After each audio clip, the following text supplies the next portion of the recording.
Welcome back to Hidden Power. This is a Pokemon podcast, and today, man, we're just exhausted. We watched, we did.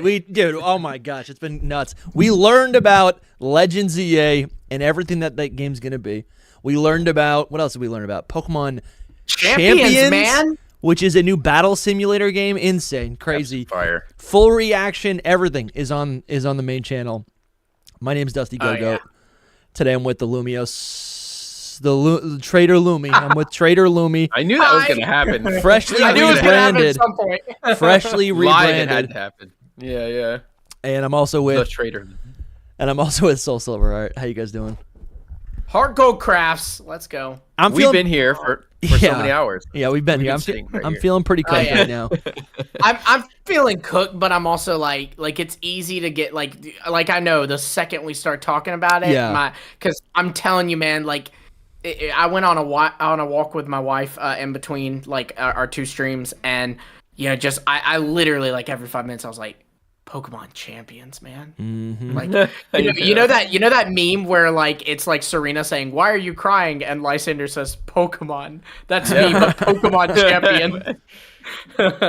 No, man, absolutely. It's been a whirlwind, right? So we're recording this on Pokemon Day 2025. We just watched the Pokemon Presents, and it was a pretty good morning. Pretty good morning. I don't know how much recap we really need to do.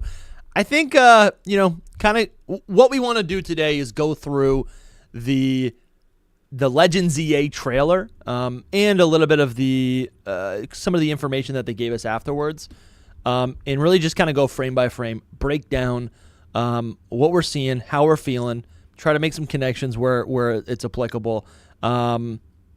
And I think it's going to be fun to actually digest what we've looked at now that we've kind of gotten all the jitters out. Later in the stream, depending on how long this goes, we might see some familiar friends pop in and kind of get their takes. Masuda? This is only the second stream out of like maybe 5-6 streams that we got going on over the next week. So buckle up. If you're new, buckle up, join, subscribe. Want to give a shout out to Weeb Kingdom for becoming a legendary tier member. Weeb Kingdom, hope you're doing well. Thank you for the support.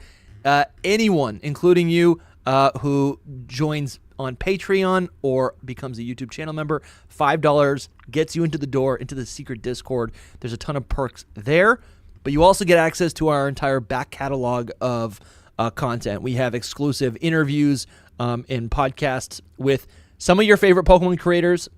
We also have hours and hours of VOD content that is only available to patrons in YouTube channel members. That's like gameplay VODs as well as just discussion VODs in general. But I think just looking at this, so we're looking at this is the Pokemon Presents. It is kind of crazy. Like, actually, there was a little bit of me that was hyped and excited and in disbelief, rightfully so, that we could have got Pokemon ports. Looking at I thought that you were going to say that. Looking what's behind him, I mean, it's literally all the old box arts of all these old games. I don't know, man. Looking at this, seeing all the box art, I mean, obviously it's just Pokemon Day, so they can just celebrate Pokemon, right? But seeing all the box art, before we even get into Legends EA, seeing all this box art here, and then later in this Presents, seeing the actual trailer for... Before you move off that frame, can I just say I appreciate so much that they've got Brilliant Diamond Shining Pearl shunned in this one quarter. They know, though. They know. They do. It's just by itself. I was thinking about it. It feels like the ugly, duckling, over there. They announced Champions. They specifically, like, Pokemon Works was just made so that they don't have to say Ilka. Because Ilka has such a bad name that's all it is. It's literally like, this is made with Game Freak and the Pokemon Works. Sure. And it's like, that is Don't Game look Freak. into that. Yeah, that is Game Freak, though, too. You could have just said the Pokemon Works, but the Pokemon Works is actually just people from Ilka with like a couple Game Freak people, plus Game Freak. So it's like, they just did it just to... it's publicity. It's a publicity stunt, to be that honest. Actually, no, that is a good point. I don't know if I agree with the reasons, but I definitely agree that by making this new company, start with the word Pokemon, right? They do kind of claim now, publicly they claim more ownership, right, over these games that Pokemon Works will be creating, right? It won't be like, because like I again, this is still just kind of a theory, but I do think Game Freak, I do think the Pokemon company is going this way. BDSP was one step in the direction where maybe 10 years from now we have a collection of, not ports, not ports of Black and White, not ports of Gold and Silver, but and I hope we have those, maybe some of those as well, but actually just like top-down remakes, like glorified remakes, like like Brilliant Diamond and Shining Pearl. So to think that potentially all these Pokemon games, these Pokemon experiences that we're familiar with through our nostalgia, and new players are getting on board with, you don't want all those main, as much as you might hate it, but BDSP is a mainline game. The Pokemon company would want their mainline games to have or start with developed by Pokemon Works, not ILCA, so yeah, that's a good pickup. So it being a thing of too, like Pokemon Works has Game Freak and ILCA members, so I think it's like also kind of a way of quality control. You know what I mean? Like we're kind of in a similar thing. Like, to use a different example, remember when like Game Freak moved into the same building as Nintendo, and I think a lot of it was kind of a similar thing there. So there can be like checkups, basically. You know what I mean? Yeah, for sure. We know how they are with their with their IP, I guess, or their franchise. Right. Absolutely. So like I'm looking at, so the way this is what I thought this morning, right? You see this frame with all of these different box arts in the background, right? And these background these whatever's on this bookshelf, this IKEA bookshelf, like usually whatever's placed there is a hint at what we're going to see in the next couple minutes within this presents. So seeing all this, it's very easy to be like, all right, come on, Pokemon ports, now's the time. And then, I mean, I really do think the connection is really just Pokemon Champions, but what's interesting, and this is just a big question that I have, and I don't think we have an answer to it, this Pokemon Champion, what is it called? Is it Pokemon Champions? Or Pokemon Championship? Champions, yeah. Champions. So, Pokemon Champions, you see these kids playing through all these classic Pokemon games, starting from Game Boy to the N64 in Stadium, right? It goes up to Gen 3, Gen 4, Gen 5, all the way up to Gen 9. Like you can see Ruby and Sapphire right there. But once we actually get to see Pokemon Champions, there's no retro anything. It's just modern. It's like the Scarlet and Violet meta, essentially, right? With new Pokemon and Megas, etc. Right? It's new meta. It's a new meta. But I guess my big question is, like, where are all, like, can I play Gen 3 meta? Can I play the Gen 5 meta in this game? We don't know. I don't think anyone can say yes or no. I think it'll be like a watered down version of that, where it's like, I could see them going, hey, you can pick to have like maybe you go to this, like right now the way it works in Scarlet and Violet is when you battle, it goes to the screen where like you pick these rules and like there's normal rules, flat rules, whatever. And I could see it being a thing of like, what gimmicks are you allowing? And you can like, it's like a checkbox, like, okay, we'll allow Megas, we'll allow Dynamax, I don't want to allow Z moves, and I don't want to allow Terrastal, and you move through or something like that. I could really see it like but that. But it's all going to be 3D, right? So hypothetically, though, you could, I think it'll all be 3D. Hypothetically, though, you could, not select any of the gimmicks. And then when you think about it, it is like the meta of, or not Gen 3, but Gen 1 through 5. Yeah, but and I'm going to try really hard not to say, like, back in my day, like, Zach, like, the metas of Gen 5 aren't defined just by, like, the gimmick. The meta is defined by like the fact that like Steel still resisted Dark. Split. Yeah. There's no way. Physical special split. There's no way they do that. There's different moves. No. Certain Pokemon can learn different moves. That's what I'm saying too. Like, I don't think that that's gonna happen. Maybe because that's what Showdown is. Like, Yeah, but it's not going to be like that. Maybe back they'll do like something like, because we were talking about it earlier, and I was thinking about this as well in the break time that we had, and it's just I think that it won't launch with Gigantamax. It'll just launch with Megas and Terrastal as we saw. Yeah. Probably. Yeah, but then I think they will add Gigantamax. So like I think it's possible that they could add some other metas, because it could just be like, oh, now you can play this. That's why it's like a limitless platform. Sure.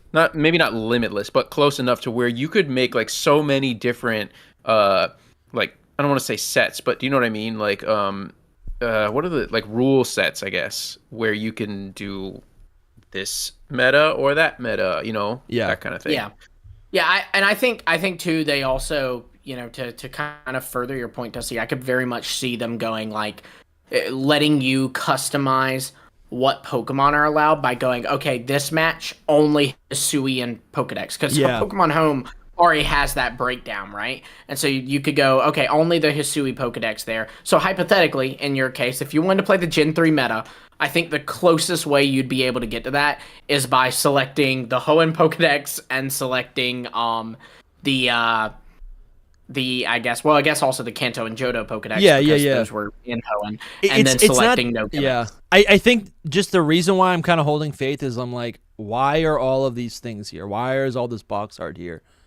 Because all this box art only shows up again in Pokemon, in the trailer for Pokemon Champions, right? I'll be honest, I don't think that they're there for any reason other than it's the 30th or the 29th anniversary. It's the evolution of battling. It's literally they always do it, so there's nothing to they don't always do that. I think it's also they usually have plushies that are like a tease to a future announcement later in the trailer. I don't honestly believe that they're teases. I believe that they put different things up there to just as a celebratory thing. Some stuff is, yeah. I think it's like it's showing evolution of battling, and it's also showing like, because what is Pokemon Home? It is where all these Pokemon are stored from every single Pokemon game, basically. And so that's kind of what it meant to me. Like that's why when I saw him, I was like, oh, that's a reference to Synapse. Is because Pokemon Home is a home for all those Pokemon from all these different games. Yeah, that's fair. You want to know what's funny about Synapse is that we really don't know if this was Synapse. We only know from Pyoro. Like, Pyoro's the only one that said that it's Synapse. Like, this could be just something completely different, but Pyoro said it's Synapse. I believe Ku also said it. Yeah, he did. So, that's true.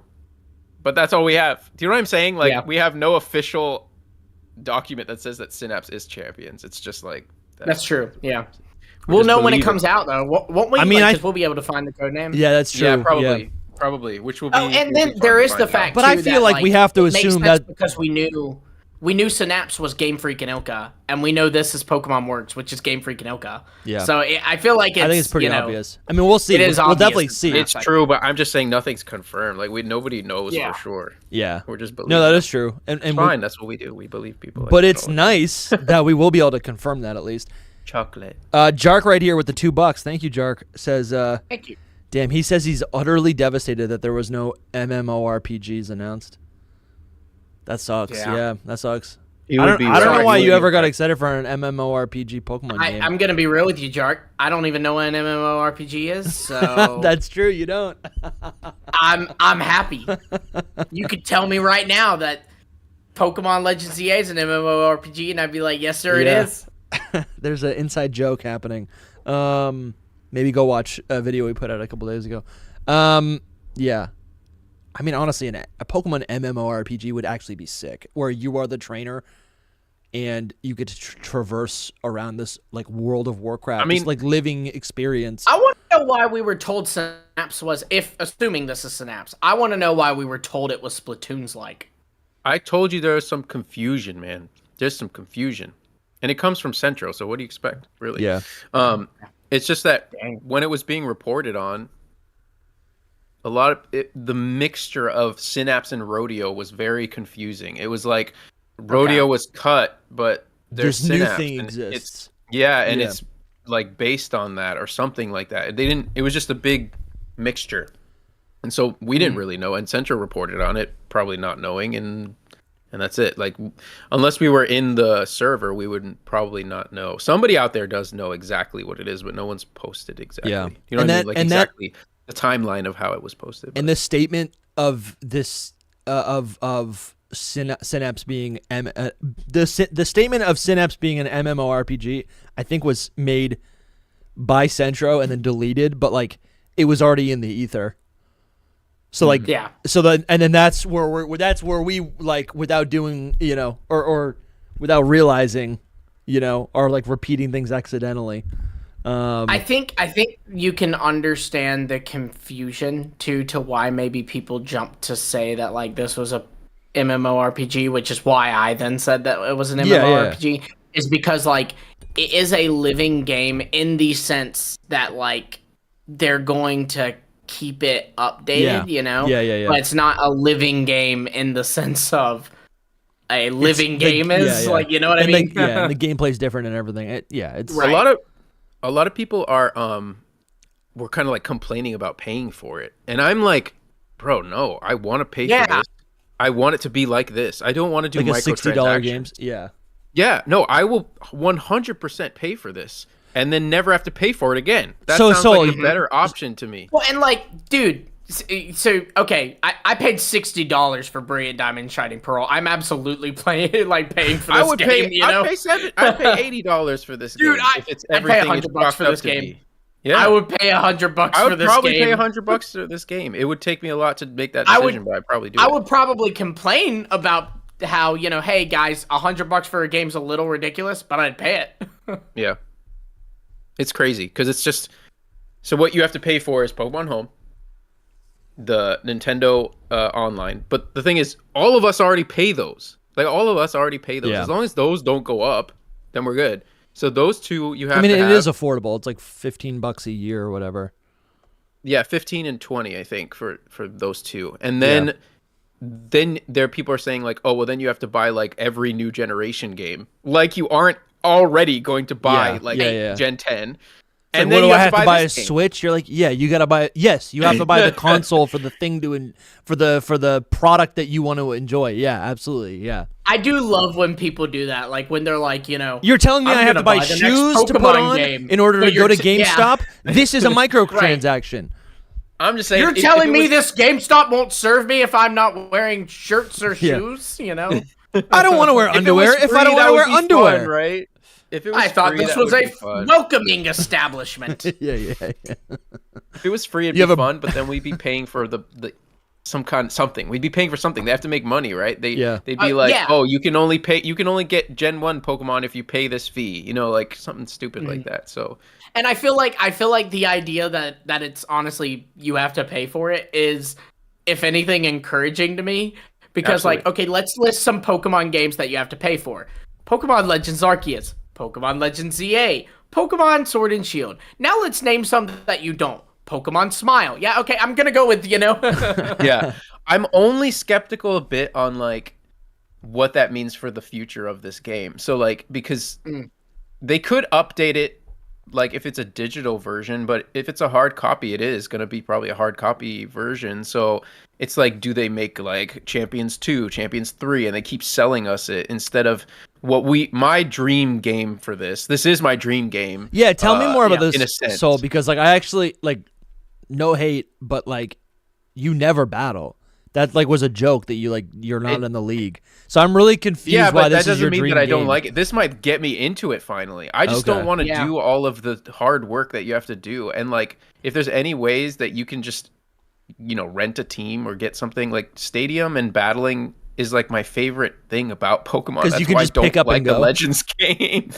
So literally, what I'm hearing, Soul, is that we get to do a live stream on your channel where I teach you competitive battling and Pokemon Champions. That sounds great. I'm down. You know the fans would love it. Let's do it. Yeah. The big question is if Pokemon Champions is a modern Pokemon Stadium game. The big question is, will Pokemon Champions also have super fun in weird mini games? That's what I want to know. I love that you say That'd be incredible. That's the big question. It is the big question. He's not wrong. It would be incredible if they had like stadium mini games. I'd be freaking out. That's like next level. Maybe they'll add them. Maybe this is gonna be a live service kind of thing where they add things, or just like DLC, paid DLC, of course. But it's just like, I didn't even think about it till this very moment, and I gotta tweet this, but freaking if they have Z moves, then alternate Crossman's back, bro. Yeah, dude, absolutely. Yeah, this is they're all back. So Justin hit us with a $5, and he says on the Pokemon website, not every Pokemon will be available at the launch of Pokemon Champion, but over time they will all be available. And I think, that is pretty cool. So because this is also on because this is also going to be on the phone, I do think this is a situation I think we can look towards Pokemon Unite. We can look at Pokemon Go, really any of these games that are on mobile to see how they operate, which is basically that they just continue to get updated over time, and you can do pretty serious overhauls with the software. I think at a point maybe they sell 5 years from now an updated physical version of Pokemon Champions. You just call it Pokemon Champions DX or whatever, but it's the same game. It's just with the 5 years of updates. You know what I'm saying? I think this is really just going to be a game that's constantly updated. And we actually have talked about this quite a bit, how a game like this would function. And I do think, I'm kind of cool with it being okay, when if we put Sun and Moon somehow back on Switch or Switch 2, then that's when you get to unlock all of these Switch Pokemon. Well, actually, no, that doesn't make any sense. I guess if you can get it in home, then you get it in Champions. I guess Let's hope that that's the case. But that's every Pokemon. Yeah, that's we true. Really so I guess they're just all available. Details. That's what it looks like to us right now, and I'm hoping that that's how it is, and what they didn't bait us in this. But I'm hoping it doesn't change. Can I be completely honest with you on what I think it is? Look, we're talking about this is supposed to be like a trailer breakdown, right? So this is what I noticed from this trailer. They show in battle, it is Charizard and a Hisuian Samurai against Dondozo and Aegislash. What's interesting about that is there is not a single Pokemon game thus far where both Aegislash and Hisuian Samurai or Aegislash and Dondozo are in the same game. Yeah. So I think upon launch, Pokemon Champions is going to have its own decks. You know what I mean? Its own list of Pokemon that's available. Yeah. That's purely designed for them. It's not going to be, just the Mons in Scarlet and Violet or just the Mons in Legends EA. It's going to be the Mons we freaking want to be in here. Also, something I noticed is, I don't know if you'll be able to pause at the exact spot. Be ready for me, Dusty. Pause. Well, it was back a little bit. But there's also there's some kind of thing behind Dondozo when it's terrestrializing or before it, right there. There was GMP or something behind it is this logo. And that's interesting to me. You see it behind it? Something MP, something M, something. And that's interesting to me because it tells me okay, there's lore to this place. So it's not just battles. That tells me there is some kind of story. And don't get me wrong, it could be a super watered down story. Battle Revolution's story is just you tournament hopping, really. It's there's no actual story, but there is a progression. There is a way to beat the game, so to speak. And I think there's going to be something like that for here, because just details like that tell me that there's reasoning behind these regions. They showed us art for the player characters. So there's information there. You know what I mean? Which is, I don't know, that just speaks volumes to me, I think. Yeah. Interesting. I'm so hype about it, bro. Because what you just said is actually really hype, that they're all not in the same game, basically, together. Yeah. This is the first time Aegislash is ever been able to be next to a Dondozo, let alone a terrestrialized Pokemon battling a Mega Evolution. Yeah, they picked them on purpose. I'm talking about what they are. Mega Charizard X is not available next to a Hisuian Samurai, and neither are any of the other ones. They can all not be next to each other, but they are. Right. So it's okay. I guess Hisuian and Dondozo could be next to each other. Yeah, they could. But they're not next to each other. They're against each other. True. It's so hype. It's so good. This is. I do hope there's a this single. Is kind of my battles highlight mode, though. The single what? Single player? Single battle. Yeah, single battle. Oh, single these are battle. Battles. Oh, bro, that it has to be. I would be really distraught if they didn't do that. Yeah, like surely you give us the option. I mean, you think surely, but then you think about like the battle timer on Scarlet and Violet for a while, and you were just like, man, that's a terrible life decision. Sometimes they make terrible life decisions.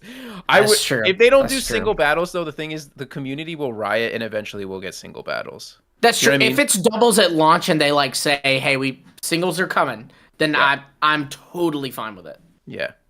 Also, Dusty, when you asked about like this being a dream game, like one of my favorite pieces of content to consume is people doing single battles, live Wi-Fi battles. Like I love it. So yeah, that was my favorite content as well. And I feel like I drifted apart from that I'm not really sure why. But VGC really has gotten more popular in the recent years. VGC is a little tough because it's like, well, obviously VGC is all of it, but you know what I mean. The double battles, like Lumi's saying. Yeah. Sometimes it's hard because of the meta, but this changes the meta a lot. So it's exciting. It's the highlight for me. It's definitely. Like, I don't know if you said this off stream, Lumi, possibly, but this kind of stole the show for me. It really did. Yeah. No, it really did. Like there has never been a time in my life where you could have told me that, like, hey, they're going to reveal the first trailer. I mean, we've been waiting on the first trailer for Legends EA for 1 year. No exaggeration. Seriously. Literally 1 year. And technically a long year too, because last year was a leap year. So 366 and days. 1 day plus 1 day. and yet 1 year and 1 day. This was my takeaway. Like, this was the thing that, like, and don't get me wrong, Legends EA was so hype. I'm excited to get into that. But I'm just saying, like, that's just how big this is to me. Is that it? I mean, dude, it's pretty. Yeah, the implication for like what this could be for the future is just insane. Like, if this actually was, because I guess you still need to capture all the Pokemon and train all the Pokemon in the whatever the mainline game is, right? Yeah, but by putting it I'm into sure home, rental teams will be a thing, though. You're not going to be able to get like Gen 10 Pokemon until you buy the Gen 10 game. Yeah. You know what I mean? Yeah. I bet they would let you do like rental teams, like, because that's the thing right now in VGC is like I can IV and EV a bunch of Pokemon, just to play. Throw them in a battle box and put it up as a rental, and then you, Soul, could go on a battle stadium and use my rental team in Battle Stadium. I kind of love this title, Pokemon Champions. I would think that they'd do that. It gave me the vibes of like all my anime fans out there, the P1 championships with Ash's Primeape. That's what I thought of when I saw this. And I don't know. I liked that. I liked that a lot. This is so much, man. This is, like I said, this is everything. I will be talking about in 3 months. I will be talking about how amazing this reveal is. I really hope we get information on it soon. The interesting thing about it is we didn't get a release date for it. We didn't even give a release window for it. All we got is now in development. If I had to place my bets, I would say that this is going to come out early next year because I think they're going to want to release it before Gen 10 because they don't want Gen 10 to like overshadow it, or then like people want the Gen 10 gimmick to be in there. But I feel like it's got to come out after Legends EA because it's got Mega Evolution. I feel like we've waited this long for Mega Evolution to come back that Game Freak's going to be like, it's got to be in Legends EA. It launches with Mega Evolution. And Lumi, this is what it is. They announce Champions now. They release it next year alongside when they say, guess what? We're porting all these classic games. Dude. So you can buy these classic ports. Catch your classic Pokemon. You can get a Nidoking. You can get your Noctowl. You can get your Rayquaza. Transfer them into home and battle with your friends in Champions, in Pokemon Champions, dude. Imagine using your same Blaziken, your same Blastoise from a new blue save file. Incredible. That actually, that works so well.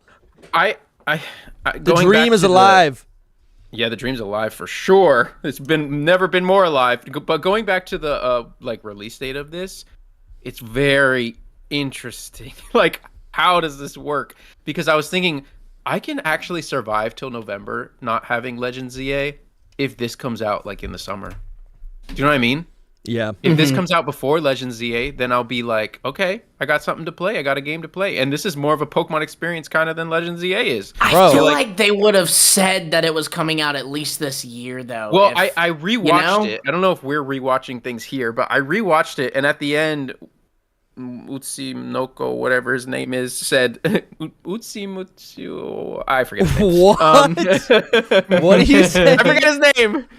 I don't forget his name. But anyway, he said, like, stay tuned to this for when the release date comes, basically. He's like, you need to, like, pay attention to our updates for this because basically the next thing is going to be when we launch it. I could see them launching it before ZA, honestly. It's either or. It's 50-50 in my opinion. I feel like they're going to launch it after so that Mega Evolution is first in ZA. And then also, too, it allows a big selling point of this to launch with whatever new Mega Evolutions we get in ZA. So now it can kind of... It's even more exciting because not only is there Terrastal versus Mega Evolution, but it's even got the new Mega Evolutions, too. You know, because they'll have to update it if they release it before ZA. I totally get what you're saying. That makes a lot of sense, especially the updating part because they don't want to do more work.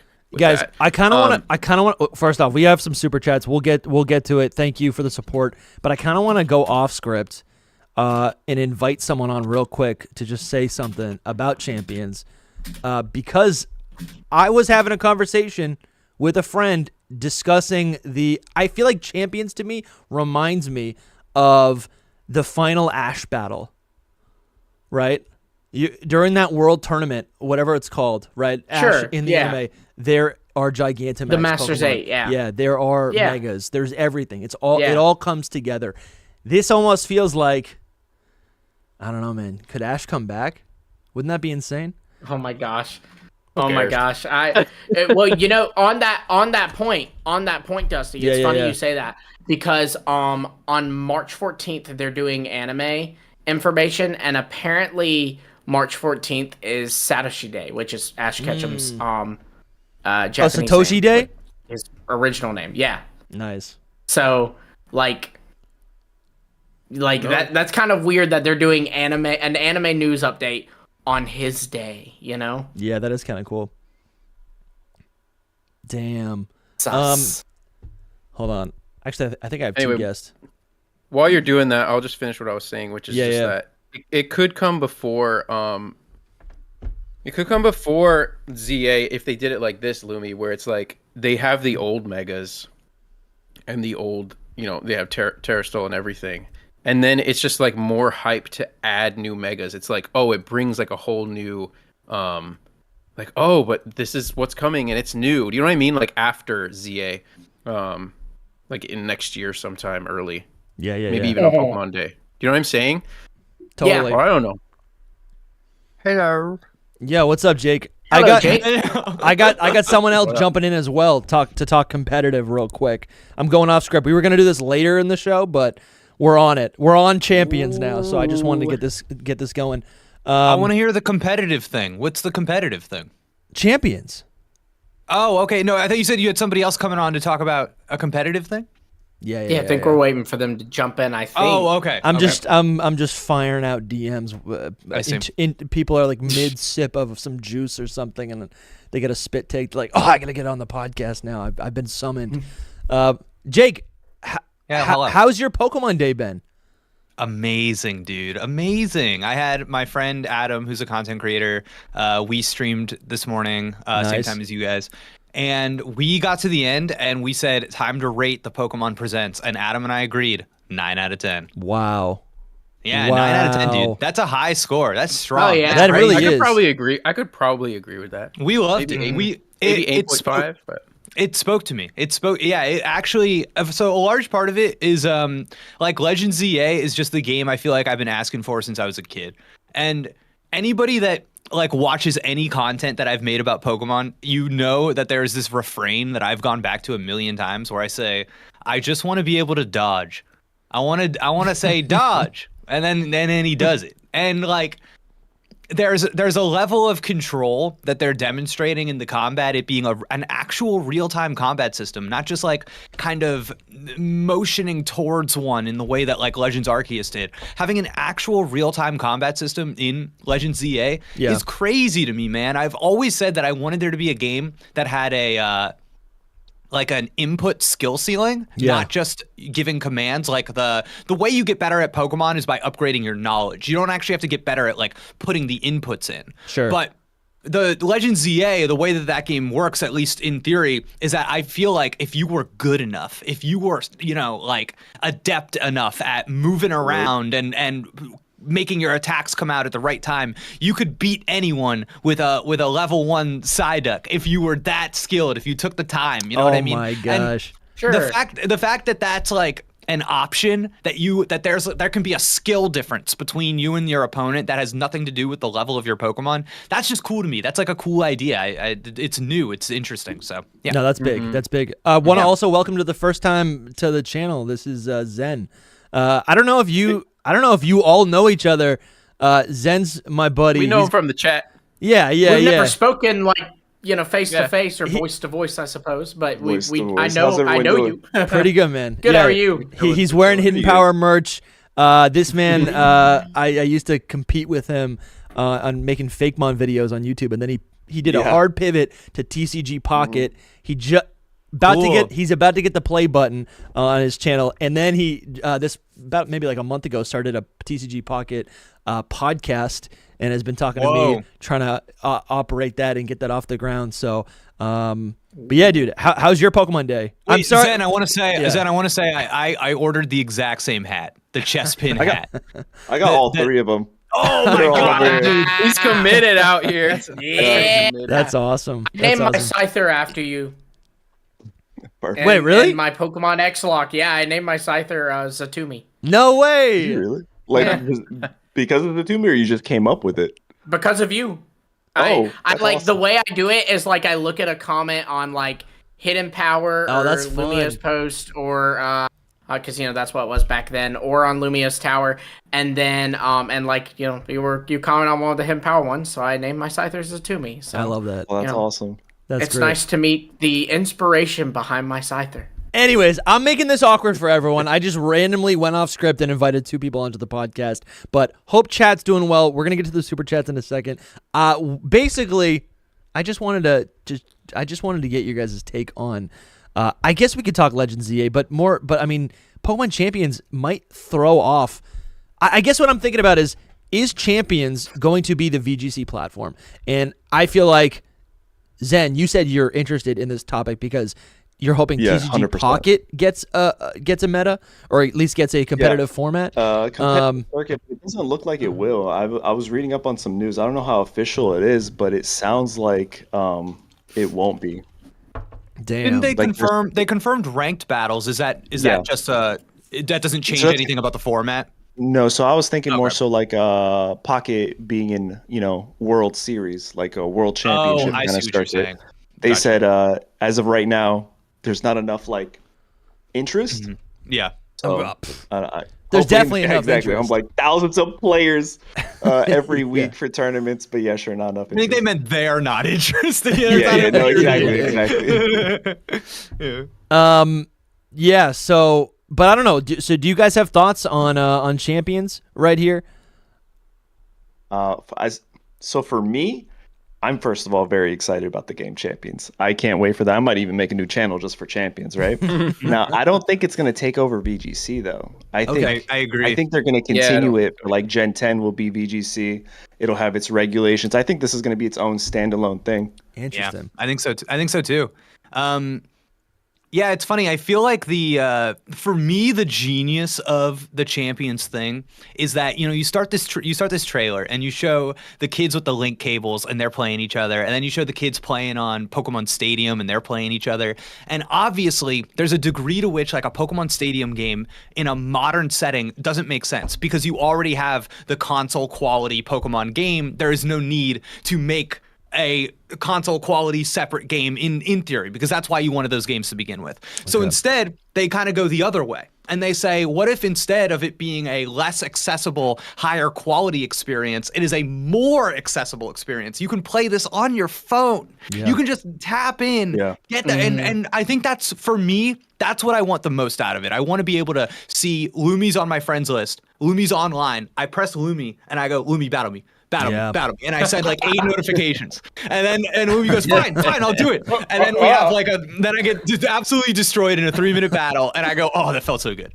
And then, you know what I mean? It's like, oh my God, it just like happened. It happened so fast. I don't have to turn on my Switch. I don't have to boot up Scarlet and Violet. I don't have to figure out what the Union Circle is. And I'm just like in and I'm going. So that part of it I think is really exciting. I know we were talking a little bit earlier about the like release date. I think it's clear because this isn't like a full release. It's like an app. They can kind of release this and deploy it whenever they want. I do think because of how they said it's in development, that is messaging that tells you it's far away. So I would assume, I would assume, so I would assume like maybe not even this year. I don't know if that's crazy, but I'm with you. Oh, really? Okay. I thought maybe that was not. I said early next year is my guess, especially because they showed Mega Evolution in it.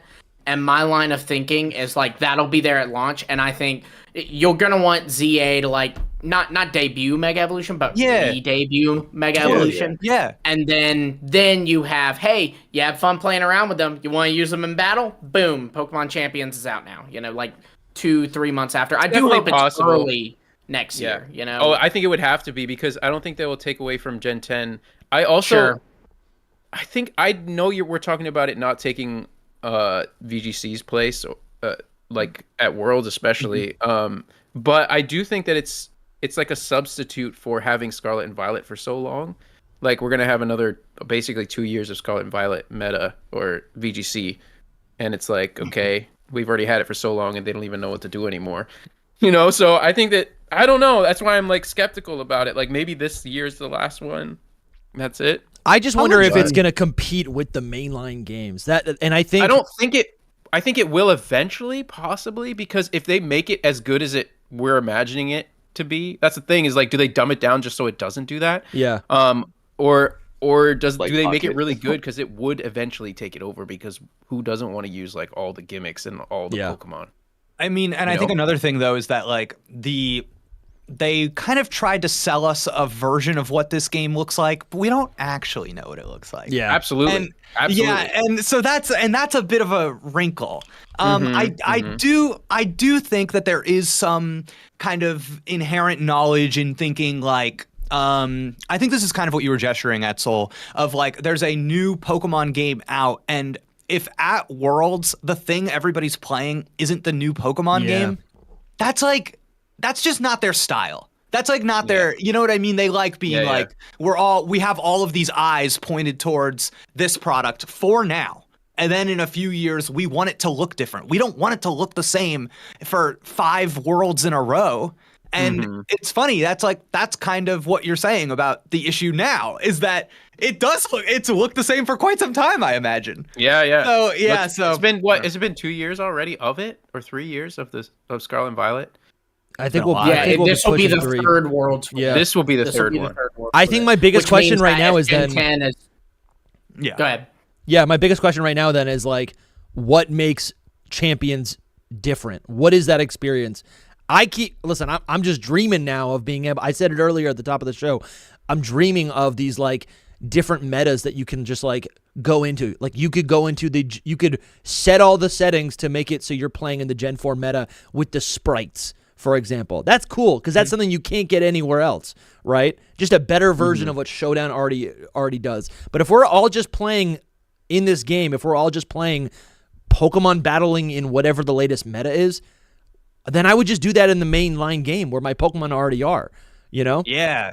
So I think the way you have to think about it. Yeah, I think the way you have to think about it is how does the form and the platform influence or inform what kind of game it is? So it's on phones. What does that give us the option to do? It is a free app. And I think rather than in Scarlet and Violet, and look at like other Pokemon games that are also on phones, right? Yeah. Rather than something like Scarlet and Violet, you can say, hey, everybody, we're running an event for this week. Complete this challenge and you can earn this costume for your in-game trainer. Hey, everybody, we're doing highly specialized battles that use Pokemon from all of these different games and maybe don't necessarily abide by the meta or the balancing of one specific game. You have a lot more freedom. Maybe they do something where it's like, hey, here's an anniversary event. It's the game is being performed in this style of video game. That would be really cool.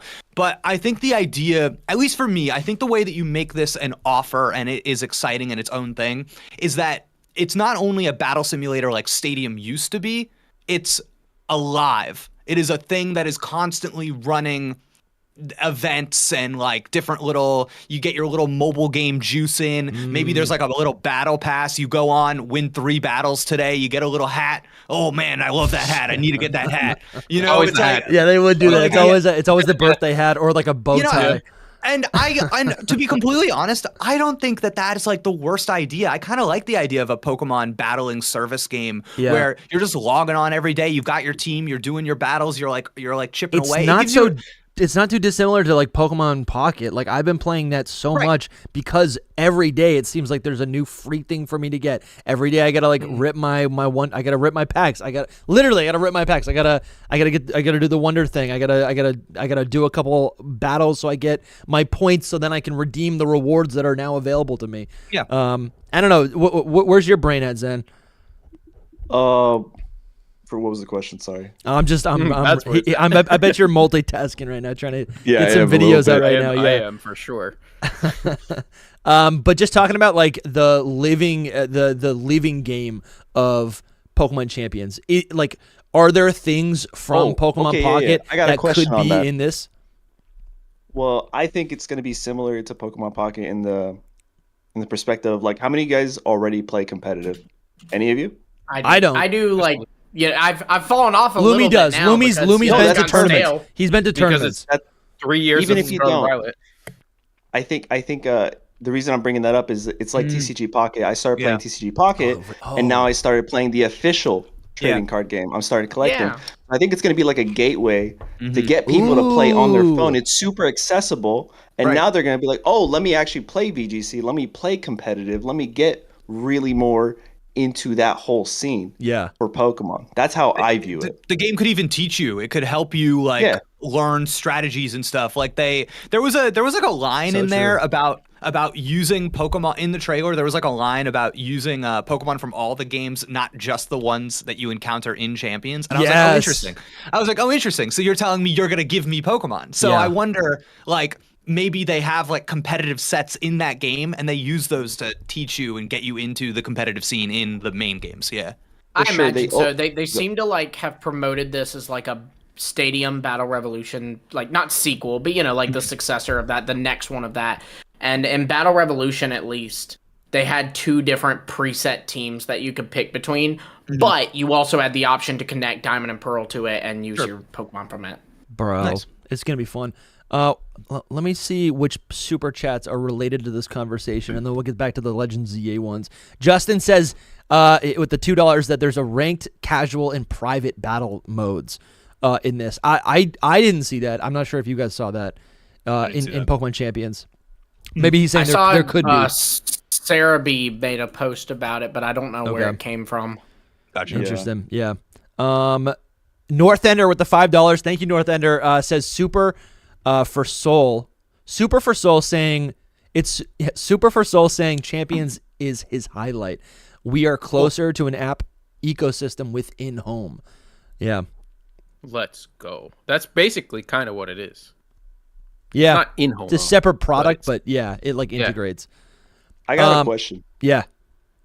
Lumi was saying this earlier, but certain Pokemons were never able to battle with each other. Which Pokemon, which ones are not currently able to battle that were in the trailer? Currently, Aegislash can. There's no game where you can use both Aegislash and Dondozo. There's of course no game where you can Terastallize and Mega Evolve. Because Terrestrial Dondozo is battling Mega Charizard X. There's no game where you can Mega Evolve a Pokemon next to a Hisuian Samurai. And there's no game with Hisuian Samurai and Aegislash. Okay, so I guess the follow-up is, how would they go ahead with like moves and that battle sense? Because right now all those Pokemon have Gen 9 moves. Like Aegislash doesn't have Gen 9 moves, right? He has his last generation he was in. That's a good question. That's the last time you could play with him. So that's what I'm like. Do they have their own separate, like, this is Champions moveset? Because then they could do a whole different I think thing. so. That's my guess, is that it'll be like, and maybe it's even simpler than that, and it's not just like this is the Champions moveset, but they'll do like whatever the current game is, and then like do it a little bit for Pokemon that aren't in that game, like Aegislash. That's my guess. But then I would also like to think that in Champions there'll be like TMs and stuff, so that like, you know, because if I have my Aegislash, do I have to send it into Sword and Shield to teach it? How do I teach my Aegislash new moves? This is the thing. I would hope there's some kind of feature. That's a great point. That kind of thing makes no sense to me. The idea, like, I mean, we're just trying to conceptualize what this would be like, and it makes no sense to me that you would get Pokemon Battle Ready in an existing Pokemon, like Game Freak Pokemon game, to move it to home to rot and like it's like if you can only use the Pokemon in Champions because it's in home. Like, do you have to make it battle ready? Or I think maybe a better solution would be that you just upload whatever Pokemon you want. Like, let's say if you upload all over 1,000 Pokemon, you have your living dex. It's in home. Now, when you go into Pokemon Champions, you basically, I think I would like if it's truly a battle simulator, and I can select, I want this Pokemon, I want to give it this move, I want to give it this move, I want to give it this EV spread, and then let's go, let's battle. Right? I want to have that control in Champions. I don't think it should be limited. I think you just need the body. You just need the Pokemon in home for now. You can use it however you want in Champions. I think this works, Dusty, because they made it a separate app. I think Game Freak would never let you do this, see Pokemon this way in a normal Pokemon game. Yes, good point. I think the fact that this is something else, they're like, okay, fine. Here's all the moves, here's all the stats. Yeah. Maybe go in there and tweak them the way you want. I think that there's a chance, because like in a mainline Pokemon game, they would never be like, here's their math. They're just math. There you go. You know. So yeah. Yeah, Justin with the $2. Thank you, Justin. Says the modes are confirmed on the Pokemon website. I'll have to pull that up. Kingley sent it to us as well. Yeah, Kingley just DM'd us as well and said it was on the Japanese website. Okay, the Japanese. I don't know if it's on the English one. The Japanese website is the only thing I didn't check yet today. Actually, dude, I'm telling you, we were talking about this morning before the presents, because we start our stream at 8:00, right? Presents was at 9 for us, our time. I don't know what time y'all are in, but so the Japanese presents was like already up where you could go in there. The Pokemon, like the English Pokemon side, doesn't open it up until like 10 minutes before.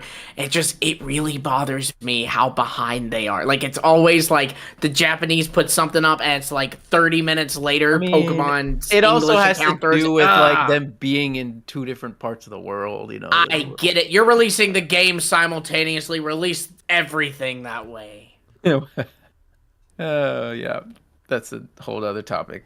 But Zen, is there anything else you that you're thinking about with Champions when it comes to Champions? Like, just limited like information, but I'm excited with that trailer. The way they set up that trailer, I just want it to be everything and more. You know, I'm very excited. I think that was the most, like, Legends ZA was really cool, and Champions for sure. Yeah, those are, and I'm a TCG Pocket guy. I was like, that's second compared to all that extra stuff. Yeah. What's excited for Champions. What happened with the leak for the Arceus packs were real?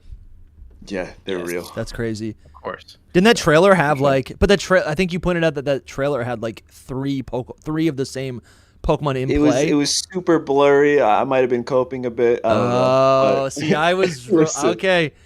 So I shouldn't trust you. Okay, that's. Yeah, I took your word for it. To, like, one out of 5. Yeah. Say it up. Wasn't it uploaded to Pokemon's TikTok? That's why I read, but I don't know if that's. I mean, I didn't see. That's what people said, right? And I'm just if that's true. Yeah. Someone lost their job, right? 100%. So part of it is I don't think it was on Pokemon's actual TikTok page. I think it was an ad that you could like while you're in your feed, it would randomly like show up. And the way that some of these mobile platforms work is that you have to, if you want them to appear on a certain day, you have to submit them by a certain time. They go on their own schedule when they update those things. So it's probably unavoidable in the way that like a lot of the data mines and leaks and stuff from all of the mobile games are unavoidable. So It is funny that when Champions rolls around, that will be another game that we are able to get early information from. And so what will that tell us about things we're not supposed to know? So right. Yeah, it's the whole Gen 10 decks will be in exactly. I'm like, what dumb thing are they gonna forget to not ride? You know? Yeah. No, that's super valid because Dusty. Oh, y'all remember the Teal Mask days? Everything from Teal Mask because of Pokemon Home. There you go. Yeah, there it is. Yeah. Those mobile games, it's too easy. It's yeah. So when can I pull those Arceus packs? Because I'm on my app right now. Tomorrow. Okay. Tonight on East Coast Eastern time, 1 a.m. All right. Okay. I got a new pack rip in 50 minutes, but I'll save it for tomorrow. Their daily reset time is East Coast 1 a.m. Let's go, dude. Well, that's just what my time zone. So like I try to figure that out. Like that's just a funny. I play a lot of games with reset times. So 6 a.m. UTC. That's what it is. Yeah. Okay.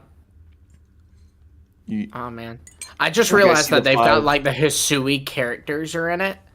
TCG Pocket, like for the set tomorrow, which makes me wonder if there'll be any Hisui Mons in it as well. Well, the whole pack is Legends Arceus themed. You have the 5 EXs, which it took me a while to figure out. That's cool. Yeah, I didn't either. I was like, okay, this makes sense, and it's pretty cool. So like the 5 EXs are Arceus, Glaceon, Leafeon, Probopass, which like. Okay, we'll take Probopass and then Garchomp, but it's pure fighting type. So those are the 5 EXs. And then we have new supporter cards, Adamant and Irida. Is that the name? How do you pronounce it? Irida? Yeah, it's close enough. I've heard it pronounced so many different ways, and I'm not sure myself. Lumi's been mispronouncing Aegislash the whole time, so it doesn't matter. Yeah, I still can't say Synapse.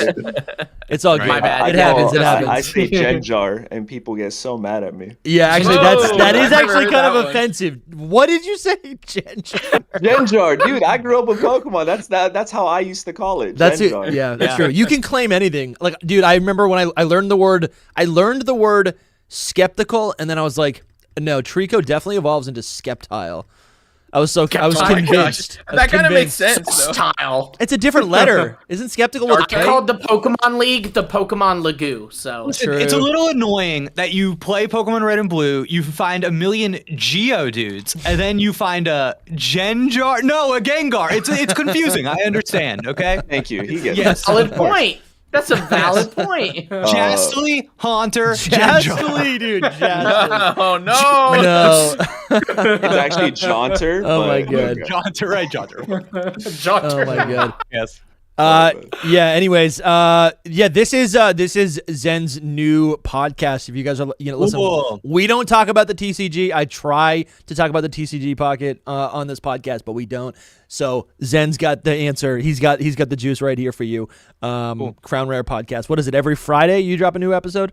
Wednesdays at noon is what we're trying to do. There we go. Sorry, I'm thinking about the first time we talked. There's gonna be. We were just talking about this, but there's gonna be like more new cards revealed tonight, right? Like more art.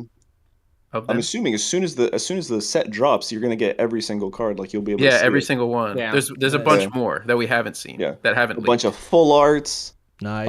Yeah. That's what I'm excited for. So many. What's sad though? Even though it's Gen 4. Playing right. Last set Infernape, EX. They really did not give Torterra or Empoleon any love. Yeah. They just said completely ignore them. Really? We're going to Glaceon. This is a typical Pokemon situation, though. I mean, I'm not surprised. Yeah. Infernape's the favorite child, apparently. Remember when Charizard got 2 Megas and then they gave him a Gigantamax and waited until DLC to give that to... Yeah, 3 Megas. He's getting Charizard. 3 Megas. Yeah. It's coming soon. Yeah. He's getting Mega Charizard Dash. Oh, you're right. Yeah. He's getting Charizard, Mega Charizard A, Mega Charizard Z, and Mega Charizard Dash. Yeah. Remember when Chikorita and Totodile got to become the ZA starters and Cyndaquil's just chilling? Seriously. All right. You know what? Yeah. So let's before we send you guys off. Yeah. Let's tell me how we feel. How are we feeling about ZA? We got the new starters. The Megas are back. Gameplay's new. How are we feeling, guys? I love the characters. Vinny, I am a huge fan of Vinny. Vinny. I don't know anything about him. Big boy. He's gonna be evil, right? Just like that. You like the style? I think he's good, and I think he's related to Giovanni. I just want to throw that out there. That's a good one. Yeah, that's cool. That's true. Giovanni, Genjar. It tracks. It tracks. But yeah, that's it. So explain to me how it tracks. Break it down, please. I would love this breakdown. It's a G. There's a G. Oh, got it. Thank you. You're right. That connects to him being related to Vinny How? No. I'm not talking about Vinny. Where is he? Right here? This guy? Oh yeah. Wait, where? I'm sorry. You guys can't show. I'm sorry. We can't see you, and we can't see anything. He has a scrunchie with Pancham. And that's the guy. Yeah, that's him. That's him. Yeah, this guy is. I think he's actually a good guy. Yeah, what is in his hair? It's a scrunchie. He does have he's holding up. He's got a knot. He's got a man bun. That's actually kind of cool. Very fashion forward. Mm-hmm. Dude, mark my words, on Etsy, someone's gonna make this thing and sell it, and they're gonna become millionaires. Yeah. Wow. Probably. That's cool. So, how are we feeling about the starter Pokemon? Jake and Zen. Zen, please. Embor. I mean, I like them all. Nice. I think they are pretty neglected in the franchise. I don't know about Totodile. I feel like a lot of people like Totodile. People like him, but he is. No, you're right. He is neglected. Yeah. So that they're getting a little bit of love. I'm pretty happy. I don't think they're getting brand new evolutions. Did you guys already talk about that? I think they're getting new megas. I don't think they're That's getting. That's what I think as well. We mentioned it in our last stream. Yeah, I agree, Zen. I think part of like if you go back, I think like part of the promise of the game that they're showing you in this big trailer, if there were any regional evolutions at all in the game, that would have been part of the promise that they showed you today. So the fact that there weren't any for not just the starters, but for any characters at all, makes me think that they're just not a part of this game. Plus, I think you can see how like the regional evolutions in Hisui kind of like match that environment. Whereas I feel like all the Pokemon, I'm not like I don't know, like they fit to me. It doesn't seem like they need to change to fit into that environment, but you know, they can do whatever they want, I guess. I agree. Yeah. They definitely can. Yep. Apparently. I don't know. I want the regional Gigantamaxes, man. Mark my words. Just Gigantamaxes. Not regionals, not megas. Gigantamaxes. Yeah, something so crazy. So crazy. So Dusty, I think for me, the thing with the starters is that like a lot of people in my chat when I was streaming today were really focused on the starters, but me and Adam were not. And I was like, why is that? Why don't we care? And I, first off, definitely picking. I love all three of these. These are three of some of my favorite creatures in Pokemon. These are great guys. These are great guys. I think I got to go Tepig as well. Embor, the god. Can't wait. Wow. But yeah, can't wait, dude. Rare fire starter that I'm all about. But for me, what it is that the starters are special in this game, not because of who the starters are, but because of the gameplay. I feel like every Pokemon is brand new. Something I really like about the Mystery Dungeon games, you know, I'm a big Mystery Dungeon head, is that the way that the attacks work in that game, it takes into account like spacing. So like a long-ranged attack is useful because you can shoot somebody across the map. And it's like, dang, that's actually hype as hell. Whereas in normal Pokemon, it's like every move, that's not a factor. But here, every single move is recontextualized. Every single move that a Pokemon uses now has to occupy a space, and it has to have a speed attached to it. So all of a sudden, this thing that was just essentially a 2-second video that you were watching happen before is now almost a physics object in space in this video game that is reacting to what is going on in real time. So to me, it's like, we already saw it, right? We already saw how stealth rocks are now a trap that somebody has to run into. It has nothing to do with a Pokemon entering the battle. It is like a shield. We already saw how Protect is used in a completely different way in this game that I think is really exciting. It's like an action game. It's like a parry. If you look at that screenshot you have up right now that you're showing us, you can see that I'm going to say Spritzy. I could see it. It's got like a little I think it's Spritzy. Yes, I can't see it. Nice. I genuinely wasn't sure if that was even the name of a Pokemon, but okay. So, it's right. Yeah, it says it right here. Yeah. Okay. Great. Okay, great. So Spritzy uses an attack, and then the next command after the attack is the Protect. That means that the player reacted in real time to the attack and said, "Oh, block it." and then uses Protect to block that attack, something that you have never been able to do in a Pokemon game before. So to me, it's like, yeah, all of these Pokemon are special because they are all new, because their functionality has been transformed. The moves are not what they once were. No, that's so cool. The Totodile isn't great because of how awesome it was in the Johto games, right? Its existence has an entirely new meaning. Yes. Yeah. And that's so fun to me because it's like, it's incredible. Like speed, for example. We all know what speed is in a Pokemon game. It decides who gets to go first. Yeah. But now, is speed going to be a factor in how many moves, how quickly your moves cooldowns come back? Or is speed going to be a factor determining how well the Pokemon keeps up with you so that you can dodge attacks easier? Right? And this is so cool because we even saw a lot of this progression start in Arceus. Right, exactly. And Arceus I think it was sloppy in Arceus, but this is so much clearer. Arceus gestured at this idea. The fact that attacks could take place in real time in a space, but the second you entered battle, that illusion was gone. And now, instead of gesturing to it, it is present in like every aspect of the game. So, for example, something that I'm thinking about, movement is a key part of how the battles work in this game now, right? It's a key part of it. You are constantly moving. The second you see any battle in the trailer for this, the trainer's running around, the Pokemon are running around. That is how you stay active in the game. Imagine now you see the river that runs through Lumiose. You are surfing on whoever your ride Pokemon is. Can you have a Pokemon that does not swim take place? Have a battle in that river? I don't think so. Because I think movement is so important to this game that now, in the same way that X and Y had battles that restricted, like, oh, only Pokemon that can fly can do this battle, I think you're going to see something like that take place here, where they have to fit in, they have to work. So maybe like a flying Pokemon could probably work too, right? Because you can fly above Yeah. But like if you just have a Pokemon who's standing on a little platform, maybe they can still battle, but they're at an extreme disadvantage because they can't move. How cool is that? That is they're pretty stuck cool. there. Exactly. So you can't dodge attacks. You're stuck there. Like I love kind of scary. Yeah, when you're traversing the city. Yeah, it's like you have to be on your toes. The implications for this are awesome. And you know something else you see in a city everywhere? Light poles, trash cans, tables, chairs. Can I position my Pokemon behind something so that an attack takes a hit? Can I use the environment to my advantage? Because all of this stuff exists in a space now. So you have options and abilities that you didn't have before. There's so many things that you're saying, Jake, that I feel like we've discussed on this podcast, not in what we've seen revealed to us today, but connections. My dreams. Well, your dream, but connections my personal dreams. Yeah. Right? You talk about interacting with the environment, right? The battle, wherever the battle takes place, being affected by the environment. But I think Lumi brought this up a couple weeks or months ago, where that X and Y, as you battle, depending on where you battle, in whatever moves you use, you can affect the environment into where you can I forgot about that. You can get new like items in that way. So.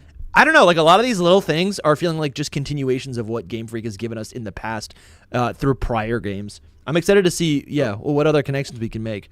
It's so cool to me that there is enthusiasm at Game Freak for a game like this. Like this completely changes my perception of what is going on at Game Freak, what they're passionate about, what they're interested in pursuing.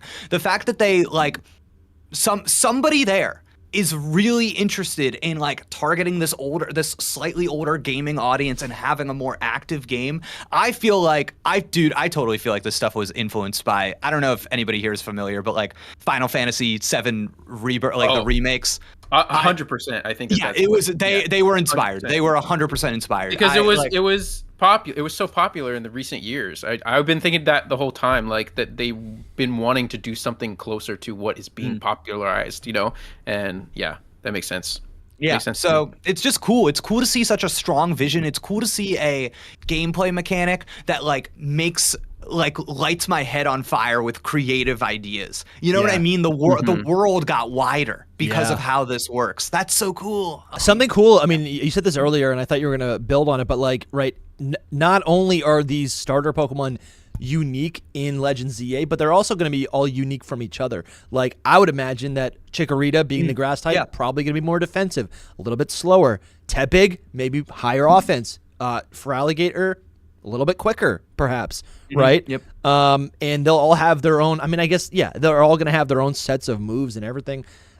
This is getting me excited. I definitely would pick Chikorita because I'm usually a little bit more defensive with that stuff. It's so sweet. It's such a sweet little guy. They're so good. Yeah. That big leaf. It's hard to resist the big leaf. It is. It's hard. Oh. All right, Zen. Big question. Yep. Are we gonna get megas in TCG Pocket? When? I hope not anytime soon. We're still trying to understand the EX meta. We're getting megas in the official TCG though. Did you see that trailer? I did see that. Yeah. That's hype. Mm-hmm. I'm actually excited for that. Are you gonna be competing in like real TCG now? The real TCG format? That's sick, dude. Yeah. That's awesome. When you say we're still trying to gateway for me. When you're saying we're still trying to understand the EX meta, can you explain to me what that means? Well, so with you guys seen the new Cyrus card, right? Before Cyrus, essentially what you would do is you'd play a basic EX Pokemon, let it take as much damage, destroy your opponent, and then just bench it and not worry about it, right? So Cyrus was built or made so that way you can't do that anymore. But EX Pokemon drags out a Pokemon with damage on it. Got it. Okay. Yeah, exactly. So like you can't hide your frontliners anymore. But then the emergence of like Darkrai and all these EX Pokemon that are still basic form, like stage 1, stage 2s, they're great, but they're not OP, right? It's the ones that have amazing abilities and that synergize with each other. Darkrai. So I think if you just throw in something, exactly. If you throw in something like Megas right now, I think it would just feel like too much for the player base. Cool. Okay. I like what they're doing. But I would not be surprised if we do get Megas because I'm looking at the official TCG. So EXs in the official TCG, if they get knocked out, it's 2 prize cards. Right. But the Mega is 3. So if they do include something like that, do you just like lose the game? Like, dude, I didn't know that. The Megas are like a total step up from the. Oh, dang, that's crazy. You just lose immediately. I didn't know that that's either. crazy. Yeah. Damn. Okay. Do you lose the game? He dies. You're done. Yeah. You're done. That's Scoop, crazy. Go to the next one. The new podcast is gonna be good. I gotta listen to this. I gotta listen to yesterday's. I think you guys will enjoy it. Big shout out to the Hidden Power podcast. Like a massive section for that. Nice. Appreciate that, man. Appreciate that. Yeah. Nice. Yeah. Thanks, guys, for having me. I'm gonna bounce. Yeah. Thank you, man. We'll talk to you soon. Bro. Thank you so much. All right. Take it easy, guys. Later. Peace. All right. What's up? You have any, Dusty? Do you have anything for me, or you want me to hit the road? We want to do.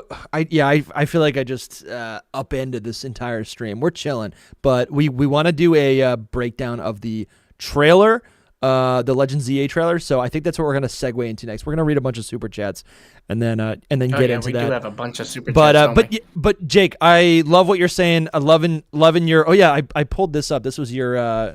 You already said this, right? Basically, mostly, yeah. I have a lot of there's a lot of little gameplay details that I think are really interesting in the ZA trailer. Yeah. So I posted that. Yeah, I posted that thread on Blue Sky, and it was just a lot of stuff that I noticed people didn't catch the first time around, and we were all excited and overwhelmed and stuff. But the gameplay implications of a lot of this stuff, it's crazy how much this Pokemon game is reminding me of other games I've played, which is an any unusual thing for MMORPGs.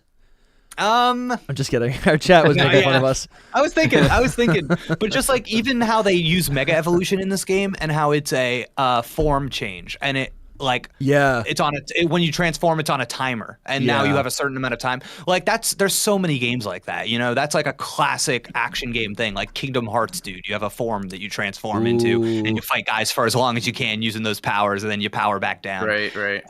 That's it's just cool to see this stuff recontextualized now in a Pokemon game. It's dude, the Totodile sitting at the table. I know, dude. All this looks so good. That was the best. That was they do this to me. Oh my god, dude. I love just perfect. What's doing it for me is this little interaction where you see a wild Pokemon.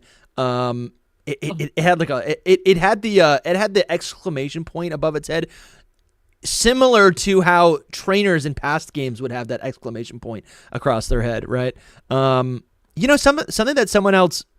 Listen, I'll save all this for when we go frame by frame. I feel like I don't want to get too deep into this, but yeah, Jake, any other top level things that you want to bring to our attention? Because you're getting me good. You're getting me. Yeah, it's going. funny. It's just the second you show this trailer, it all comes rushing back to me. You know what I mean? It's stuff, little things how you can see the held items on people's little icons are really nice. You can see, so each Pokemon you can kind of at a glance see what their held item is. That's really cool. I mean, my big question for this game now is that I really want to know if it has PvP or not. That's like, yeah. I really don't think so, but you never know. I don't think it does either. But, I know there's like nothing about it there's nothing about the mechanics that wouldn't work in PvP, but it might just not be the expression of the gameplay that they want. Yeah. Mm-hmm. Yeah. So like I could see it going both ways, but I do think again, top level, thinking about how these mechanics work in the game in terms of how we've seen them, I think that this came up on your guys' stream earlier, so I just want to call back to it. The synchro machine, the question of the synchro machine.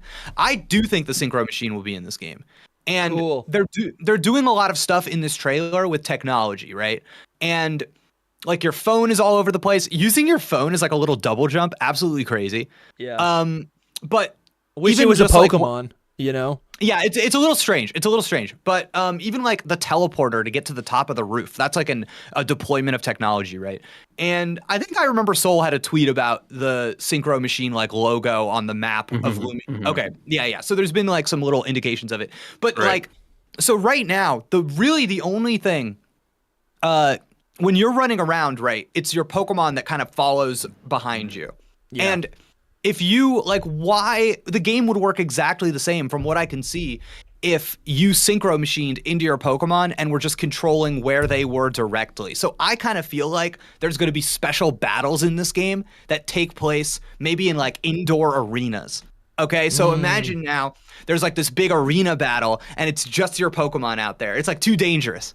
And so the trainer is like off and you synchronize with your Pokemon and they're just in there executing the attacks, having their own little battle. I could totally see the synchro machine being used that way because nothing about the mechanics of the game changes. It's a total it's like 1-to-1. It would work exactly the same. So yeah, love it. It's a good theory for sure. Yeah. So also knocking out Pokemon doesn't kill them. Crazy. Oh, that's cool. Yeah, that's weird. From Let's Go, right? Or from the Maybe not. It's from the Let's Go. Let's Go. You couldn't battle wild Pokemon, so no, you could battle. You could battle the legendaries. The birds. You knocked out the legendaries. Yeah. The birds and Mewtwo, and they would do that. I think. This is like the one thing that I wonder if it will carry over into the mainline games because it's a definition change, and it's like, the Pokemon. If it's knocked out. If it's fainted or knocked out, like that's actually what's happening. Like, which is cool because now this seems more. It's like the anime again. Everything is tying back. I really feel like the anime really is such a clear, or maybe the anime became, like it shifted. Game Freak's mentality shifted where they did start to look at like early anime as the representation of what the Pokemon world is. Because that is how a lot of us saw it originally. That's crazy. You're right. I just really love the idea of like you completely knock out this Pokemon. It's doing its little dazed, shaky thing. And then you try to catch it and it comes back with a little bit of health. And you're like, oh man, okay, no, I gotta go again. Okay, let's do it again. Yeah, that's cool. You kind of have this like back and forth with this Pokemon you're trying to catch. So I don't know. A lot of really cool details here. I'm like obsessed with it. I think it looks amazing. Yeah, I'm so excited. It looks really good, that's for sure. Like compared to Scarlet and Violet, holy cow, man. Holy cow. Yeah. And it's crazy how my big thing for so long was just I need to know that I'm going to be able to like aim and throw a Pokeball because that was so much of the fun of Legends Arceus. And then in this trailer they were like, what if the fun was something completely different? Yeah. And they completely de-emphasized Game Freak. Right. And they de-emphasized catching, which is so crazy. I don't think anybody saw that coming, that they were going to actually like this game is not about going out and like throwing a million Pokeballs and catching something over and over and over again. I don't think. Yeah. That's not what the trailer communicated to me. And I would say it's maybe a both, but they just because this is like the first trailer ever, they want to show the new features. You know what I mean? Because I think that we will still have an aspect of going and catching Pokemon. But I agree with like it's not like the primary like you need to fill up your Hisui Dex for this. Right. Especially since think there will be Mega Evolution. Right. Mega Evolution, a battle mechanic. It's like obviously they want you to battle more. So that's kind of what I was thinking with the Synchro Machine too, where it's another opportunity to like emphasize battling again. And they kind of had in Legends Arceus like that area off to the side where you did battles, but it was like stupid. So you know, maybe they could do something that's like an iteration of that idea that makes it meaningfully different. So dude, PvP would be actually super cool. Dude, Weepinbell. I just saw Weepinbell. That looked pretty sick. Cool guys. All right, Jake. Good to see you. Very cool. Enjoy. Be Happy well. Pokemon Day. Thank you for coming on. Happy Pokemon Day. Man. Happy Pokemon Day. Happy Pokemon Day. There needs to be an official like greeting that people do for Pokemon Day. It's like Happy Pokemon Day. Alola. There's a really funny. Alola. If you get the chance, there's a really funny tweet from my friend Sunny, who's a Pokemon shiny hunter, and the Pokemon company tweeted at her today. Because her tweet went viral, and it's her with a like a Tepig plush, and she's like losing her mind, and the Pokemon company tweeted her. So if you see that, it's very funny. Awesome. It's good. That's awesome. All right, cool. Nice. All right, bye everybody. See you, buddy. All right, see ya. Bye. All right. That was a nice little warm up. Nice little. Let's Sorry guys. It gave me plenty of time to make the tweets that I needed to make. It was perfect. I think it was. Yeah. No, that was fun. I was. It was stressing me out because I'm like, I want to talk to some other people, and then I was like, but I'm gonna be making them wait all day. Toby wanted to join, but I think he's gonna join tomorrow. All right, let me just pull this up. Let's knock out some of these super chats. We've got some very generous people hanging out with us, and then we're gonna go frame by frame and go through this trailer. You guys don't have an off time, right? Like, we're just vibing for the rest of the night. If you got to take a bio break today, I don't. If you got to take a bio break, take a bio break. If you got to get some water, get some water. We're chilling, right? All right, this is great. Let's start with Young Smokey because he just hit a brand new super chat, and then I'll work my way through these super chats. Thank you, Smokey. Yeah, thank you so much. Seriously. You guys are really showing up today. It's actually quite miraculous. And generous. All right, hey guys, we got Totodile once again. I'm going to emphasize this every chance I get. Shout out Soul for not telling me. Bro, I could not tell you because I just wanted you to know this now, like to get this feeling now. It's good, man. It's good. Dude, you tell me Totodile any time of the day, any time of the week, I'm gonna be excited. It's gonna be good. That is so true. Oh, anyways, okay, that's great. Thank you so much. Danny O with the $5 says couldn't sleep at all, dead tired at work, but it was worth it. Thanks for the content, gang. I missed most of the. I think he said most of the stream. Let's see, most of the stream. Who are your starter choices? Thank you, Danny O. Toto. Now, absolutely 100,000%. Toto. 100,000%. Go watch their reaction, bro. I think I yelled louder than I ever have on one of these streams. You did, yeah. We already made it a clip. It's on social. Wyzoke Dakota just sent us a super chat. Thank you so much. There's no message though. My pick. Wait, Dusty, you didn't say your. Okay, I want to pick Totodile, but I also just Bayleaf. I mean, I love Bayleaf, and I just feel like when else am I going to have this opportunity? You know, we're so here, Johto. Okay, but hear me out though, Dusty. Hear me out. You love Bayleaf, but it's gonna be Meganium that gets the new thing, whether it's a regional form or a mega. So shouldn't you go Totodile? Don't do it. We have too many Totodile people already. We need. I'm fine with being Chikorita. I'll be Meganium's cool. And listen, I've been playing Pokemon Snap. It's so. Have you seen Meganium in Pokemon Snap? Dude, it looks so good. Have you I've seen never it? even played the Shut game. up, Soul. You can't speak on Pokemon Snap. No. I've never even played the game, and I've seen Meganium like a million times on Pokemon Snap. So no worries. Yeah.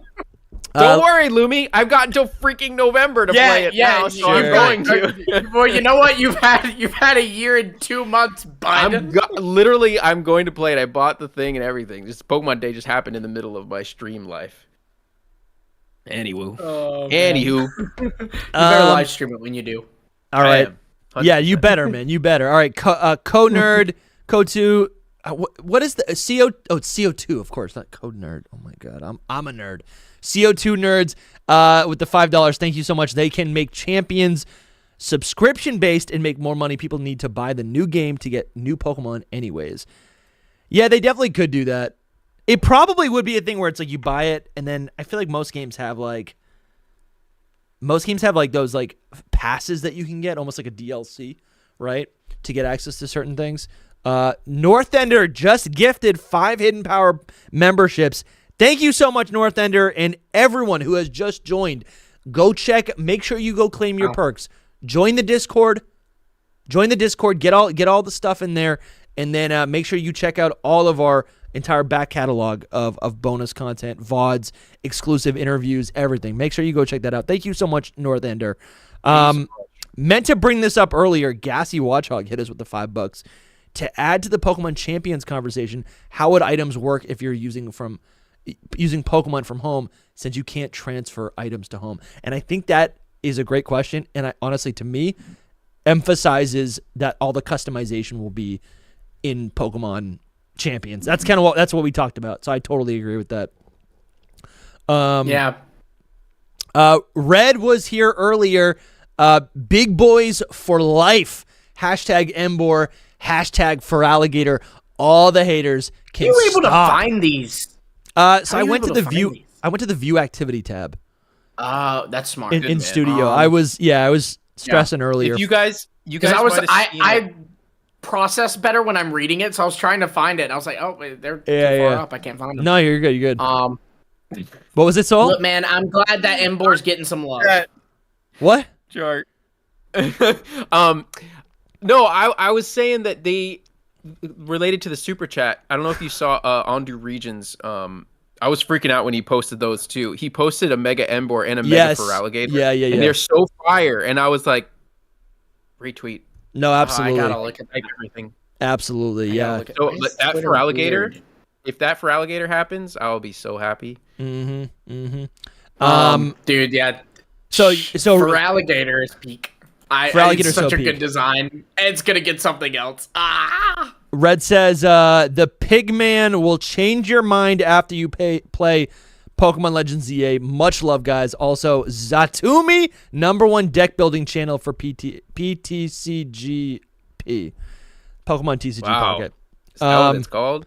Yeah, dude. Zatumi's got the best, literally the best channel. I play TCG Pocket, but not like that. But I still watch his videos because it's like so informative. I'll have like kind of a deck, and then he'll be like, "Yo, do this electric deck," and they're always creative. And then I'm like, "Oh, I just needed these 2 more things in my deck, and now I have that synergy he was talking about." It's great. He's got a great channel for that. Jason Borno says, now that spoilers, the 3rd Legends game starts, it will be Snivy, Litten, and Poplio. And that's basically like... So that'll complete all the Gen 7 and the Gen 5 starters having something else in a Legends game. We can only hope. I feel like after today, them doing the double up on Gen 2, I feel like there is not a shot we can predict the next one. Like it's too easy that it would be that set. So in my head, I'm thinking Snivy will be there, and then maybe what they do is either Poplio or Litten, and then they take from another region, so they now have like another thing pulled in. Yeah. No, absolutely. I think this is just a weird thing. Like we can't make connections out of this. This is just weird things. Paldea has nothing. Yeah, dude. That's what I know. That's the thing too. Was Gen 2, Gen 5, and Gen 7. Well, Gen 7 actually did have some. They had special Z moves. We're gonna get Paldea starters for the next Legends game, man. Wouldn't that be good though, Soul? Like, because then they'll get something. So you would like them more. You're like, unless it's think about it. You like Fuecoco. Yeah, it's like so close for you. So that's the only one. The other 2, you're crazy. You're crazy. There's no way to save them, I don't think. Maybe Meowscarada, maybe. Anyway, that's neither here nor there. We have like a whole bunch of super chats. Yeah, no, they're flooding through. Y'all blowing us up. Just 20 bombs. Justin super chatted about an hour ago. I hope you're still here with the $20. The map for Pokemon Legends ZA is on the Pokemon website, and we do have it. Yeah, the map we were able to grab that, which is super helpful, especially later on when we're gonna be referencing it and stuff. Thank you, Justin. That's like your 3rd super chat in this stream. Thank you so much. Let's see, Northender, ecosystem. Oh. N. Simmons with the $5 says, do you think it's possible DLC for Legends ZA would expand a bit outside the city? I think it is possible. Yeah. But also I feel like they've shown us plenty in the city. Yeah. I don't know if it expands outside of the city, but that would make sense. Yeah. But already the city that we know is already reinterpreted enough. Like there's already there's grass, there's sand, there's water. It's like the Pokemon can just live there, you know? I really don't know if we will get DLC, but it might be like more like Daybreak. Yeah, sure. The timeline makes me think if we get DLC, it'd be more like Daybreak, because you think if this is coming out in November, and then I assume that Pokemon Champions is coming out early next year, and then you have Gen 10 coming out in the fall of next year, very likely. Yeah. So like, I don't know. It's like, where do you put if it's something Isle of Armor, Crown Tundra, Teal Mask, Indigo disc level, where do you put that? So I'd assume it's Daybreak, that size. Mm-hmm. Here we go. Young Smokey, we already called that, I think. No, we didn't. Young Smokey with another $20. I really want Chikorita to get a lot of respect. The first 4 generations hold a lot of nostalgia for me. Yeah, absolutely. I will play the grass long neck dino inspired by Pokemon. Meganium got that long neck sauropods. Yeah, Meganium is so under. I don't know why it gets so much hate. I really don't. I mean, Chikorita looks a little. I think it's bad competitively. Sure. I think that's why it gets the most hate, because it's not. And it's funny. I've seen so many people say, like I've seen the meme, like Charmander is praised for making the Gen 1 games good. Hard. And then Chikorita is hated for making the Gen 2 games harder. Yeah, right. It's like just pick a side. I don't even. Charizard is so good in Gen 1, also though. Like, well, they're saying like beginning of the game, because you figure you've got the fire starter early on. All you can get really are like Rattata and bug and flying types, and then you take on Brock, rock gym leader, and then Misty, a water. But once you get in late game, it's like Charizard's got flamethrower. It's killing everything. Young Smokey, thank you so much for the continued support. We also have Zachary Clonch here with the $20. Thank you, Zach. Well, thanks for being here, Zach. What do you all think of this? Each starter has a regional form in Mega Evolution. Johto Feraligatr equals Mega Feraligatr. A Kalos. Hold on, I'm confused. Johto Feraligatr gets Mega Feraligatr, and then Kalos Feraligatr gets a Mega Feraligatr Z. Oh, they're saying Mega Feraligatr A and Kalos Feraligatr gets Mega Feraligatr Z, like Charizard's X and Y. That's cool. I think that would be insane. That'd be wishful thinking. Over the top. Yeah. Insane. But it would be awesome. But I would love it. That would be sick. Yeah, I wonder if we're going to end up... I mean, here's the thing. This trailer, all it did was reveal these cool things. They gave us a teaser and nothing. This is the launch trailer. This is the... Okay, start talking. There's a couple nuggets in here that are teases that we're going to be continuing to talk about all week long. We got a bunch of live streams with a bunch of awesome guests throughout the week. That is true. We're going to be like puzzle solving all these things this week. But yeah, basically, I am expecting in the next month another trailer that gives us like a new Pokemon or a new aspect of the game. Next month? I don't know about that. You know what's crazy? Maybe. This game... I'm thinking not till May or June. Yeah, May, lucky. If we're lucky, May. Mm-hmm. This game is basically... Now that it's out in November, this game is like the mainline. It's got the full support, the full push of any other Pokemon game. We always talked about Legends Arceus lacking that and being overshadowed by Scarlet and Violet. This game is getting the full push. Though, even still, it kind of isn't, because you figure, what happens? Legends EA comes out in November. Potentially, Pokemon Champions could come out a little bit after that. Sure. But that's not mainline, so I won't even count that. It could come out before. I still don't think it will. But then 3 months after Legends EA comes out, guess what happens on Pokemon Day 2026? What? Here's Gen 10. Yeah. And immediately, any Legends EA just We feel that way though because it's always kind of been like that. We just feel that way because we've lived through this year of drought, and so a few months to us doesn't feel like a lot of time. But back in the day, it was a lot of time, and now we're just yeah. You know what I mean? It's just a few months, whatever. It doesn't matter. But no, we'll have enough time with this game. But at the same time, I do think that Game Freak prioritizes new generations over these. Just saying, this is a different team working on this. Yeah, for sure, for sure. But you know what? Dude, I'm telling you, if Game Freak if this isn't the game that Game Freak's prioritized, then I cannot wait to see that game. You know what whatever I mean? Like, game that would be. Yeah. This looks so good. So if this is the bad the game, unwanted stepchild of Game Freak, then let it that's be. Insane. Yeah. Also, I want to say something. I know we're doing super chats, but I wanted to say something related to the release date again, which is Pokesutami tweeted out today. Everyone's got viral tweets all day long, right? She tweeted out today that in Japanese, the late 2025 in Japanese is actually autumn 2025. In Japanese. Explain it again. I'm sorry. What? That's insane. But what did it say for Jan also said the same thing when he was watching it, and he watched it in Japanese. And when the guy says Pokemon Legends EA will be coming out autumn 2025, that's actually huge. But what did they say? I mean, come on, it's gonna be November.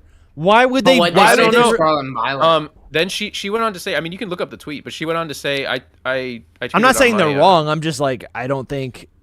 They speak Japanese, and Japanese is the main, that's where you should always look to. And it's so fall for them lasts from like September 23rd to the end of November. Yeah. So okay. Yeah, so it can still. My question would be like, what did they say about Scarlet and Violet? Because that came out in November. Because if they said autumn for that one, then we're cooked. Did we get like a window like that, or was it like the actual? Yeah. In fact, I checked earlier, and Scarlet and Violet, when they in the reveal trailer for it.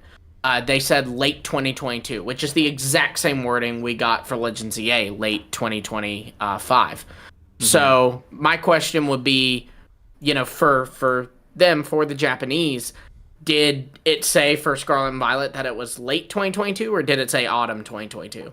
Yeah, it's a good question. I asked him Yuri, about... I think you're in the chat, so go ask, because I asked him about the Teal Mask and Indigo Disc. Specifically, because I know it was like winter and summer, like for those, and so I was trying to see like what it sounded like for that. Well, anyway, about Scarlet and Violet, because that was November. Yeah, the thing is though, those are mainline. You know what I mean? Their main generation games that always come out. They always come out in November. This is sure, like a but whole like what did the thing. person say? Because if he totally said late 22 there, but here he's saying autumn 20. That's big, I think. Yeah. But I am high on copium right now. Oh, dude. Same. I mean, too I want much anything, copium. anything for it to not be like late November is my life right now.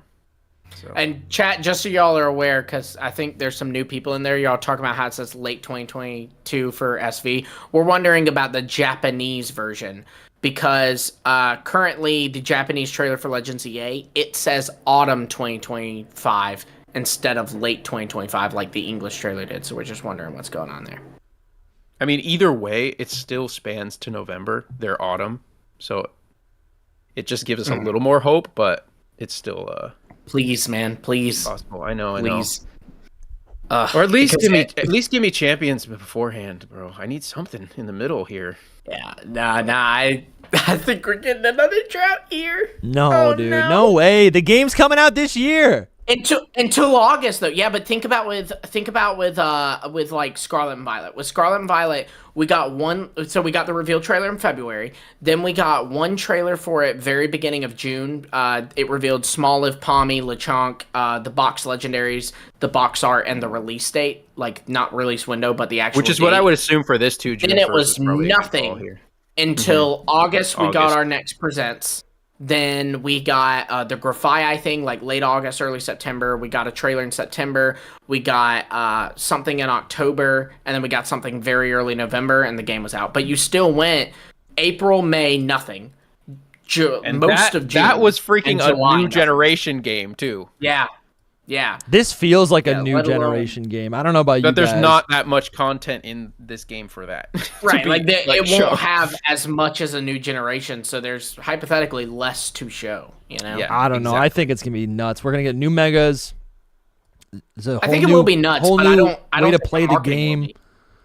I don't know. It feels big. It feels completely They just different. showed us how to play the game now, so that's out. Yeah. So what do they have left is just to show us megas and some story beats. Damn. No, there'll be something. It'll be crazy. Some other characters for sure. Hopefully regional forms, but I'm definitely not banking on it. Yeah. Was that a pun? So banking on it? Was that a pun? I don't think so. No, that was an actual saying. Is that not a saying that y'all use? What does it mean? Anyway, what does it mean? It's elite, we can move on to the it's elite. Trailer. Here we go. We're going back to the super chats. Here we go. Let's see. We talked. Yeah, we did Young Smokey. We did Zach. All right, Wise Oak Dakota with the $5. I think we will be doing research on the wild zones. Then the Quasar team will design a new habitat to replace what's there at the start of the game. What do we think about that, guys? It's a good idea.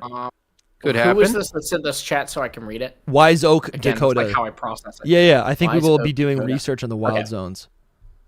That makes sense to me. Yeah, that does make a lot of sense, especially because like the one they showed like the most attention to was that one where there's Bunnelby and Fletchling. And it kind of looked run down. Like it looked like an area that could use a little, TLC, right? Yeah. So I think that does make a lot of sense. Yeah, thank you, Wise Oaks. Let's see. We got Rice Farmer, and the puppy is waking up. I might have to take him out soon. I think he might be hungry. Puppy! It's that time of the day. I hear him. Yeah, he's back there. Do you think we're getting new megas aside from Zygarde, the main legendaries in Zeraora? I'm still holding out for Mega Dragonite. That's $20. I don't know about Dragonite. Rice Farmer. Thank you so much. Thank you so much. Yeah. Thank you. Thank you so Appreciate much. it. I don't know about Dragonite, but there's definitely they literally just had the perfect opportunity to reveal a Mega Dragonite if there was one, because like that whole thing with the anime short thing. Yeah, that was a good time. But yeah, I think there's definitely new megas. I think there's only new megas. And what else was a part of that question? Do you think we're gonna get new megas aside from Zygarde, main legendaries, and Zeraora? I'm still holding out for Mega Dragonite. I'm hoping that the legendaries even get them. I mean, I don't even know. The Terra Leak is the Terra Leak, right? So things can be changed. Mm-hmm. You don't know. Yeah, I don't know. I think we're getting megas, and I'm even gonna. My bold prediction is that right now, I guess right now, not on our screen, on the screen of the people watching, but on SoulSilverArt's screen that I see, I think I see a Pokemon getting a Mega Evolution behind him. No. Really? It's Gigalith. Ooh, I'm feeling it, man. Ooh, that's a good. I like that. I like feeling it. Look at the boy. You can't see him, but if you go to the other thing, he's hanging on a TV, and I love it. No, I love that. Great. That's crazy. I love Gigalith so much. Gigalith really is good. It's something like I didn't really appreciate for a long time, but now I absolutely love it. It's so good. Let's see here. How you doing, puppy? No, he's laying back down. All right. Noel with the $10. Have you guys checked the updated information about Zygarde? That he can change his wings to whatever he wants. I was pretty disappointed with the trailer after such a long break with lack of infos. Let me go to the I did see that earlier. I wasn't sure if we I do not disagree with this. Where is that? No, it's on the I don't think it's an opinion. Legends website. It's on the Legends website. It says its 4 wings and its tail can freely change shape to play a variety of roles. Crazy to hear that they're wings. He calls them wings. That's crazy.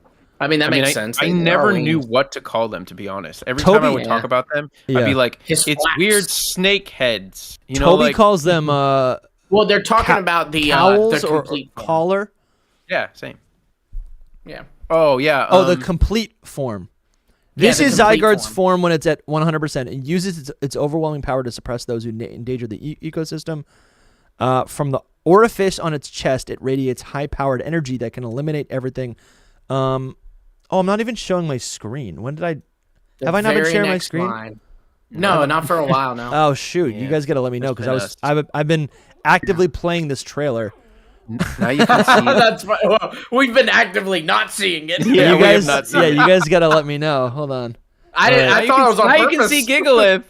There he is. Yeah, you can see the Gigalith. Sorry about that. He's getting a Mega. I can't. I was like so careful to show this the whole time. I kept like, how nice reset is this Cavalier this. though too? They came for yeah, for that's Pokemon nice. Day. That is nice. They came for Pokemon Day. Yeah. So its 4 wings and its tail can freely change shape to play a variety of roles. I wonder if that is in its original dex entry because, bro, I don't know about you, but that sounds like It's not. I've looked at their dex entry a million times. That sounds changes shape to play a variety of roles. Are those roles ride Pokemon? Is Zygarde your little buddy that changes depending on how you need him to function and traverse the city? I don't know. Possible because we did not get any ride Pokemon in this so far. So yeah. And we might not even need ride Pokemon. They added. You know what's funny too? It's the rest of that little snippet about Zygarde, about it uses the Orphison's chest. All of that is like old dex entry. Because I made a video on Zygarde recently, and it said, like, I looked at its dex entries. I don't remember seeing anything about its wings changing shape. So it's interesting that they, like, reused old info and then threw that specific bit in. You know? Yeah. Yeah, I'll have to tweet that out. That's very interesting. It's gotta happen. That is new information. That said that? That was, where is it? Noel. Shout out to you, Yeah, thank you, Noel. Thank you. That was a great grab. Even though I agree with the second part of Noel, I think it's Noel. If I'm looking. Is it?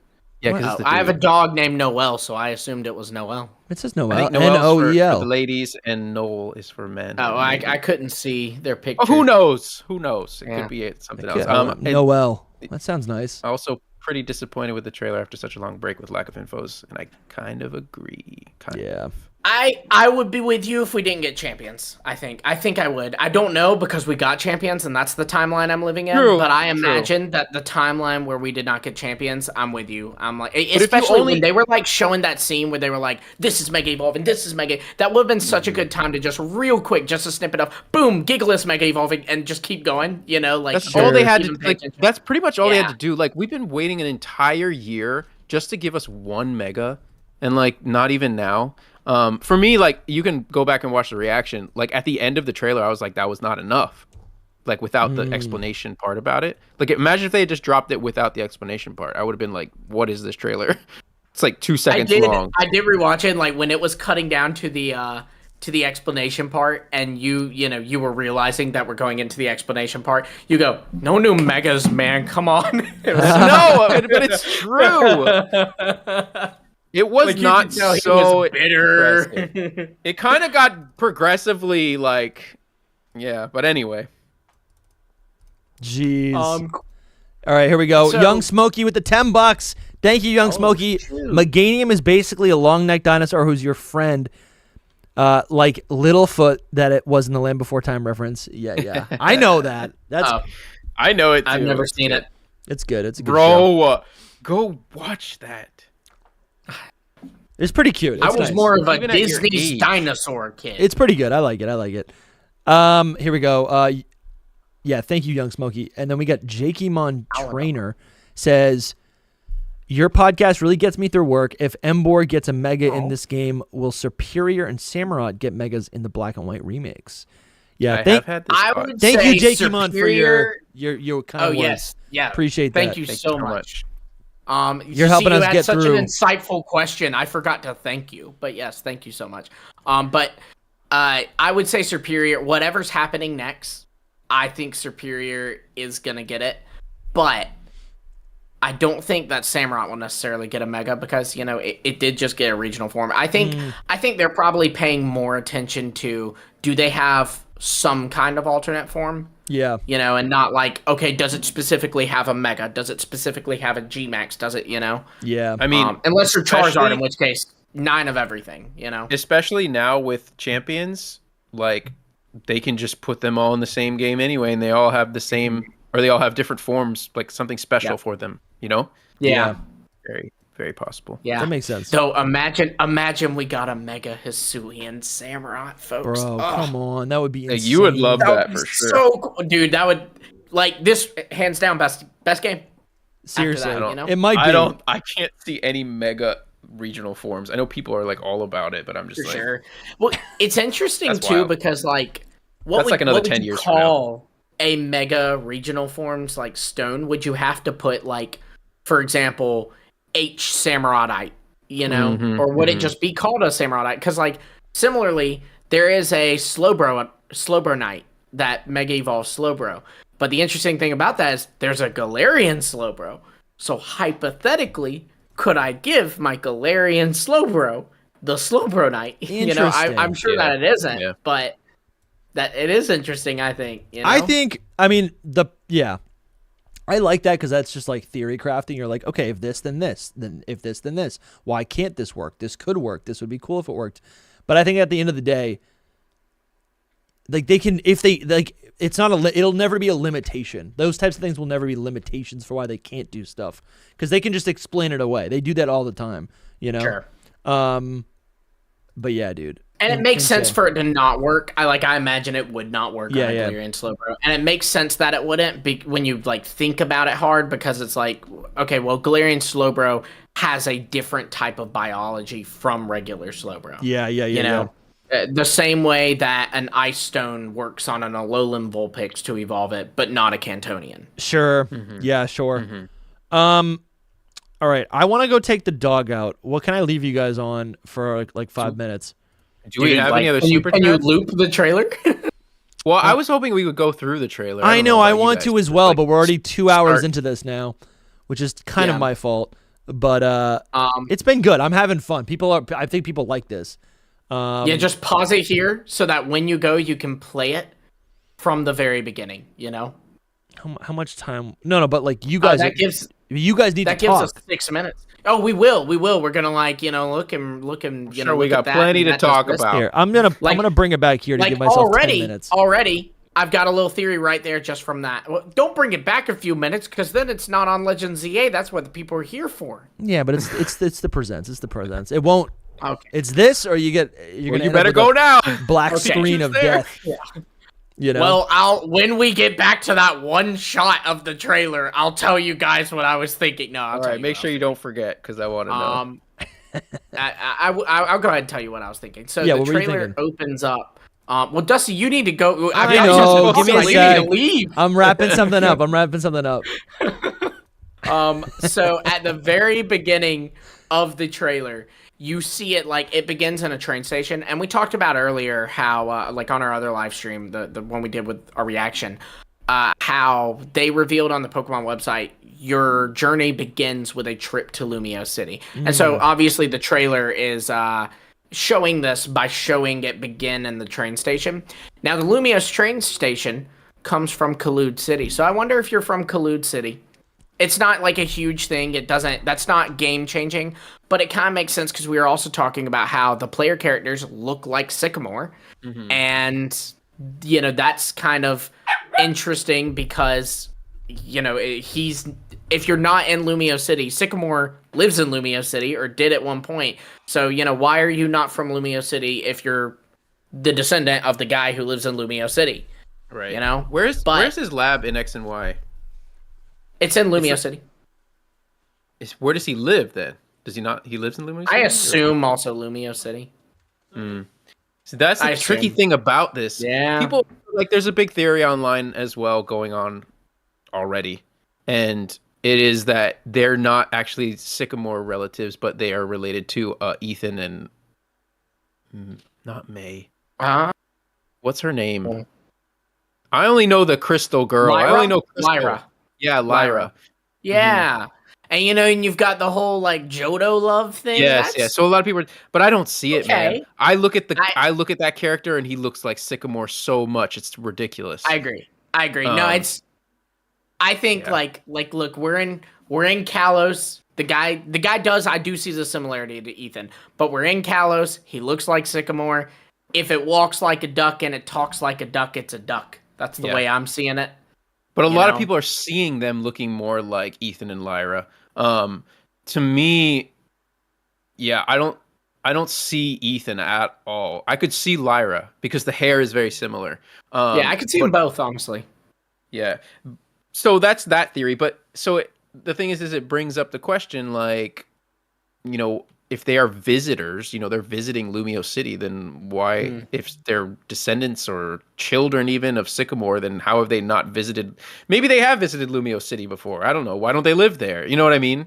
It's a lot of questions there that makes it a little more complicated than they're just his children or, Yeah, for sure. No, it's weird. It's weird. And they might be a mix of two characters, right? Like, weren't there some people? And like in Legends Arceus, you had, I forget her name. It was either Charm or it was Charm. She was an ancestor to both Bertha from Diamond and Pearl and Agatha from Red and Blue. So, just like you have two characters kind of mixing to become an ancestor, like, being confirmed to be from the same person, you might have like a soft confirmation that, hey, maybe Lyra's kid ended up, like, Lyra's descendant ended up like marrying into the Sycamore family, and so there's a common descendant between them, maybe. But this is so much bigger because it's the player character. It's like this is crucial to the story, I think, like whoever this character is. Yeah. So it is interesting that last time the characters were clearly like mimicking the Diamond and Pearl characters, but this time they're not mimicking protagonists. They're mimicking Sycamore. Combine that with, like, I'm with you, the hairstyle of the male protagonist is obviously Sycamore, but he could be like he's my idol or inspiration or something. I don't know that, but even still, like, I go, why is the girl's hair not even Sycamore's color? Like, why wouldn't they make them both black haired? You know what I mean? Well, a lot of people are saying it's Sycamore and our mom from Callum and Serena's mom. That's kind of hilarious. And that is the hair. That is that hair color. It's her hair color. It really is. Why can't they fall in love? Who cares? Yeah. Whatever, they fell in love and had a kid. It's not that big of a deal. He gave us a Pokemon, like, okay, and he gave her a child. So we like him. He's our stepdad, Yeah, he could be our stepdad. Also, it'd be crazy actually, because it'd be like we're like Callum is our big brother. Do you know what I mean? Like, that'd be kind of cool. It'd be like, it'd be like, oh yeah, you saved the Kalos region. My brother did a long time ago. Like, all this stuff. It'd be really cool. And then at the same time, you have the like weird, like, so who is the rival then? Because they're literally a copy of you, but with pink hair, like, but it's the same character. I mean, obviously, if you pick a boy, the girl is the rival, same as X and Y, but they're still like the children. So, like, are they your brother or sister too? Yeah. I know, it's a lot. It's a lot, but I've been thinking about it. Well, and there's also, like, how far in the future is this? We know it's post X and Y, but is it 20 years? Because if so, then it's Sycamore's kid, I think it's more recent than what I was thinking earlier. Okay. Yes. And I will say why. I don't want to say why. I knew we were going to get to it. I was going to say why, but I want to, like, put out a tweet first that this will disprove. So I just want to put the tweet out first before I disprove it. If that makes sense. The same eye color as Sycamore too? He has very similar eye color. Very Sycamore's similar. eye color was. Yeah. I wonder too if on the map, if you can see Lumiose, not Lumiose, Sycamore's lab. I almost called it Lumiose lab. You could see in concept art, the art museum's still there and is like the same design. Yeah. No, you would have to look, because I don't know Lumiose like that. I know Yori was posting a whole bunch of like doing Yori posts, which are fantastic. I don't know how she does it, but they're like analysis of the map and everything. So she looked up where we come out of the train station is definitely like where it's going to start. You know what I mean? You can probably see his lab and the hotel and all that. I was thinking, this is a theory I was going to put out maybe tomorrow, is that I wonder if AZ's like hotel is Sycamore's old lab or something. It's an idea, but I have to see, because it looks like. Oh yeah, yeah. You're kind of right. Yeah, it's a few stories bigger, but it does look really similar. Also, Dusty's not here to celebrate this. Yeah, but we just hit 10K. We just hit 10K. So congrats to you, Soul, dude. Congrats. Congrats. Yeah. Dude, thank you all so much. I mean, this is insane. Thank on you guys. Pokemon Day. On Pokemon Day. Amazing. Insane. Amazing. You guys are awesome. 10K. Yeah. We also have a super chat from NMT Arts.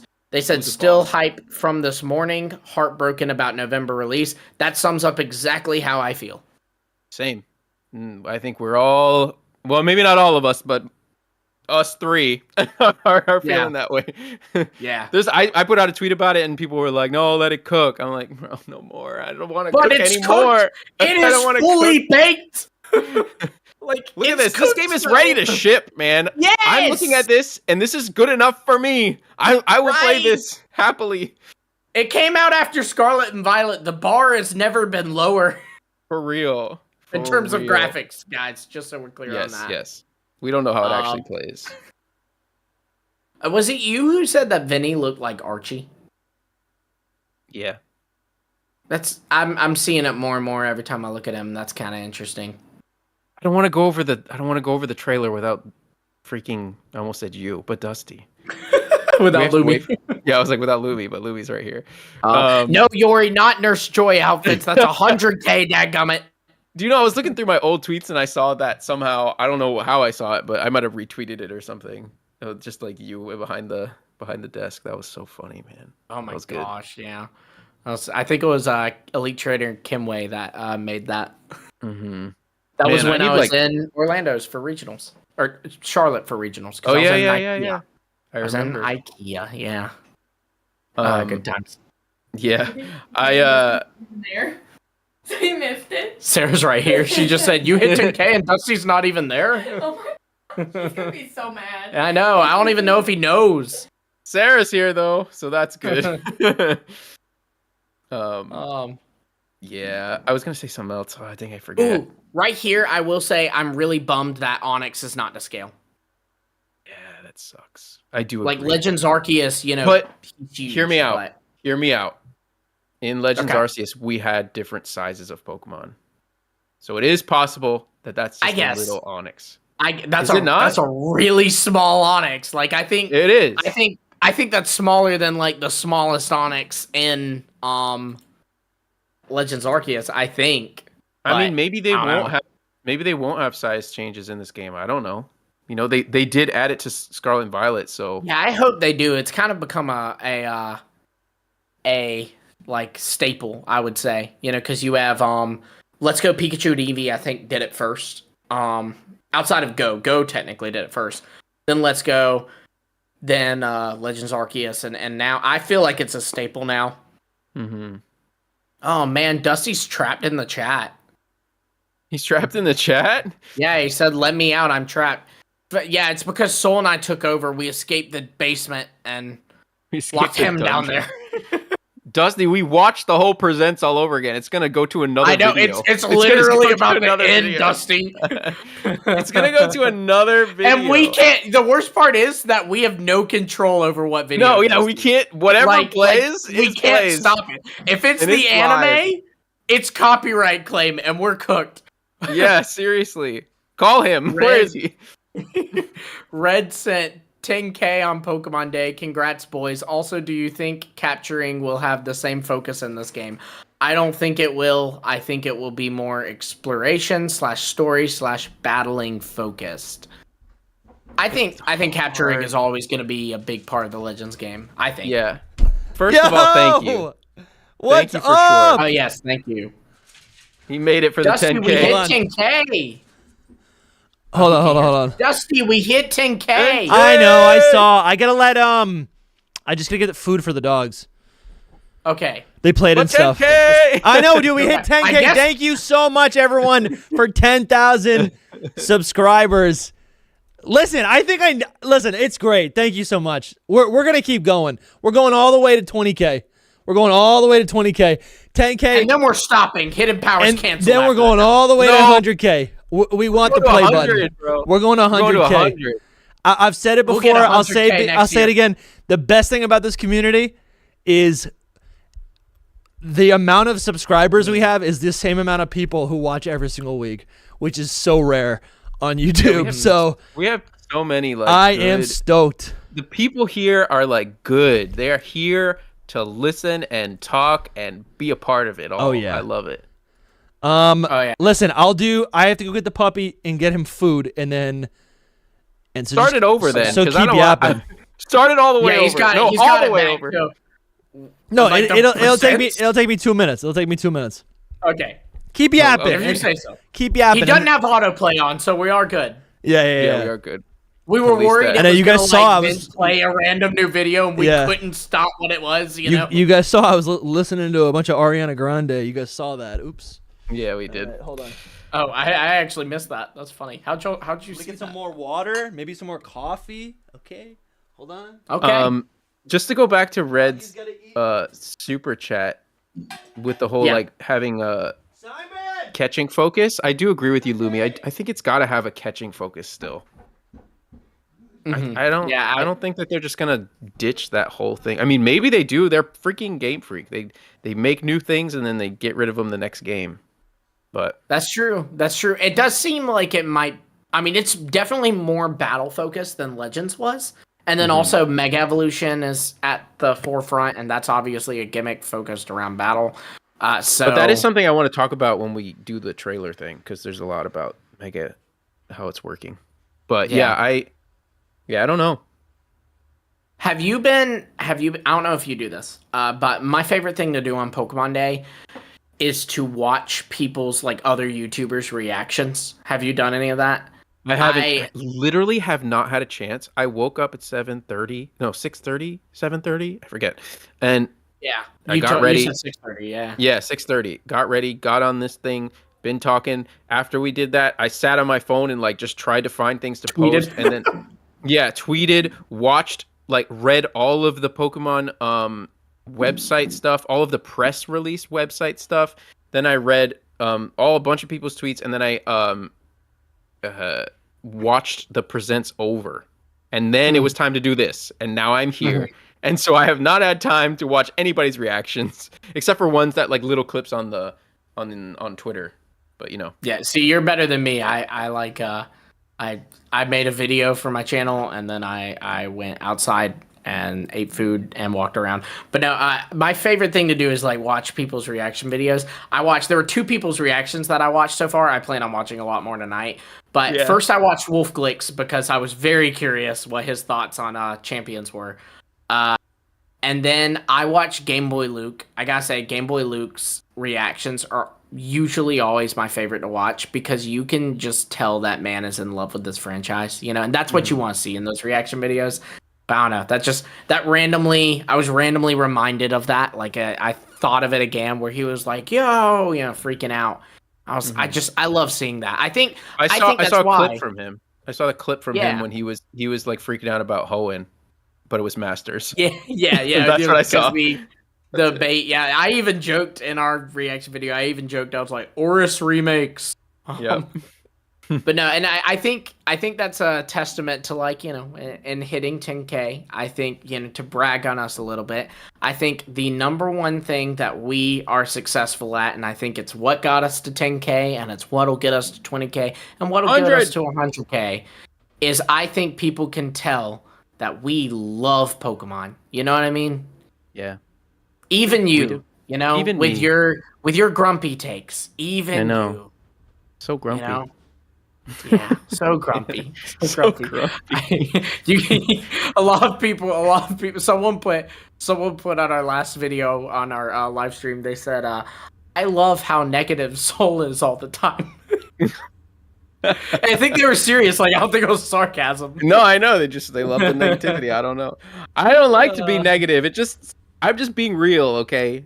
If I don't like something, I'm gonna tell you. Golf girl, you know, I like can't, where they're like, you know, everything is sad and ending. You know, that's Soul. Yeah. My problem is I can't hide like the emotions, you know, up with all that. So it's tough. Soul Silver Grump. Mikasa just posted that. I love it. It's actually Paul really SoulSilverArt. Yeah, Paul Silver. Paul's here. Paul SoulSilverArt. Yeah. But no, I like it too. I think it balances us. I think that's another thing. I think the three of us, our dynamic is not captured anywhere else in the Pokemon sphere. You know, like I think we all bounce really well together. Yeah, I agree. And also, we have me. Nah, that's a joke. Yeah, it's true. We do. People were saying that they liked your shirt, but I can't really see what's on it. Oh, thank you. What are the designs? A pineapple and Lapras. Oh, all right. Technically, a pinnap berry and palm trees and Lapras. Very nice. All right, guys. 10,000 subscribers. Thank you guys so much for all your continued support. That's honestly huge. That's honestly crazy. Did you walk up to your computer and see me like going like this and thought, "What are they doing?" No, I actually didn't even see you. Oh, okay. I have the studio, like the dashboard, over the Discord. Okay. But what are you doing? Well, you still have to look at my shirt. Oh, that's a Pokemon shirt. Yeah. That's pretty good. That's pretty good. Yeah. It's missing a button though, so I kind of have to, show a little chest. That's fine. That's fine. I think we like that. All right. Okay. Are you guys locked in? Should we start? We're about 2 hours in. I'm down to do the trailer thing. I'm gonna record this like it's a video. You guys ready? I'm locked in. Hitting 10K. All right. Ready? Actually, do we have any super chats to go over? Nope. No, we hit them all. The last one. We talked about Red. Mm-hmm. Yep. And Sky King. Oh, look at all these people. Yep. And Kionu. Oh, wait, we did miss Sky King and Kionu. All right, we got 10K on Pokemon Day. Congrats, boys. Also, do you think... Okay, that's Red. We got that one. That was Red. Awesome. Thank you. Sky King says, I know it's a bummer that Onyx is a little small, but you have to think about how worthless it would be with a hitbox that big in a game where you got to dodge. Anyways, happy for y'all. Congrats on 10K. Yeah, that's probably true. So I was listening a little bit. So I mean, I guess we'll kind of discover this. Maybe we can talk about it more in the kind of the close read of this trailer. Yeah, bro, I love this so from I mentioned Gassy. that I didn't like it. I love this from Gassy. All right, thank you, Sky King. Yeah, thank you. And when you got to dodge. Anyways, happy for y'all's. Congrats on 10K. Thank you guys for 10K. Thank you. It's 10K. You guys. We did nothing with the 10K. Mm-hmm. You're the subscribers. You're the one that there's 10K of. We make 3. We make up 3 of the 10K. Mm. And then I'm not even subscribed to this. Are you really not? No, I am. Bro, subscribe right now. I am. I'm pretty sure. Yeah. On multiple accounts, actually. Yeah, multiple accounts for me as well. All right. I'm 5K of the 10K. All right. Kionu with the $5. Hey, much love. Hey, much love, fellas. Quick question: does the end of with the Roto? Does the end of with the Roto phone give Pokemon journeys to you? Think the rest of Gens 2 to 5 starters could be DLC megas. Interesting. Hold on. At the end with the Roto phone, that would be. I think I remember Very that. end of the explanation. Yeah, I was hoping to talk about that too a bit. Yeah. Weird. Yeah, like has anyone decoded this? I'm pretty sure it says this is a promotional match announcement. Oh, really? It says it right under. Uncle Onyx jamming. Oh, okay. Interesting. It's a radio station. Yo, it's DJ Uncle Onyx in the jamming, morning. Back again. Today we're hitting you with some sweet tunes from the Unova region. Oh my god! Whoa, I love that we get like different characters from Lumi. I know there's a whole universe, dude. Kiyono, thank you for the super chat. And thank you. Believe me, there'll be plenty of speculation on what could be coming after this. I mean, I think it's tough to say. We just got this is basically the first trailer for ZA. Speculation is coming, bro. It's already cooking coming. Up here. We're cooking. Cooking up here. Gassy Watchhog, thank you, man, for all the support today and just over the year with the $5. Soul is the Simon Cowell of the podcast. Oh, here we go. Dusty is the Paula Abdul. I'll take it. Yes. Lumi is Randy Jackson. I love how well this matches up. Yeah. It's so good. Yes. It's like actually accurate. Yes. Which is scary about it. I love it. Funny. Now, Lumi's going to act a little bit more cool and laid back. Like, yeah, I think I like it a lot. I'm very cool and laid back, man. I don't know. Yeah, but that was good. Randy sometimes back in the day, Randy would hit him too and be like, that's where the whole meme comes from. Like, it's a no for me, dog. Oh, like, sure, yeah. You would be real too. It's a no for me, dog. Soul's over here saying about the Legends EA trailer. Last year, I said that this was the worst game in the world. Yeah. Well, you're the worst game in the universe. Damn, that's pretty good. That's pretty good. All right. Good. Listen, before we start, I'm not even sure if we can even do this. How much time do you? This is gonna take 2 hours plus. No, it's not. It really is not. We'll hit on certain things. We've already talked about so much of it. Okay. Well, this is supposed to be a VOD for the channel. I mean, it'll still be good. All right. Oh yeah, all right. it'll be great. All right. Hold on. Right. Starting point. All right. And what are we calling this? I'm just trying to set this up for the VOD. So this is trailer breakdown. All right. Yeah. All right. I'm literally gonna do this, guys. You're gonna watch it happen in real time. Okay. Ready? 3, 2, 1. Okay. Welcome back to Hidden Power. This is a Pokemon podcast. My name is DustyGogoat. I'm also with Trader Lumi. Hello. And SoulSilverArt. What's up? Today we are doing a full trailer breakdown, a close read of the new trailer for Pokemon Legends ZA. We are live right now, so you might be hearing us talk with chat, but I'm ready to lock in. Legends ZA finally got announced, and I'm ready to log in. So first things first, it starts out with what appears to be like a train station. So this is like our main character in the train station about to enter Lumio City. I'm thinking about like the South Station. Remember in the Kalos region? Yeah. That's exactly where my head went. Yeah. And dreams of Southern Kalos. Actually, we haven't even touched upon this after 6 hours of live streaming. But yeah, could our character, if they're taking a road trip to Lumio City, could they be from Southern Kalos? Someone tweet that. So can you tweet that on Why not? Why no, not? That's too good. I physically cannot. Yeah, so we start out on this train station, and the camera pans to the exit. Oh, look at exciting! I'm what so is excited. This? What is this right here? Oh, no. This is gonna take 2 hours. Dusty's picking out the paintings. This is gonna take 2 hours. I mean, I don't even know. Do we know? That's the Quasartico building. Oh, it is. Okay. I can't see it so close, but yeah, it does look like it. Yeah, okay. Like you'll see it later. It's the Quasartico building. Right here looks like it says Macron. Yeah, that would be hilarious if that was true. There. All right, let's keep on. We burst out into Lumio City. Let me put on the music actually, just so we can hear what they're saying. All right, first things first. Can I say one thing about this, right? Yeah. What? Not to be the resident grunt already. About what? I was not so impressed with the music in this trailer. Like, I think the first teaser trailer, the music was fire, and this is like kind of okay. Well, you don't even notice it, which is kind of good, but not good. Okay. Yeah, we'll take a closer look. Hold on.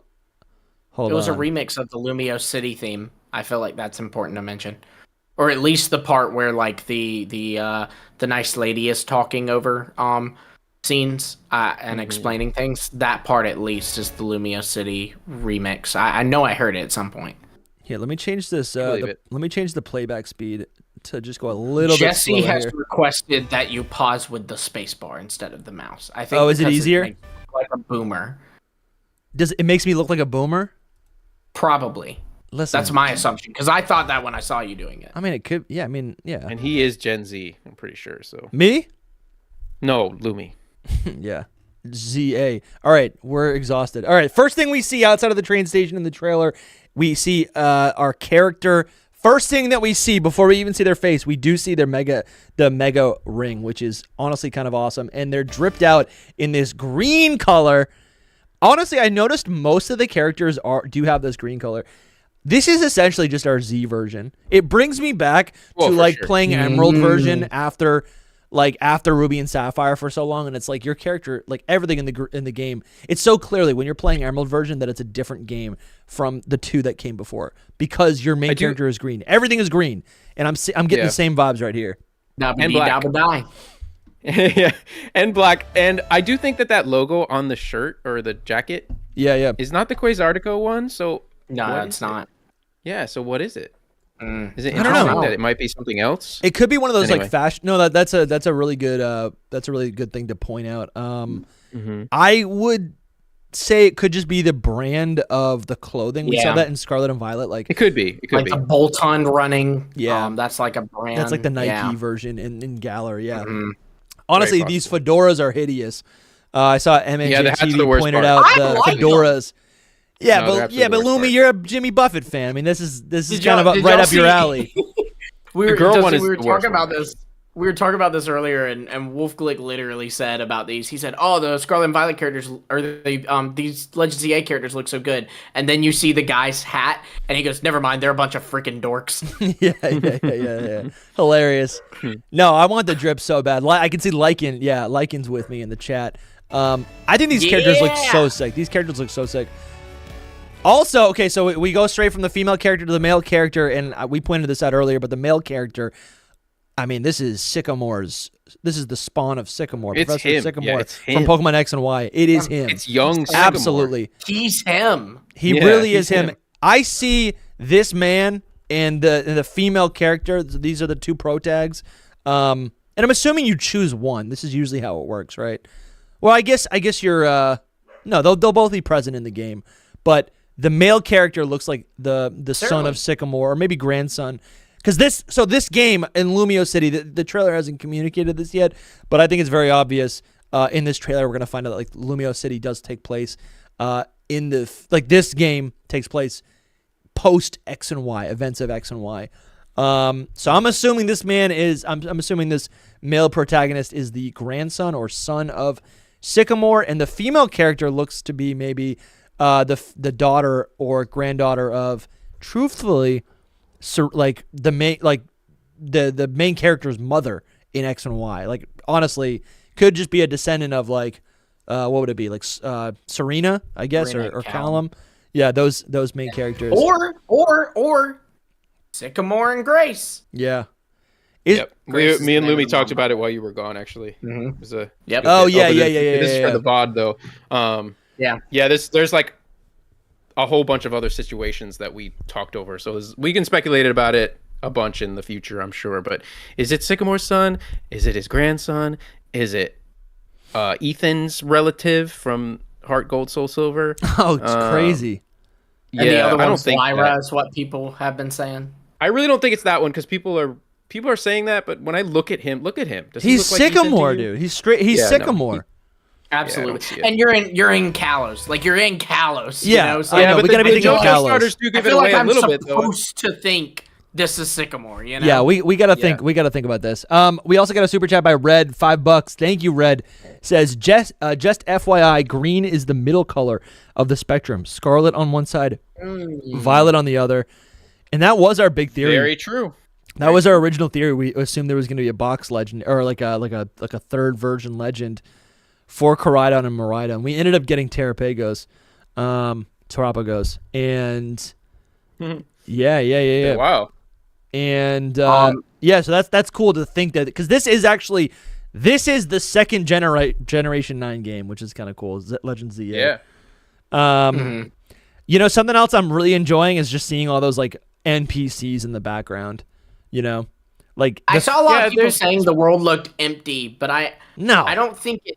I don't think it does. So. And to be frank with you too, something to remember is go back and look at the Sword and Shield reveal trailer. Yeah. That world is literally empty. Yeah. But they add that stuff in, you know? Absolutely. What do you guys think about how the art style looks, though, too? Because when I first saw this great guy, I was like, it reminds me of Sword and Shield and kind of like a little bit Let's Go Pikachu and Eevee and Scarlet and Violet all put together. Dude, I kind of see that actually. I said that earlier, man. It's like Sword and Shield, Legends Arceus, and not Legends Arceus, Scarlet and Violet and Let's Go all had, 3 parents had one baby together. You know? Yeah. And that was honestly though, game. because it what is that analogy? All right. That's what it looks like, like it's the Sycamore. Yeah. It's the Sycamore and Callum's mom. I can totally see, like, you're right. Honestly, you're absolutely right. This is just like a screenshot. Yeah, right here. This is a good example. This guy, like the art style, I don't know what it is. If it's like shading or it's like the texture, it looks kind of soft, but still has this like sharpness to it. Like it still kind of looks like like their face is solid, almost like a toy. I could totally see that. And let's go. It's more of like a little bit of a plastic look. Yeah. But it's appealing. Not as bad as Scarlet and Violet's, you know. No, but Scarlet and Violet was just like unfinished. Yeah. Dude, I absolutely love this. I really, really love this. I think this looks so sharp. And I'm happy to see all the NPCs in the background because I'm like, oh, cool. We can battle them. That's awesome. All right, all right, here we go. So then we're running out into Lumiose City. First thing we see is the Lumiose Tower right there, which I also love. And I was saying this earlier, like, I love that in Legends Arceus, there was always a point in the game, no matter where you are in the region, you can see Mount Coronet, right? Which was also symbolic and tied to the story of that game in the identity of the region. And I think in the same way, the Lumiose Tower does the same exact thing. You can see right to the left, there's a Pokemon Center, so that's kind of cool. No one's talking about Pokemon Centers, but those are back. N. Simmons with a $2. Thank you, N. Simmons says, do you think you can toss out all Pokemon and they follow? That's so true. That was a feature that I loved so much. Yeah, we didn't see that, so who knows? Yeah, this is what I'm saying. Like, there's things that they can reveal. All on that. I'll get back. Yeah, I'll ask around. All right. So then we're gonna keep running. I wanna shout out Yori here because I saw her. Who pointed out on Twitter. So if you look this street, it's like color coded. These are green. As you continue to watch the trailer, you'll see some streets where it's red. You'll see some streets where it's different colors. Such a good find that she found with that. Oh yeah, good job, Jordan. Not us, but wanted to point out because you see an example of it here. Yeah. No, that's super cool. I love that. That is really cool. I also want to say, I just want to harp on what Dusty was saying. I really think that the Lumiose Tower is like meant to be seen at all points. It looks so good in the background. It's powerful. It does. Yeah, it does. So it is powerful. For me, I think it's something like I think it helps you understand where you are in the that too, for sure. Yeah, it helps you like navigate and just understand where you are. I think it also looks good it's just kind of iconic in like a screenshot. But yeah, I think it's cool. It almost like no matter where you are, if you see it, you're like, I feel like your brain immediately thinks, I guess I'll just walk towards Lumiose City, you know? Like, where do I want to go? I want to see Lumiose City. It's powerful. All right, let's see. We're going to keep going here. And this is cool. So the camera pans all the way up to show the landscape. We got the Game Freak logo. And I do actually, later in the trailer, we're going to find out that you can actually battle on the roofs of these houses. So this actually does feel pretty deliberate for the camera to go all the way up like that. And it shows the mountain range in the background, which is just cool. I don't think we're going to be able to go to the mountain range. But it does make me think a little bit, just like what, Our roof battles, our sky battles, like, is that what they are now? Yeah, kind of a version of that. Yeah, like that's how you get the flying Pokemon is like you go up on a roof and you can kind of see a Pidgeot flying. Kind of like you remember how in Legends Arceus you'd have to go to these like I remember specifically this Gyarados. You'd have to like go to this cliff and use those Pokeballs that would go farther. I can't remember, Jet Balls. Yeah. Oh yeah. To catch the Gyarados. Cool. I could see like a similar thing where like you're having to go on these roofs so you can get specifically Pokemon like Noivern and Pidgeot, you know? Yeah. That is pretty cool. We're going to continue here and just pick out anything that, if you guys see anything, please just point it out. Sure. So we got Pokemon Center is clearly spelled. I kind of like that you can tell that says Pokemon Center, even though that is not an actual language. It's the same amount of characters. Yeah. Right, and the E is tiny. It almost looks like it. Oh, I just skipped past it. But, so we saw a Slugoo there. It's all good. Now we're going into, I don't even know what this is. This is some sort of internal building. But I think that's kind of cool. This reminds me of the Battle Subway. It does, I know it's not. Yeah. But it's maybe this is gallery. Maybe this is where you get some sort of, like, maybe this is where you get, like, the side quests, you know? Yeah, maybe. Like there's like a postal station here, and you might be able to battle these people too. Yeah, maybe that would be pretty cool as well. You see boutiques in there, so sure. Trainer customization. Yeah, you already said shopping center. I'd say it's confirmed. Yeah. It's also pretty cool to see that, like, it's also showing us that, like, you can go inside of buildings, right? I don't think we've talked about that yet, but, like, there are buildings that you can go to. I mean, I guess we don't have confirmation. It's sad that as Pokemon fans, we now have to get excited about that. But yes, you're right. We can go inside some buildings. Yeah. Which is cool. It's like, I don't know. I want to be able to go inside the buildings. That's what makes the biome, like, dynamic. So this is cool. Let's see. Let's keep going. Okay, this is cool. Big gameplay thing right here. We see our first gate. It says 6. So this is gate 6. So we know there's 5 other ones. It's in the shape of the pentagon of the Kalos region. So this is one little point of concern for me. Like these wild area. What are they called? Wild something? They're called not wild. Sure. Wild zones. I don't know how big they are, and I was concerned that this was the only place you could catch Pokemon. But I read on the website that it is you can catch Pokemon primarily in there, but you can catch them actually outside of the wild zones as well. It's just that in the wild zones, it's like the specific biome for a specific Pokemon. Sure. So it's like you can go catch the other ones outside of it. So it's not as concerning as I thought, but they're kind of small, from what I can see. Yeah, they do. Well, and not only that, but like, I don't know. I'm all about immersion, and I don't like the idea of just these green holograms being that is a bit of a mood killer for me. But and to separate it too, like why do we right. Well, okay, I just had an idea. This isn't evidence from anything, but this is just an idea. I could actually see these functioning similar to the Friend Safaris, where Pokemon actually shift in and out. I don't know if it's depending on the time of day. I don't know if you have to just go in and out to respawn them. But I could see each of these zones having like shifting, moving Pokemon encounters, right? We've been talking all year about like how is this game going to present these more these more wild and exotic Pokemon in this like urban environment. And this could be a way they do that. Right? And so basically like by going in and out of these zones, things could reset. Alternatively, the way I'm kind of looking at these zones is the same way that we have those biomes that we go to in Legends Arceus. There's always that hub area of Jubilife Village.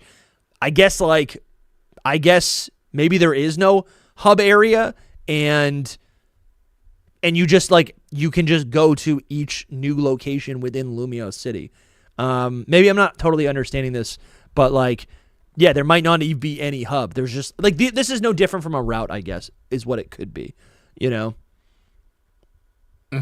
Yeah, no, it's also interesting to me. You can't really make out what it is, but behind that gate, hypothetically, in there is the wild area zone. You're seeing these looks like huts or something, and that's just cool too. That it's just like Soul was saying, that there are wild Pokemon outside the wild zones. Sure. It's nice to know, too, that there are people in the wild zones, and it's, or civilization at least. Yeah. And so it's not just going to be like being in an abandoned part of the city. Sure. Awesome. All right, continuing. Oh, I guess I was also kind of thinking about this, the zone. I don't think it's that weird. It kind of reminds me of the distortion zones in Legends Arceus. Yeah, how those there's that screen that forms, and once you enter it, weird things can happen. But once you leave it, it's like everything's back to normal. Sure. All right, continuing. All right, we got some more new Pokemon. Good. Yeah, this looks gorgeous. We got the water elements. We're actually from the vantage point of this Clauncher. Well, not new Pokemon. no. I mean, it's confirmed to be in the game. Sure. It's Wow, a new Clauncher. I had to get you before the comments did. I know, thank you, appreciate that. Oh, look, it's an MMORPG. we gotta make that a T-shirt, dude. We gotta make that a T-shirt. You literally need to make that a T-shirt. I would buy that T-shirt. Pokemon is my favorite MMORPG. That's the shirt. Yes, bro. Yes, it's too good. That's funny, dude. That's funny. Nobody will know what it means except for us, but it's great. That's so funny. That's good merch. All right, cool. Continuing. All right, yeah. So, but this is cool. I think what we're looking at here is obviously the Pokemon are in the water. We can go in the water, which I think is what we want. I think I think when people think of Lumio City, they're thinking of what it was on the 3DS, and it's just like a flat area. But like this is the perfect confirmation we need that we can now go into water, right? We can train up our Totodiles here, you know? I wonder how. Later in the trailer, you'll see the character like kind of jump with the Rotom phone. And so my thing is, if like the Rotom phone's kind of taking over like the flying element, I guess, like what's it doing? Is it, turned into a little boat, or are there ride Pokemon? There's, I'm very curious to see what's going on there. But yeah, I don't know how else being in the water confirms us going in the water. Yeah, and Jake Steinberg was on the podcast earlier, and he was speculating, and I think this is a really fun idea, that based on which Pokemon you're using, like the Pokemon you're using can be affected by the environments that they're in, and perhaps in a water environment, your water Pokemon have an advantage, whereas your, let's say a fire, let's say you have your Tepig, your starter Pokemon Tepig, maybe it's a Pignite, just so we can get the creative juices flowing. That's actually kind of cool to think. Pignite is in the water. It's not in the water. Maybe it's floating on one of those like Scarlet and Violet like little like buoys, and it could still battle, but its movement is limited. That was a thought by our friend Jake Steinberg. And I love that so much. To just, I don't know. I like that we have these varied biomes, and there's more as we go. There's like a sandy biome and some other stuff. I didn't miss any super chats, did I? No. I think so. I've been checking. I've had them up here, just to be sure. Great. All right. Oops. And here we go. Gonna keep going. Clauncher's doing stuff. Oh yeah, kind of. This is really cool right here. So it kind the of. Dog. Yeah. So really, what this camera is doing is showing us that you can go from water to land, and we got Furfrou. Furfrou is here. Yeah. And Woo. in the where is it? In the art, I don't know if I have it up right here. Yeah, the map art. Let me pull this up. There's some really cool art. There's some really cool drawings of a lot of different Pokemon, but specifically Furfrou. I was getting kind of excited about Furfrou specifically because I never used it. Mm-hmm.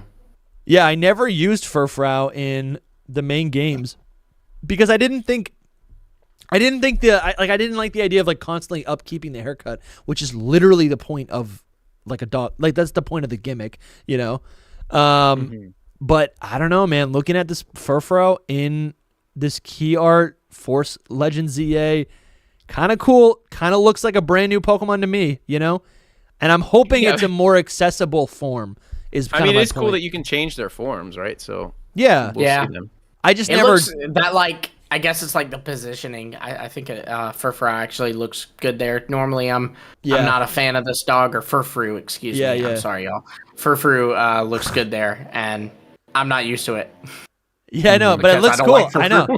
And here's the thing. That's weird. I do like it. Since Furfrou was introduced, I now have 2 poodle breeds, like dogs, and I kind of love poodles now. I'm like, oh, that's my little baby. But yeah, this art's really cool. Here we go. We do have a message from Johan. He's been a member for 2 months. Awesome. Game looks amazing. Can't wait to play on Switch 2. This could be the best Pokemon game of all time. Thanks for all the coverage. Yeah, man, absolutely. Thank you for being here. Thank you for supporting. Yeah. Yeah. Thank you so much. It could be the best Pokemon game in modern times. It could be, honestly. Absolutely. Mm-hmm. Yeah, and Johan, I hope we can see you in the. I hope you join the Discord as a channel member on March 11th and join in on the podcast and call us. Oh, that's gonna be fun to talk with everybody about. I know, right? And I almost wish we were doing it next week. Yeah. If I may break the fourth wall, and I hope you join too. Me? I'm gonna be there. No, I know. That was funny. Just keep going. I'm doing a joke on your joke. Okay. This is an MMORPG. And while we're taking a break, we also have brand new merch. It's all about Kalos Legendary Aura. Shop.hiddenpowerpodcast.com. I'm wearing one of the shirts right now in this gorgeous red color, this Evoltal red. But we got this brand new design. It's Zygarde. It's so sick. It's kind of like a cool theory. It's like a theory post, but like all packed in on like an actual design, which is so sick. It's got Hidden Power Podcast down here. There's a Zygarde. There's some cells. There's the Kalos region with Southern Kalos, and then right behind here is actually Necrozma, because that's a big theory that we have. And then on the front, this sweatshirt is embroidered, which is so sick. So just want to show that out there. There's so much other I like the hat. Yeah, outside of Zygarde, we have the Kalos starters. Oh yeah, that's awesome. Yeah, people have been saying they love this, and that's embroidered as well. It's not just a screen print, but we have Zygarde, Noivern, Lucario, Aegislash, the starter Pokemon of Kalos. We got it all right here at shop.hiddenpowerpodcast.com. All right, let's keep going. So we move from the water, we move to the land. Oh, okay. Oh, now we got Zone 8 right here. So there's at least 8 zones. I don't know if you guys... that's a lot. That is a lot, yeah. Yeah, there's a lot, maybe even more than that. So yeah. Because we were thinking maybe there was... Hope. Yeah. And we see these Sandiles, these Crocodiles just swimming in the dirt. That's nothing new for them, but it is cool to think. That's kind of what it's going to be. It's like... Because if we think about the what is... Legend ZA all about? It is about making Lumio City more hospitable for humans and Pokemon. And I think these gates are probably part of that. These gates are basically like, let's create a biome. Oh, it is 100%. Where more Pokemon can show up. So it's like, let's make a snowy biome. Let's make a sandy biome. And probably what we're going to be doing is like, yeah, it's like there won't be a lot of encounters, and this is what it's going to be. Throughout the game, you do certain things to unlock and allow new Pokemon to show up. We kind of do that in the biome in Blueberry Academy. But can't you see all those YouTube videos, like how to get wild Tyranitar spawns in sandy area, gate 8? Mm-hmm. And it's like, well, you have to catch... 20 Swirlixes, and you have to trade this item 20 times. And you have to get your Pokemon below half health and walk under a bridge, completely unsuspecting arch in the desert. You have to get 230 Swablu floofs, and then talk to this man at the Elite Four. Yeah, right. I can see those guides being made. All right, so this is Zone 8. I think that just makes sense to me. Let's see. All right, we got our player character. And they are just kind of... Oh, yeah, of course. They're looking at the starter Pokemon. We got our starter Pokemon! Hey, can you go back, where it's zooming out from the character? I want to see something. I'm trying to cook here. Yeah, hold on. I'm going to have to just... I need to say something before we... They've got the Mega Ring already. Before you get the starters, they have the Mega Ring. Oh, interesting. Damn! Very interesting. It is weird because I was thinking that this was the first part of the game, even, but I don't think it is the first part of the game. If you look at like the, obviously this is, I thought we were going to do it on this stream, but we didn't get a chance to. What? Going through all of the freaking information on the Pokemon website, but on the Pokemon website they mention something about like the whole thing with the starters. If you look at the starter section, it says that there is a reason why they are those starters. Like, we're going to find out, like, the story of why it ends up being that way. I don't know exactly what it says. But... All right. Yeah, so it says, introducing the first partner Pokemon after arriving in Lumiose. And that's cool. They just call it Lumiose, right? Not Lumiose. Mm-hmm. It's like New York. As they should. Not New York City. After arriving in Lumiose, certain event... And listen, the fact that they call it Lumiose, we're like, oh, we can't have Lumiose City forms. You can have Lumiose forms. Yeah, you can. Absolutely. All right. So after arriving in Lumiose, certain events will lead you to befriending a Pokemon that will become your adventuring partner, thus beginning... Certain events. Yeah, what will it be? What will it be? Yeah. Thus beginning your journey as a Pokemon trainer. So this still is in the beginning. Lumi, I mean, that's a great pickup, Lumi. But I do think that's probably just something we're going to get alongside our like Pokedex or something, right? It's but see, that's so interesting because in every other game, it's been something later. You know, the fact that they're going to give it to us right off the bat is insane. But I also wonder, you know, it could also be because if we're Sycamore's kid, You know, he's the professor. He's hooked us up. He's like, you're going to Lumiose? You can Mega Evolve Pokemon there. You freaking take this Mega Ring and get out of my house, you know? Yeah. Yeah. Nations Regret just gifted 5 memberships. Thank you so much. Nice. And it looks like Suba just got a membership. Suba. Yo, Suba. About time, Suba. Suba, I gotta flash this because I've been thinking about you all day. We got this new merch. Check out this hat. It's embroidered. I think he was already a member. I think Suba was already a member. Sure, yeah. Oh no, I see it. No, I see it. But Suba, we got Zygarde merch. Nice. Hit me up and I'll send you a discount code. I just know you love Zygarde. Anyways, yeah. What were you saying, Soul? I was gonna say though, with this, with Legends Arceus, like the reason that we get the starters is because Lavington like brings them from far off lands. Yeah. You know what I mean? So there has to be like, you get these starters for this reason. That's all I'm saying with that. And I did want to go back to before this. That is cool. I like that. No, I like that. That's cool. Yeah, it has to be something like that. Before this, when you were talking about the different biomes, like that's the reason those biomes are there. It is to like integrate Pokemon living in Lumiose City. That's another thing that's on the website. Like, that's what Quizartico Inc. is doing. They're like trying to make, and it's crazy because it's like technology. It's like bring technology and like nature into the city. Yeah. So very interesting theming. No, absolutely. These starter Pokemon are I honestly love these starter Pokemon so much. I love them. I love them. Yo, for the VOD, what are our thoughts again? I really like these starters.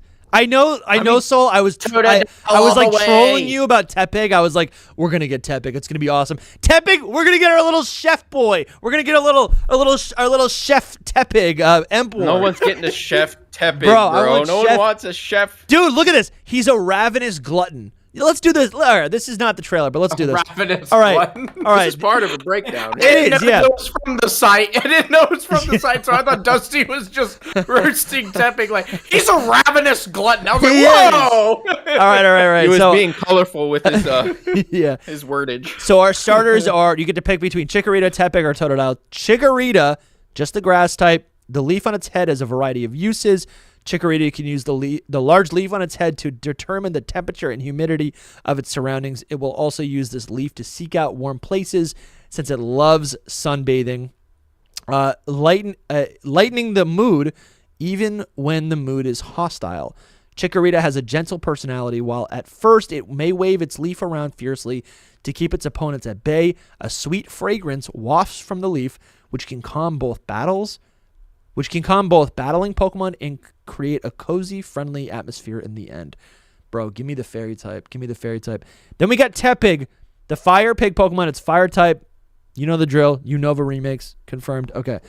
A ravenous glutton. No one's even talking about those, by the way. I know. Tepig uses its excellent sense of smell to find food. It loves to roast and eat berries, but sometimes it gets too excited and burns them to a crisp, rendering them inedible. Oh, what type would that be? Ghost. Okay. Springing around while launching fireballs. Tepig is nimbler than it looks. It uses its speed to confound enemies, dodging their attacks with agility and rapidly launching fireballs from both nostrils. When it catches a cold, its fire becomes pitch black smoke instead. Really, that's just screaming. Awesome. Yeah, I love this description of it. It is really good. It is really good. Guy. Tepig's growing on me, guys. And then we got the boy. He's a good boy. We get the big jaw Pokemon. Tepig. It's the evolutions. I'm like, yeah.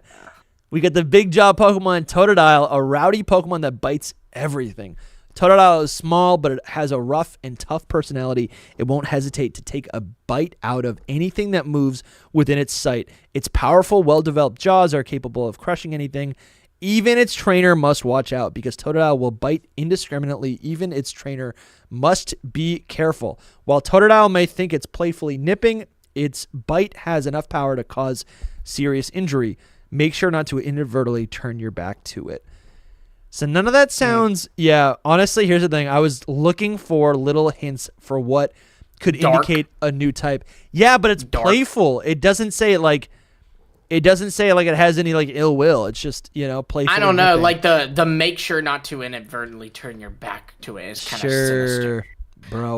Water. I just. Yeah. I want to say real quick that I am so excited for Legends EA. Because Soul playing Legends EA will literally be a Florida man running around throwing his gator at people. Sure. Yeah. Oh my god, dude. Okay, here we go. All right, let's go back. All right, we got the trailer right here. Hold on. We got a trailer right here.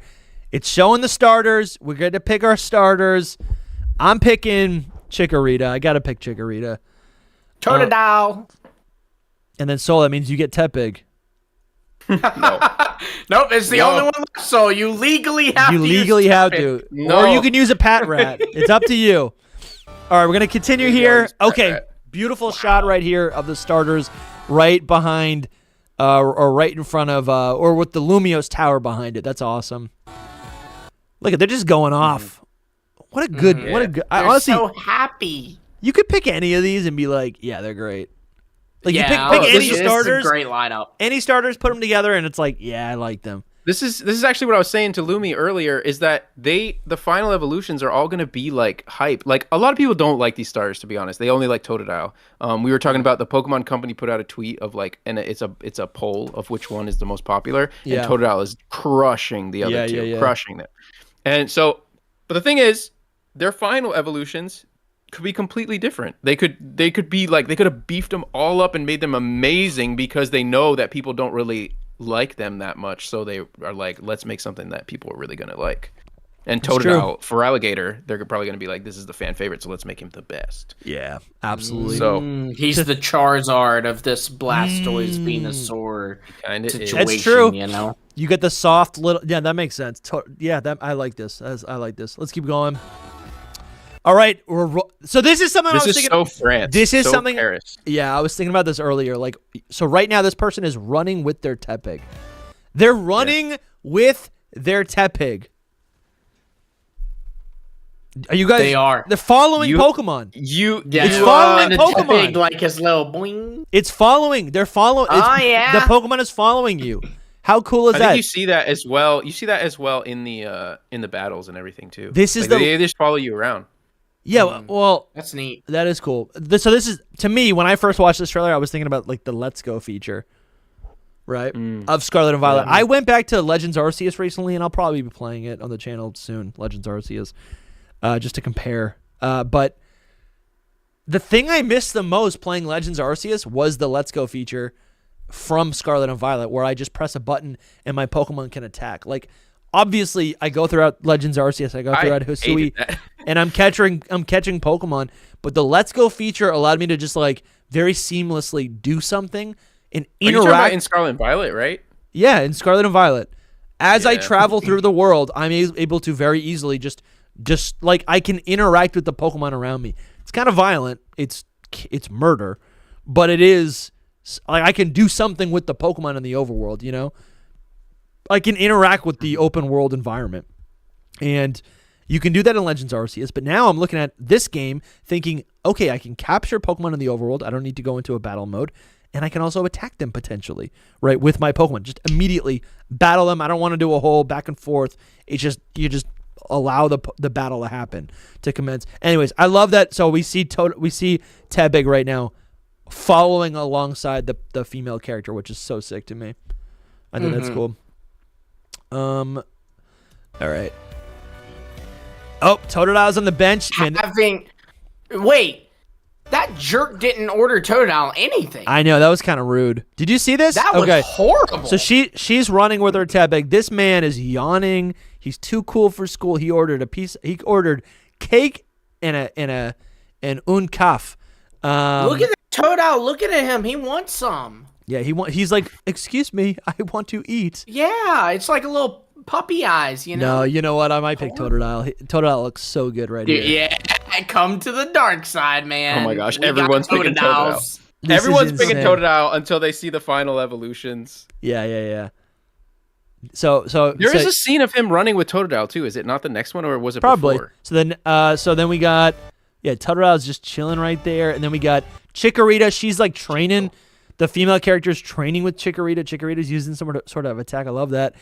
You know, if you notice, there's a taxi behind this person. there were taxis in Pokemon X and Y. You could talk to the taxi man, and they'll drive you to another zone of Lumio City. I'm thinking right now, I never thought about this. We're breaking it right here on the podcast. I bet this is a fast travel method. You get into a taxi and it brings you where you want to be. Possible. You have like a taxi call thing, sure, yeah. Because that makes sense because you don't need like we have the Corviknight or Squawkabilly taxis or whatever, but you don't need that because it's just in a city. So you don't need some Pokemon to fly you over a region. Yeah. No, great point. I don't think anyone else has said this, but yeah, taxis will 100% be a fast travel option in this game. Calling it. Where we got Chikorita. So okay, this is how they're introducing the battle mechanic. Chikorita was training with the trainer, and then it's Wow, so they kind of jumped this Bunnelby, huh? Oh yeah, Bunnelby's just chilling. Yeah. He's like, "What are you doing?" And she's like, catch it, though. "Oh hey, good evening, everyone," and then attack. Yeah. So this is so cool. I don't know. I think this looks so clean. We see Chikorita, like there's like this like, what would you call it? Like there's like this little aura underneath Chikorita's feet. I don't think it's like using a move. I think it's just telling you, the player, like you're controlling Chikorita right now. You know, remember like like you always said, like in Legends, you don't like that you can move the character, that you want it to be kind of fixed. Like in this game, it seems like you can kind of switch between the trainer, moving the trainer, and moving the Pokemon. So like that little green aura is controlling Chikorita. And what's also cool is like Bunnelby has this little this little exclamation point above its head, like you startled it, similar to how you'll startle like NPCs in like other Pokemon games, like other trainers, when they see you, that exclamation pops over their head, and then you like go into a battle. I like that little like aesthetic detail to see, like to showcase like, oh, you're about to enter a battle with Bunnelby. Like you got this thing's attention, and you can see actually right after this. The sound effects are actually really cool too. Yeah, sound effects. I can't necessarily hear them, but like, yeah, you can see like right after Bunnelby gets your attention, your trainer character goes into like a battle position. So like, again, that's just communicating to you as like a player. Chikorita. Oh, okay. So maybe it was actually. Yeah, I was charging up a leafage, I think. Yeah, that's what that looks like. So Chikorita had that grass underneath it, and as it attacked, that grass attack or that grass aura left it and went to the Bunnelby. Yeah, people in the chat are also mentioning it. There's like, they use the sounds of Legends Arceus, a lot of the sounds. So like here you'll hear a familiar sound. Oh, I heard it. I heard like, whoop, the Pokeball, like the Pokeball summoning the Pokemon into it. Yeah. Yep. I love that the ball goes this little up. dance. That's so cool. That's really nice. Did you notice that when you take out a Pokemon, it doesn't like faint and disappear? It just like gets dizzy and like, kind of. Yeah. That's cool. No, I like that. Yep, that's it. I like that. I'm confused. And that kind of simplifies a lot, because I mean that also makes sense for like a game like this where you're like battling in the overworld, you know? Like in Legends Arceus, it's like I'd be whipping Pokeballs, and if it didn't work, I had to enter battle, and then it's just your standard back and forth. But this actually makes sense. This actually is the problem of the Let's Go feature in Scarlet and Violet, because like you could only just one hit kill everything. Yeah, and I think this is just nice too, because going back to what I said earlier, like about immersion. Yeah. You know, before the Pokemon would just sink into the ground, it's like, you know, what happened? Did I just send it to hell? You know, like you don't know what is going on. But now, like, it makes more sense that when you knock it out, it's just kind of like Daze gives you a moment to catch it. You know. Totally. Soul, are you able to tweet out this stream? I can try, please, if you don't mind. Just what do I use? There is no try, because I think we're gonna be live for. What do I use for image? Well, you don't have to go if you go frame by frame on this. If you go on YouTube, the thumbnail is right there. Yeah, it doesn't.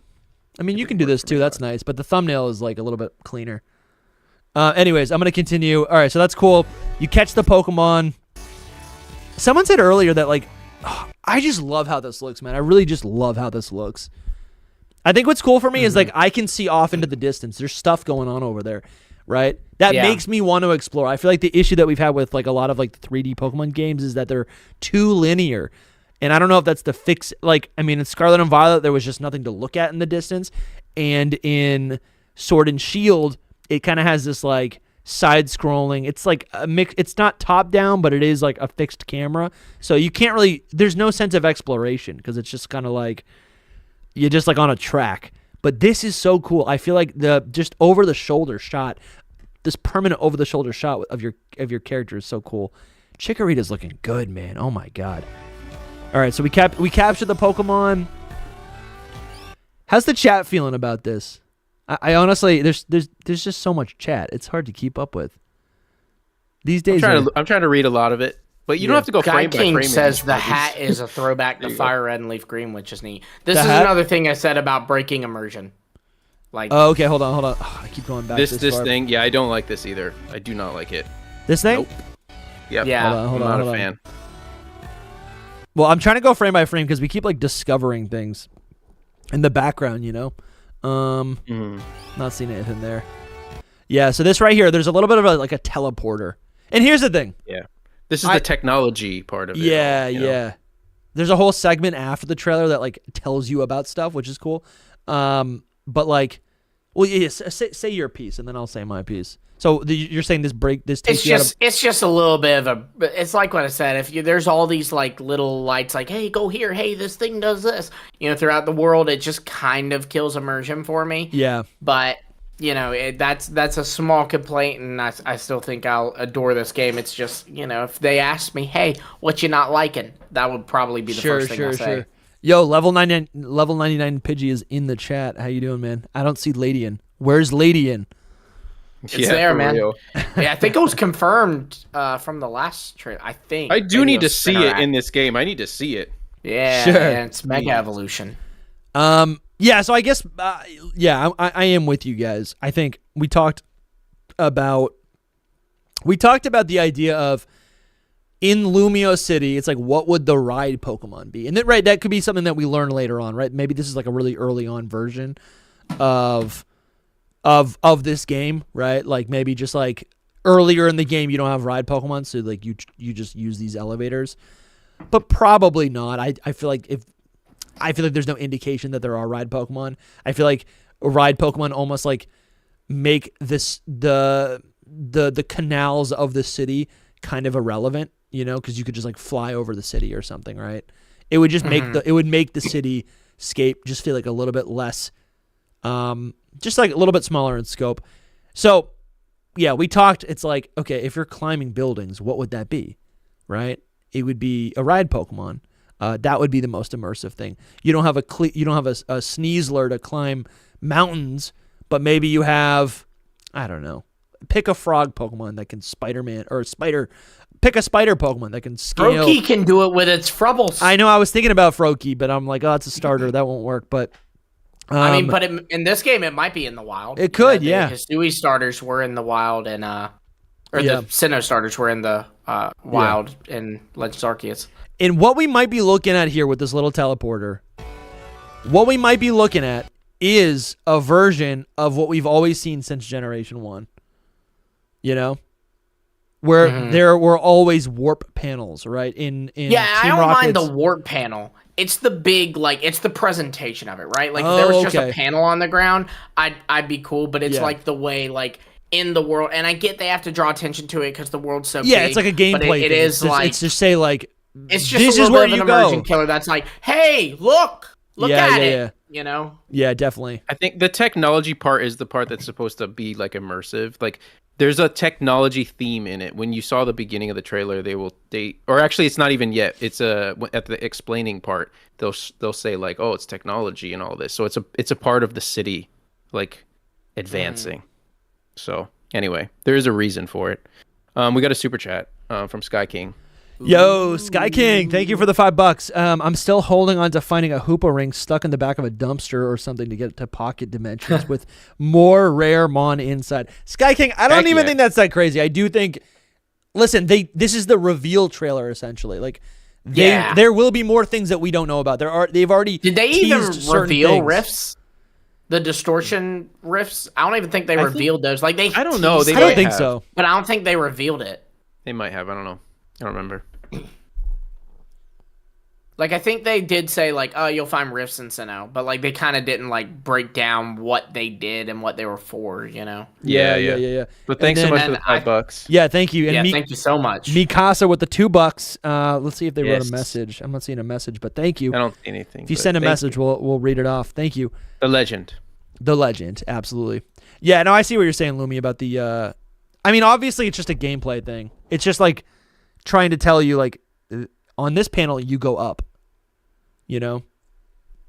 Yeah, Mikasa says, you're all working overtime, and let's go. Yeah. Oh, yeah, overtime. We here. Overtime. We here. It's true right now. Level 99 Pidgey. He's in my other group chat right now, and I'm like, I feel like I've been ignoring the group chat. So shout out to you, man. Hope you're doing well. I'll catch up. We got to get on a call sometime. They say, what if they kept the power plant blocked off again in ZA? And then here we go. John Stanton, high school buddy, with the $5. Hope you're doing well, man. Oh, hope your dogs are doing well. I think you're married now. Hope you're having a great time with your wife. We got to catch up. Hope you're doing well, man. Thank you. Hey, John, thank you for supporting the podcast. I didn't go to high school with you, but thanks. Yeah, appreciate it, man. Yeah, I think.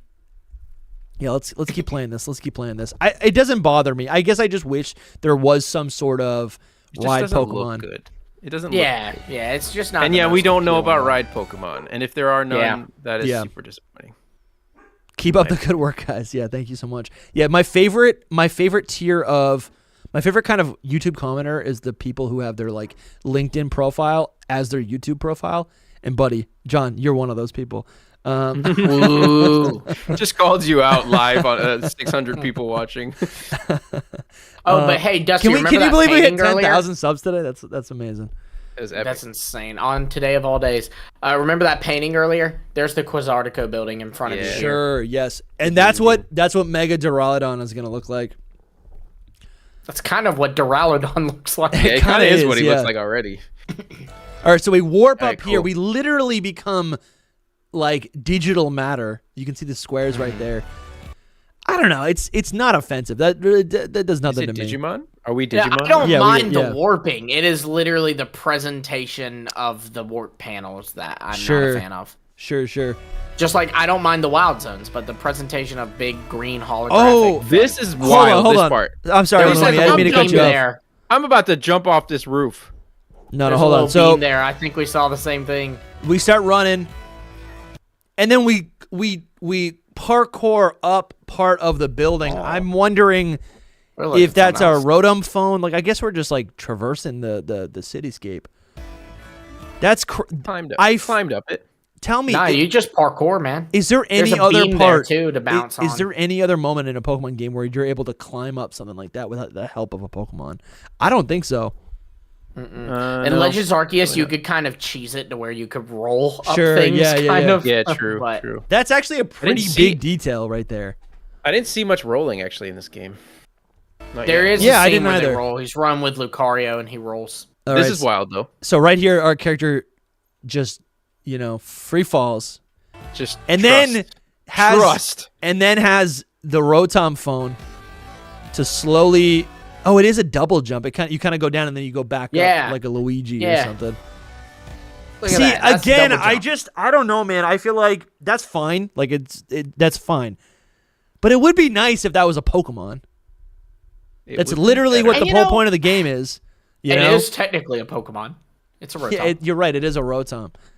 That's actually kind of funny. Yeah, I just want to know, what adult is advising us to do this? Hey, if you hold up your phone and you run and jump off that skyscraper, just do that on your phone, you'll be A-okay. That's hilarious. We don't need to be encouraging that, now we get the female protagonist. Oh, so this is cool. Okay, enter the rival. This is cool. I've already seen people say this online, but I feel like I was thinking about this earlier. They look like. So let's get into this. This is we got the female character, and then I believe she's looking at the male. The male one. They confirmed male rival.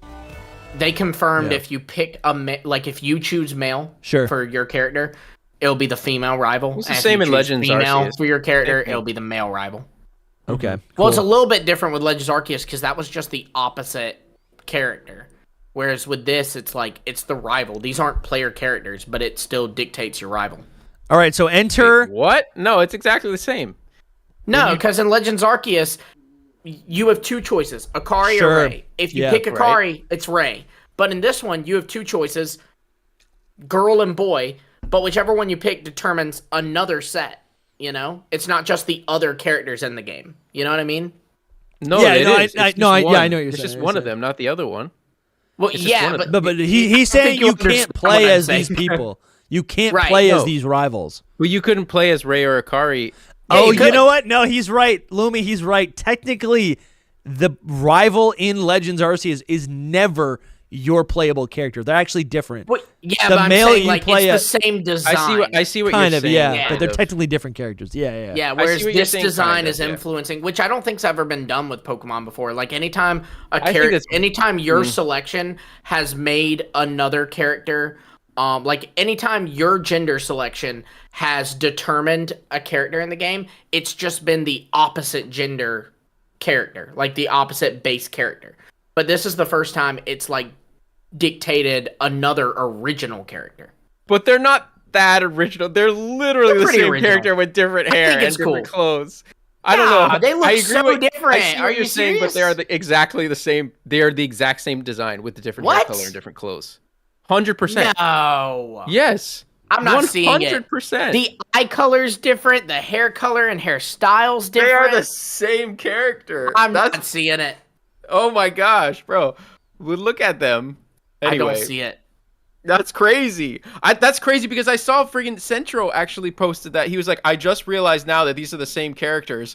And it was like Centro posted it, then it's confirmed not true. Let's face it. It was like hours later, and I was like, I was gonna put something like snarky underneath, like no duh. But like literally that's I'm about to pull it up because it must be something that people don't see that and other people do see. But I did not see that. To me, they're exactly the same. They have the exact same hairstyles. It's just different color, and they're different clothes and the same faces. Look at them in game. I guess it is the but same I think hairstyle. they are different. different. The other one has a hat. Shoot, they are technically different characters. That's why I was saying that they're like. I put out a theory today that they might be like parallel versions of us or something, or there are our siblings. You know what I mean? That's a fun theory. There's something going on with them that is the same character. All right, so let's establish what these are. Okay, so meet people in Pokemon Lumio City. This is Urbane and Tawny. You'll make a friend who lives and works at Hotel Z, supporting the owner however they can. They may come on strong at times, but they like helping people and Pokemon. They're quite skilled at Pokemon battles too. The appearance you choose at the beginning of the game will determine whether Urbane or Tawny will appear. And that's kind of cool. Yeah, it's like one doesn't exist and the other one, if you pick the other one, you know? How do we feel about their names? Because it was even pointed out right here by, dang it, I lost you. I am so sorry. The Boy Wonder. They said their names are Urban and Towny. Towny, yeah. That's all. Oh, that's funny. Lame. I love that. No, I love that. I love that. It's kind of fun. But you see, you look at them in game; they're the same character. I see it now. Now that you've said it, I see it. But I did not remotely get that before now. That's what I mean. It's the same thing as Ray and Akari. Like literally, you just choose one, and the other one is the other one. It's still a little different. It's a little different because they're technically the other one. A different yeah. Right. But yeah, it took me a minute to get what you were saying. I was like, wait, what? Yeah. I also just saw from that little description there, the hotel is called Hotel Z. Oh, is that what it says? Mm-hmm. I Hotel just, Z. Wanted to point it out. Nice. Mm-hmm. All right, I didn't even see that. And then we got here. So let's continue. What is it? You'll see in the last bit of the trailer that Hotel Z goes up to Zygarde. So you'll see it when we get to it. So right here, obviously entering a battle right now. Our player character sending out their starter, Totodile, against. So literally, your rival does get your rival does get a starter. So this is literally just parallel, and this is cool because think about it. When I was playing Legends Arceus recently, one of the first battles you do is literally against Volo, right? Yeah. I think no, you do have your rival. What is it, Akari or Ray? But then you battle Volo. Those are the only two battles you do, and Volo obviously. Battle Munchlax. Yeah, who's Munchlax is it? What's her name? That one Mai's girl. Munchlax. Mai. You battle Charm Okay. and Clover a decent bit, and Okay. then you also battle Irida and Adaman. Okay. Well, yeah, I mean, that might be later on. I'm really just thinking about you know, who we're battling and where they might end up in the story later on. Sure. Yeah. So they literally are the rival. That's kind of cool. Yeah. It's honestly kind of cool. All right, so we got the battle going, and this is cool. Just a cool scene, yeah. I mean, this is the magic of this game, right? Your player character is running, your Totodile is following. As Tepig uses an attack, like, guys, I don't know why. Like, obviously, this is going to be different, and I don't actually know if it's going to be the same cozy, like, casual Pokemon experience that I'm used to. Like, when I'm playing when I'm playing Leaf Green this last week, like on the couch, that's a different experience. This is going to be so involved, but this is literally, absolutely the vision of what a Pokemon game should be when you're watching the anime growing up. This is absolutely what we like all imagined a Pokemon game. Is that really what it? Yes. Like, that's what it's based on. Like people that watch the anime, because that makes so much sense. Because I didn't really watch the anime, and I don't really care to like. Did you watch like the Indigo League? A little bit, but I didn't really watch it. Like that one was different though, because Ash like never won anything. He just like beat Team Rocket, and the gym leader's like, "Oh, good job. Here's a badge." I always thought it was so dumb that like it didn't work like it does in the games. Like I was always like, I've always been this way. I was always like, why don't they have like? I'm gonna go get my food. Give me a second. He goes, they go. You know, it's kind of wild. Yeah, go get his food. Go get his food. Oh, okay, good for him. I'd like to eat. Keeping us here if he brings that food back here and he eats it in front of us, I'm quitting. My guy's going click, click. I know. Click every single second frame, like not even frame by frame. It's like, oh yeah. We haven't even done the part after this. The anime, at least you don't like have the trainer move too, though, is the thing, you know? And yeah. So I'm wondering with this. I don't know. Yeah, I'm wondering with this is if you don't, because the controls have to be like somewhat similar or simple, right? So right when you move, Totodile just moves with you. Mm-hmm. Is what I'm assuming. Like you don't have to tell it. I think so. Because that's the only way it can work. Like simply. Like, yeah. How do you put in the moves and move him at the same time is kind of hard.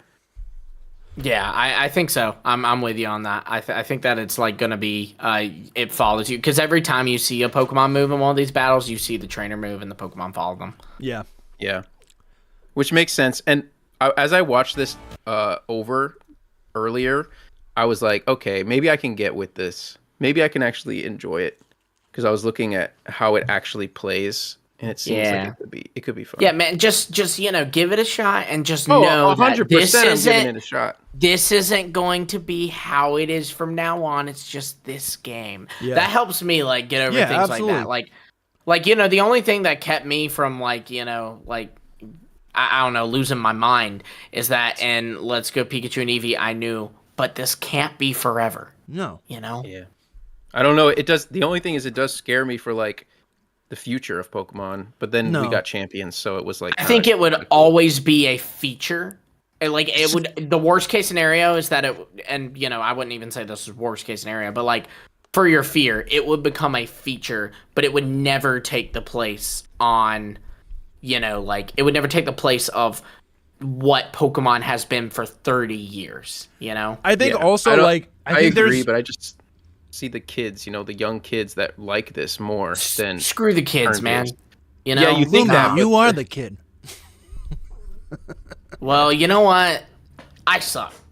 Listen, you don't. Suck. I really don't understand this resistance to like a game that's like way more immersive. I really don't understand this. Listen, no, it's all good. We're allowed to have different opinions. It's just fine. You don't want it to be forever. Like I like this for but and I like some this people, for Future Legends game. Yeah, yeah. But I would not want it to take the place of what Pokemon has been for 30 years and what those 1,400 people that went to EUIC and participated in Pokemon, the game they fell in love with. You know, and I don't think there's any. The thing is that there's no fear of things that. change. You know, there's no fear. I agree. There's no fear of that for me either.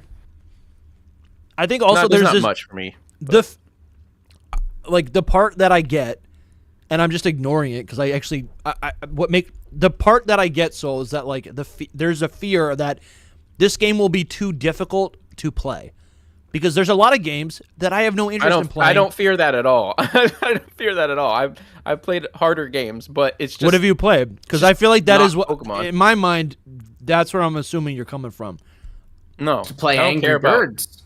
I don't care about, like, skill. I can figure it out. I play Call of Duty every night. I play... then what would make this any more complex or difficult? It's not that. It's that it's not Pokemon. And I don't ever want this to be Pokemon. But it is Pokemon. It literally is. This is Pokemon now.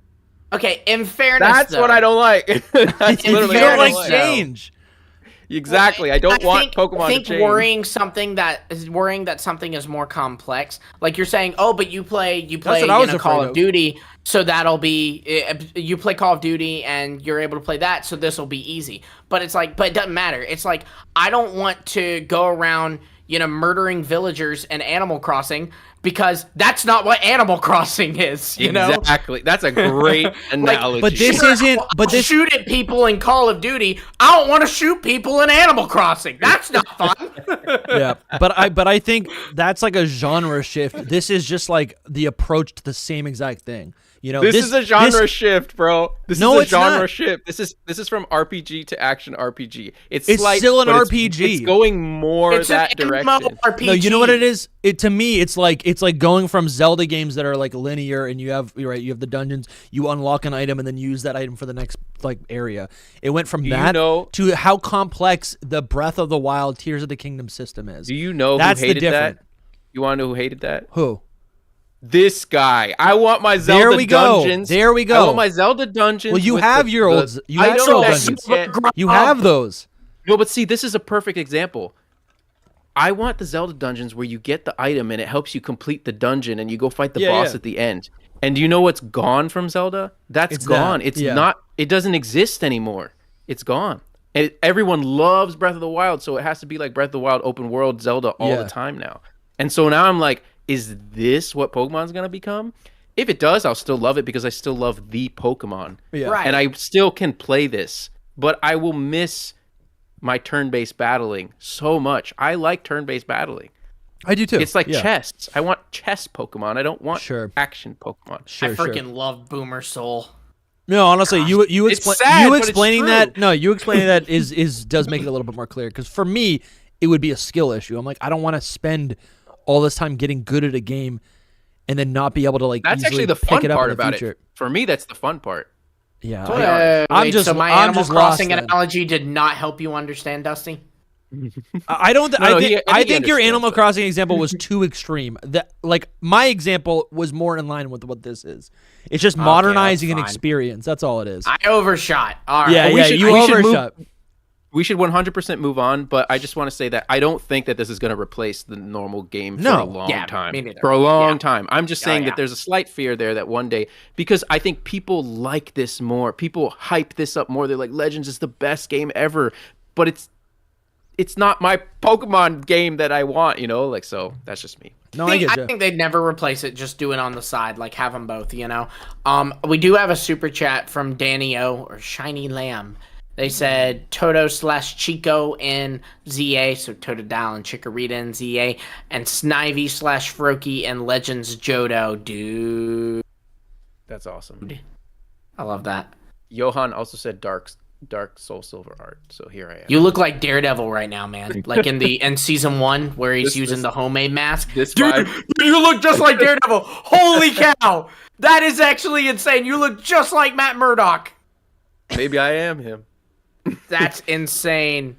That's coming out freaking Tuesday. All right. Let's stay on let's stay on pace for the VOD. All right, we got our character dodging like what is this a flame? I think it's like a flame wheel, right? I think so. Tepig's looking pretty cool. Immediately gets ready for action. Then Totodile uses its water move. Yeah, and that's the same water move that we saw with the Chikorita earlier. The Chikorita was using the grass version of like this type of power up. Yep, Totodile. Totodile water gun, leafage. Yeah, that's cool. We saw Totodile just make contact right there with Tepig, and there was like a action. There was like a pow animation, and now Tepig's like looking sad. This is literally what all of those Sword and Shield, like just like doomer videos about like the animations are horrible and the games suck. This is the answer to that, right? All right, let's keep going. Mm-hmm. Here we go. Now we get a Pyroar, and this is cool. Pyroar is actually right. Here's where you'll see the roll, guys. The roll is confirmed back. Pyroar's here. I don't even know what that is. Like Ember, Flamethrower, and there's a statue of Pyroar as well. I don't think it matters too much, honestly. Yeah, look at the roll. No, I know. I'm just trying to pick up on stuff. We got yeah, there's the roll. Yeah, I don't know if you guys saw that, but the Protect just used a roll, and Lucario is following him. Mm-hmm. And here we go. The dog might need to go out again, guys. Oh, here we go. Lucario's there, and then we got a close up on the Mega Ring, and here we go. Activate. Mega Evolution. Yes, sir. Oh, this is so sick. All right, I am gonna have to take the dog out. We got Mega Lucario, level 99 Pidgey. Thank you for the $5. Thank you, buddy. Thank you so much. Thanks. And then we got a reveal right there of all of the Mega Evolutions or at least they're showcasing right now. We got Absol, Kangaskhan, Sableye is really cool. There's a whole bunch right up here, and these the models look really good. Yeah, and these are some of the Hoenn megas as well, which is kind of cool. Yep. It's not just the ones from X and Y. They look so cool. Lucario is using like an aura, pulse, and it's so cool to see these Pokemon with. They have like this aura, this like rainbow aura around them, which is so cool. Okay, here we go. We get a rival right here. This is going to be the building that we're staying at, I think. Here's some more characters. We'll get into this in the next section. Oh, we got AZ, Old Man AZ. This is crazy. Can you guys yap on this for like 5 minutes while I take the dog out? Absolutely. AZ and Floette are back. What the heck? I'll be right back. Oh yeah. I have a lot to say about this.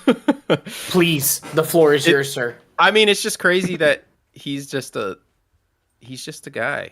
He's a man. He's a man now.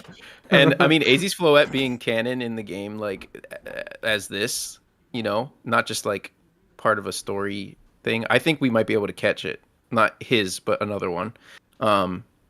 So that's here.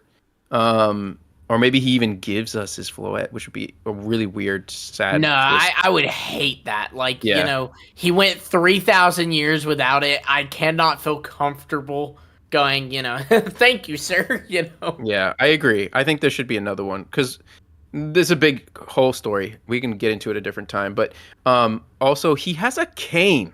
Why does he have a cane? He's supposed to be immortal. Is his immortality wearing off? Is Requiem not working anymore? Like, what's happening to him? Yeah. Maybe it was never immortality. It was just, it's like, we're Marvel guys, so you'll get me here. It's like Wolverine. Wolverine's not immortal, but, he can live through, like slow way aging. Longer. Right. Mm-hmm. So maybe it's like that. Or, honestly, maybe the dude just has leg problems.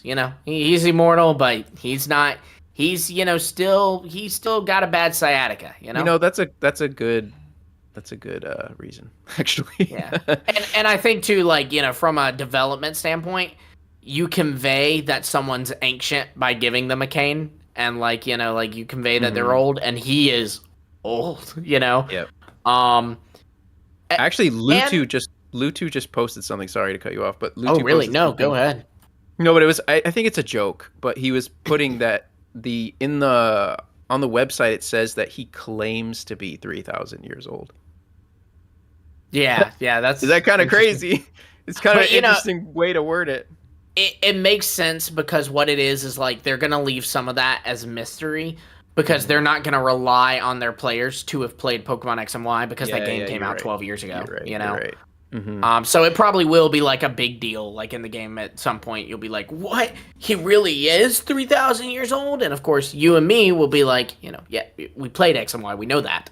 But there'll be people who are surprised by it. He also, I think AZ had. I'm looking now to triple check, but I think AZ had originally in Pokemon X and Y. He has like some kind of leg brace thing.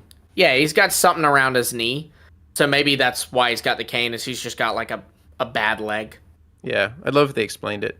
Another thing here is, I mean, I'm not going to wait for Dusty because I'm not, but I think that this is a big part of the plot. Like a lot of this. I don't think he's just a hotel manager. I don't think he's all that, because this is our home base. So he's going to be there. He's going to be there all the time. Maybe at the beginning he'll just be like kind of whatever, but I think towards the middle end, like the whole thing with Floette, he's going to be more involved. The hotel's called Z. You see Zygarde on top of the hotel. I think that he's very involved with Zygarde and whatever's going on. Green bow tie too. Yeah, green bow tie, green walls. The wallpaper has the ultimate weapon in it. I still think this is some kind of weird alternate reality. Black shirt, or whatever. So it's kind of Zygarde coded. Weird alternate reality vibes to me. But see, would they do that though? Like it's an alternate AZ where that none of that ever happened, and like the ultimate weapon only brought Floette back, and that's why he's just a hotel manager now. He doesn't even care, and he has the ultimate weapon on the wallpaper. Like, wouldn't you want to forget the ultimate weapon after you killed tons of Pokemon with it? You know what I mean? Not paste it on your wall. I don't know. I'm probably looking into it too much.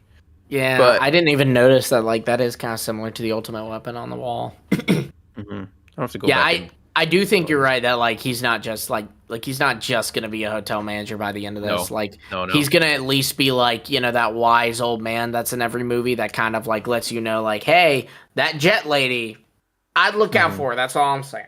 But I'm just a hotel manager. So what do I know? Or like your brother brought me back from my darkest times. Right. And then that music starts playing, the one that's at the end of Pokemon Evolutions, or what was it, or Generations, whichever one. Right.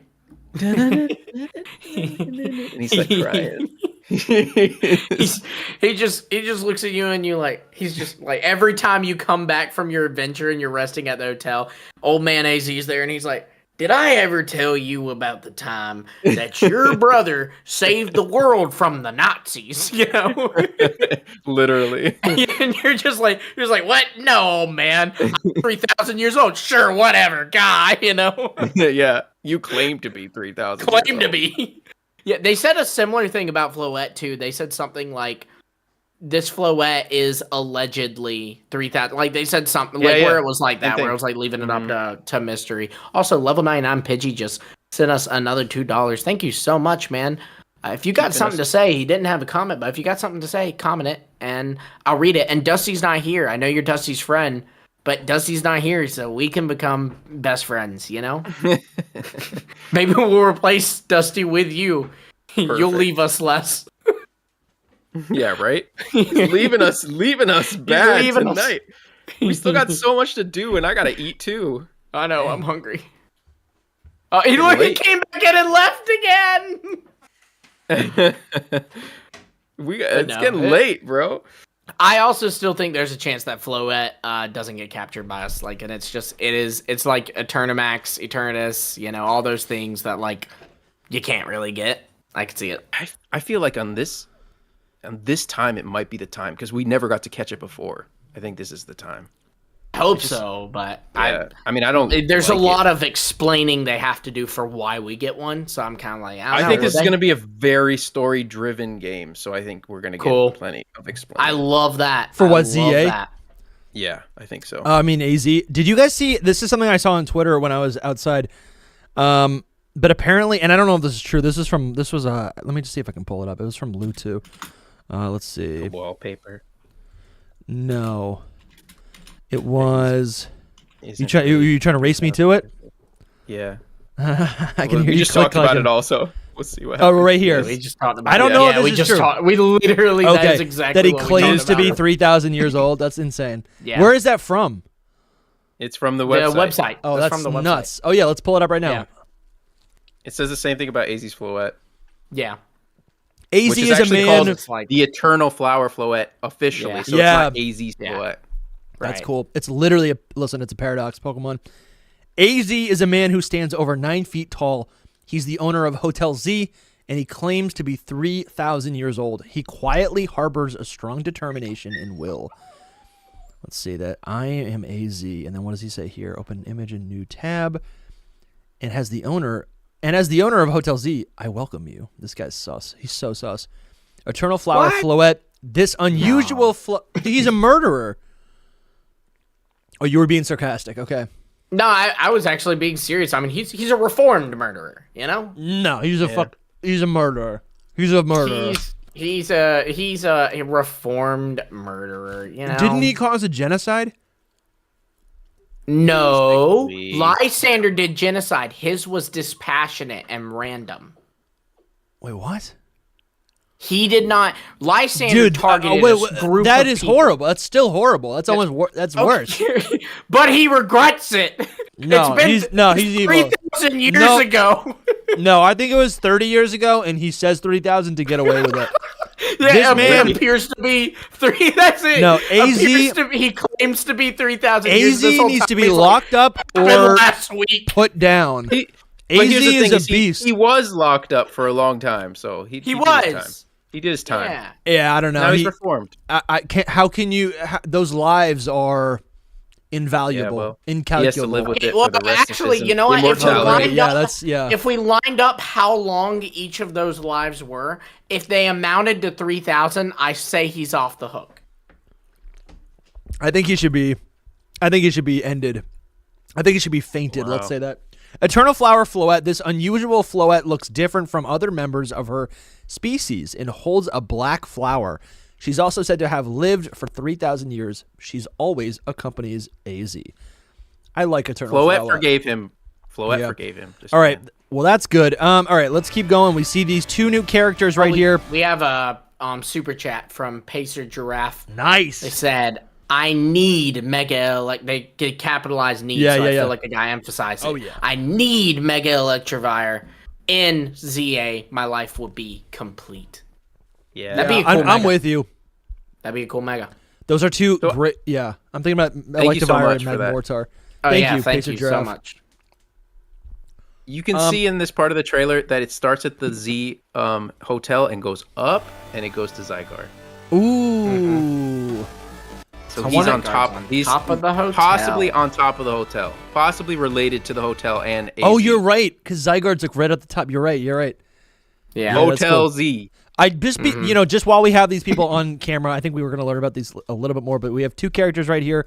While we're doing characters, let's read them. This is Jet. Jet is the CEO of KedzieT Incorporated, a large corporation driving Lumiose's urban redevelopment plan with the aim of shaping the city into one that belongs to both people and Pokemon. It seems she hopes to deepen the bonds between Pokemon and people. Pretty classic. Sounds like Mega Evolution, right? Vinny is a large man who wears sunglasses. That's awesome. That's his that's his entry defining feature. He works at KedzieT as Jet's secretary. He always seems busy and has a reputation for being a fast worker. Nice. This guy is.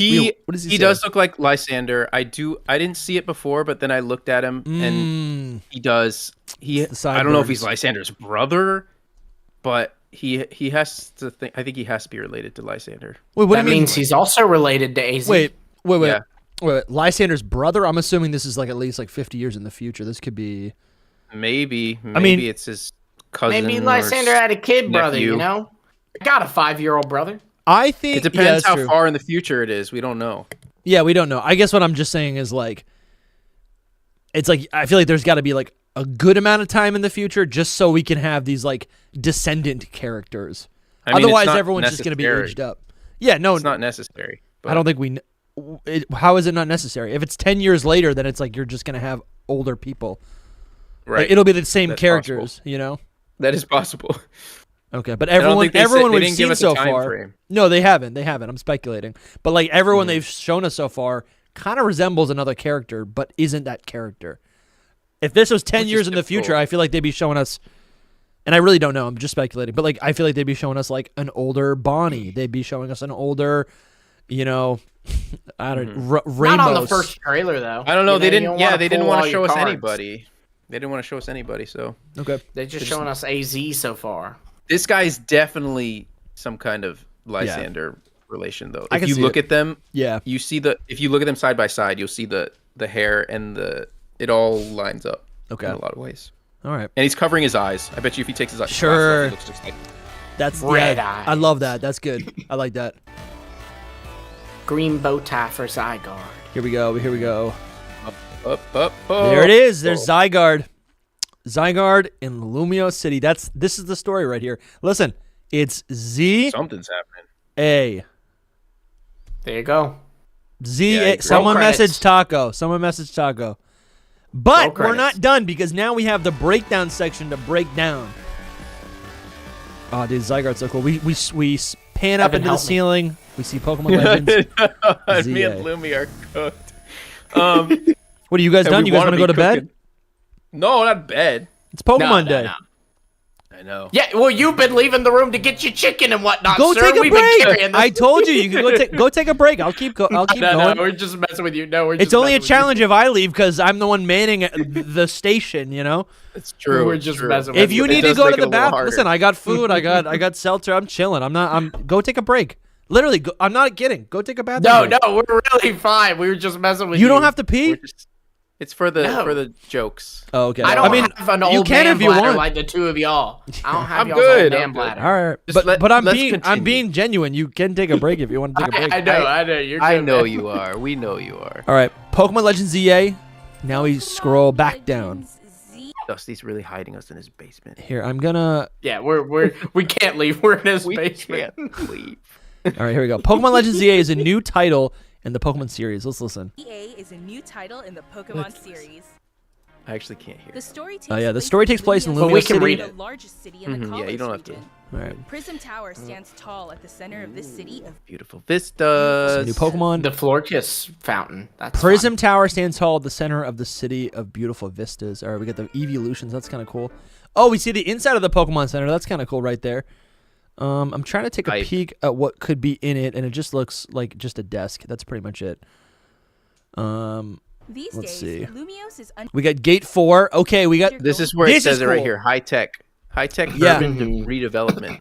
I did hear this earlier, and I was like, "Oh, of course, it has to be future or modern day at least."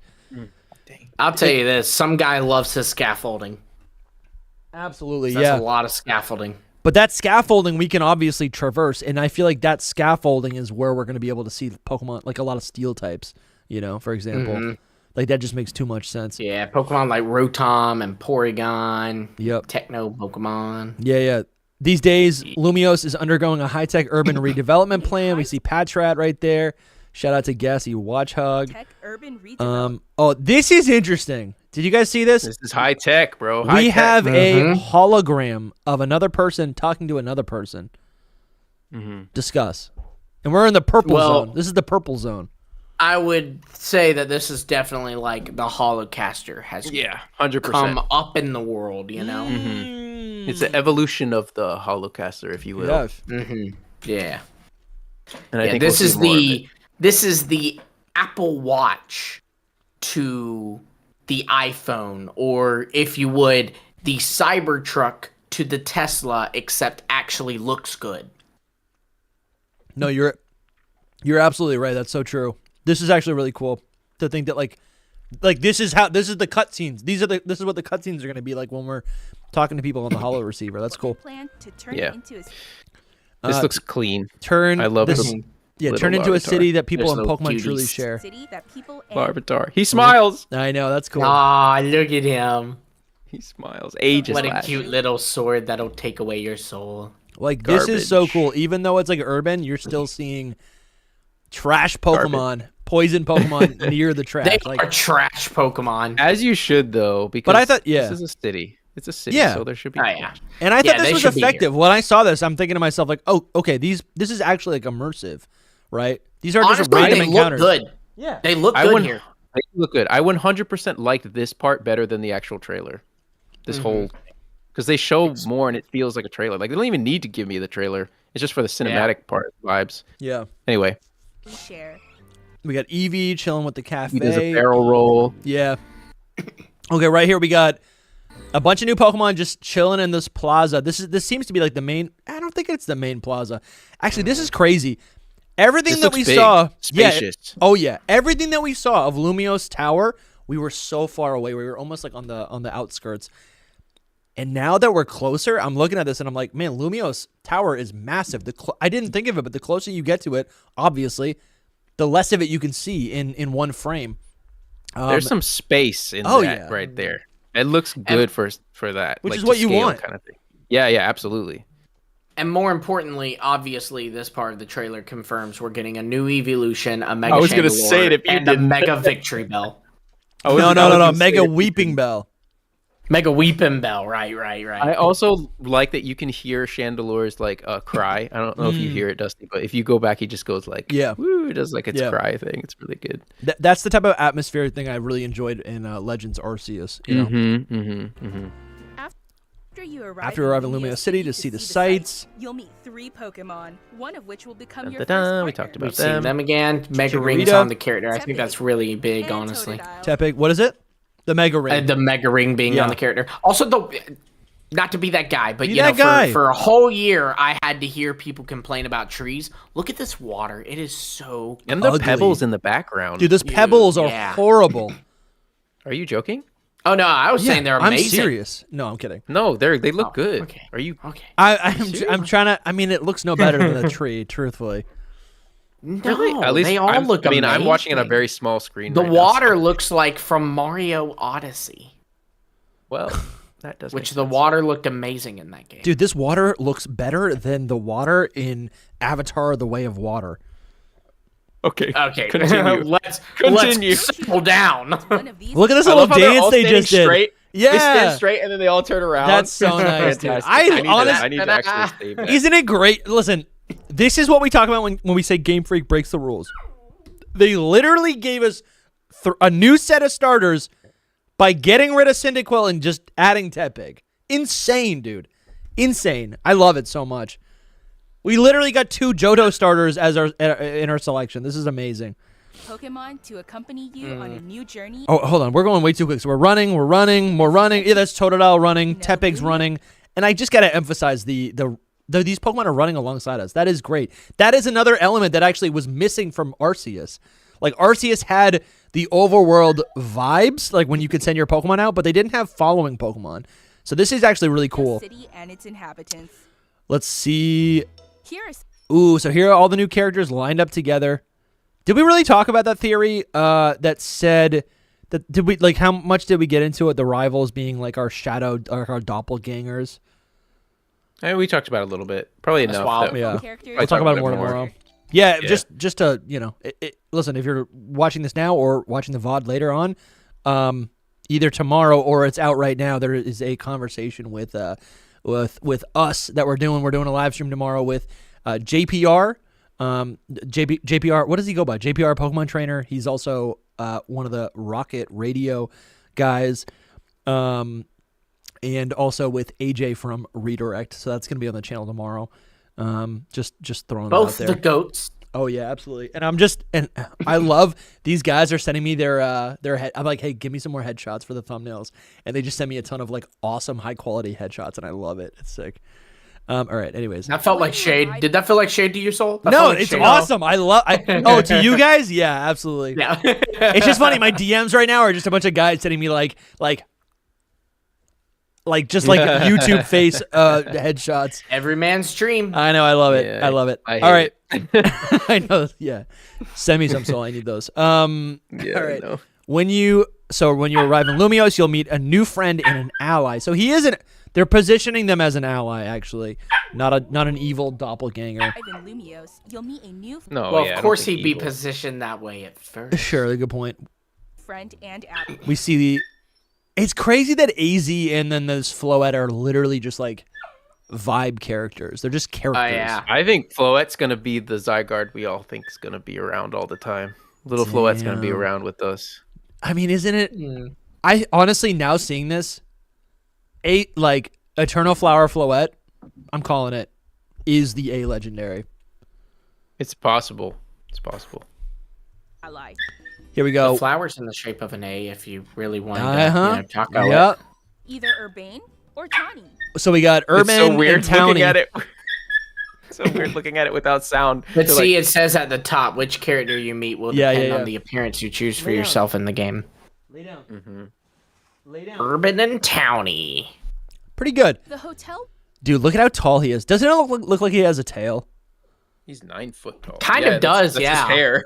It looks like a little ponytail, but literally the tail of a pony. It looks like he's got like a little like Zorro. Yeah, I know. Yeah, he kind of does actually. So the hotel where you'll be staying is run by AZ. Dude, can I just say something? Pause it right there. Yeah. If I walked into a hotel and that thing saw was that greeting guy? me at the front desk, like he's so like tall and like Slender Man is at the front desk and it's all dim and old. Nah, I'm walking out. I'm staying at the Hilton down the road. Nah. No, absolutely, man. I think it actually kind of gives like a little fantasy vibe. I do think AZ feels fantasy, which also is in line. I think we see a lot of that in Kalos, also with the fairy type, obviously. I think it makes sense. Like him being there, he's like a mythical creature in himself. I think we're gonna learn more about it. I really do. Oh, 100%. Yeah, we were talking about it while you were gone, but yeah, I think he's gonna be part of the story. And the fact that he's alive, and he's seen so much. He's like the Yoda character. He'll be telling legends, right? He'll literally be telling us legends, dude. Right? Mm-hmm. We were always talking about like, oh, if the Legends game is in the future, how is it a legend? But he could be passing down legends to us, you know? Yeah. We can see actually right behind this Floette, there is a picture of Lumio City seemingly in the autumn, which is actually when in November when the leaves are red, and that's when we're going to be playing this game. That's when the game will release. Partner, Floette. Eternal Flower Floette. Quasartico You'll Inc. become acquainted with the company's CEO Jet and her secretary Vinny. Vinny and Jet. That sounds like a band name. Vinny and the Jet. Yeah. Yeah. Do you know Benny and the Jets? Benny. Only on Uncle Onyx Jammin' Radio. Yeah. Another t-shirt. Quasartico. The different people you meet at Lumiose are richer. Okay. I cannot figure out who she is or what she is unless she's just an original character. She might be. Like anyone. I mean, it could be like like Adamin and Irida were kind of original characters. You could draw a connection, but they were pretty much original. It's just odd that she would be the only one that's original character and the other guy isn't. Like, yeah. Anyway, I don't think these are see how as small obvious. this wild zone looks like. It's like hello. Sure. Well, but it might wrap around and then shoot out back. You know. Yeah. I don't think they're gonna be circles, but I do know what you're saying. Like just at a glimpse, I'm like, yeah, it does look kind of tiny. These areas, located throughout Lumiose, give Interesting. So a lot of these things we're still seeing. It's Flaffy and whatever that's called. Oh, what was that? Go back. Yep. To Flaffy. Pokemon coexist. Can you slow it down a little bit? No. Yeah. I'm trying to listen to what she's saying as well. Playback speed. Make it a little bit slower. Yeah. Now play it. Wild Get ready to pause. The wild zones. These areas located. She's talking so slow. Lumiose, give wild These areas. Pause. Oh, the background. Sorry, I was reading the text. There's like a Pokemon flying way up there. Was it Dragonite post the I postman? don't know. I don't know, but he was high up there, which means that we'll be able to go high up there. Look at that. Yeah, dude, like right here. Swablu? Mm-hmm. Oh, it looks like a bird. Maybe? It looks like a bird. It's Swanna. It's like it's doing the lag with its wings. That's Swanna. That's Swanna. Okay. That's a Swanna, I think. I think it's a Swanna. Mega Swanna confirmed? I gotta say, so she's very specifically saying that these areas give wild Pokemon habitats where they can thrive. So, yeah, I mean, obviously, any Pokemon we find is gonna be wild, but like the way I'm interpreting this is like kind of like in line with what I'm saying, where it's like it's because of these areas that the wild Pokemon end up showing up here, and so I really think we're gonna just be like unlocking these, like we're gonna be building up these habitats so new wild Pokemon show up. And also another time that you do this is in the Heart Gold Soul Silver Safari Zone. Could we be seeing a Gen 2 remake on the horizon? God. So we enter this area. Here we go. Or better, a Gen 2 HD remaster. Yeah, that'd be pretty cool. A faithful. Imagine if we got a faithful remake, but for Gold and Silver and Crystal, not for Heart Gold Soul Silver. That might be kind of cool if it looks like if it's vibed out like Gold and Silver. All right, so we enter Wild Zone Area 1. There's a bunch of random Pokemon. To catch one of these wild Yeah, so it's giving us a little. You could speed it up again. Yeah, you can speed it back you up. Can go back to what it was. I just wanted to see what that one birdie bird was. No, I think this is. Oh, it is normal now. Wait, that's where that was looking slow. That was weird. No, it wasn't. It wasn't. Okay. I'm trying to like take a look at each of these little things. Here we go. So the moves are still there. Leaf Edge, Razor Leaf, Disarming Voice, Leech Seed. Disarming Voice all those sus, man. Mm-hmm. Yeah. All those. What is it?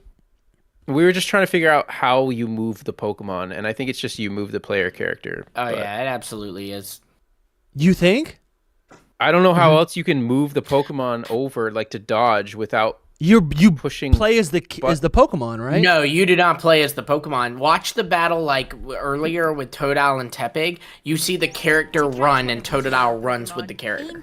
You don't have to watch ahead. You can just keep going, and it'll show you more because they go into the battle more. Yeah. But yeah, you don't play as the Pokemon. You're still playing as a character the whole time. Interesting. I feel like. Oh, I just saw something there. No, hold on.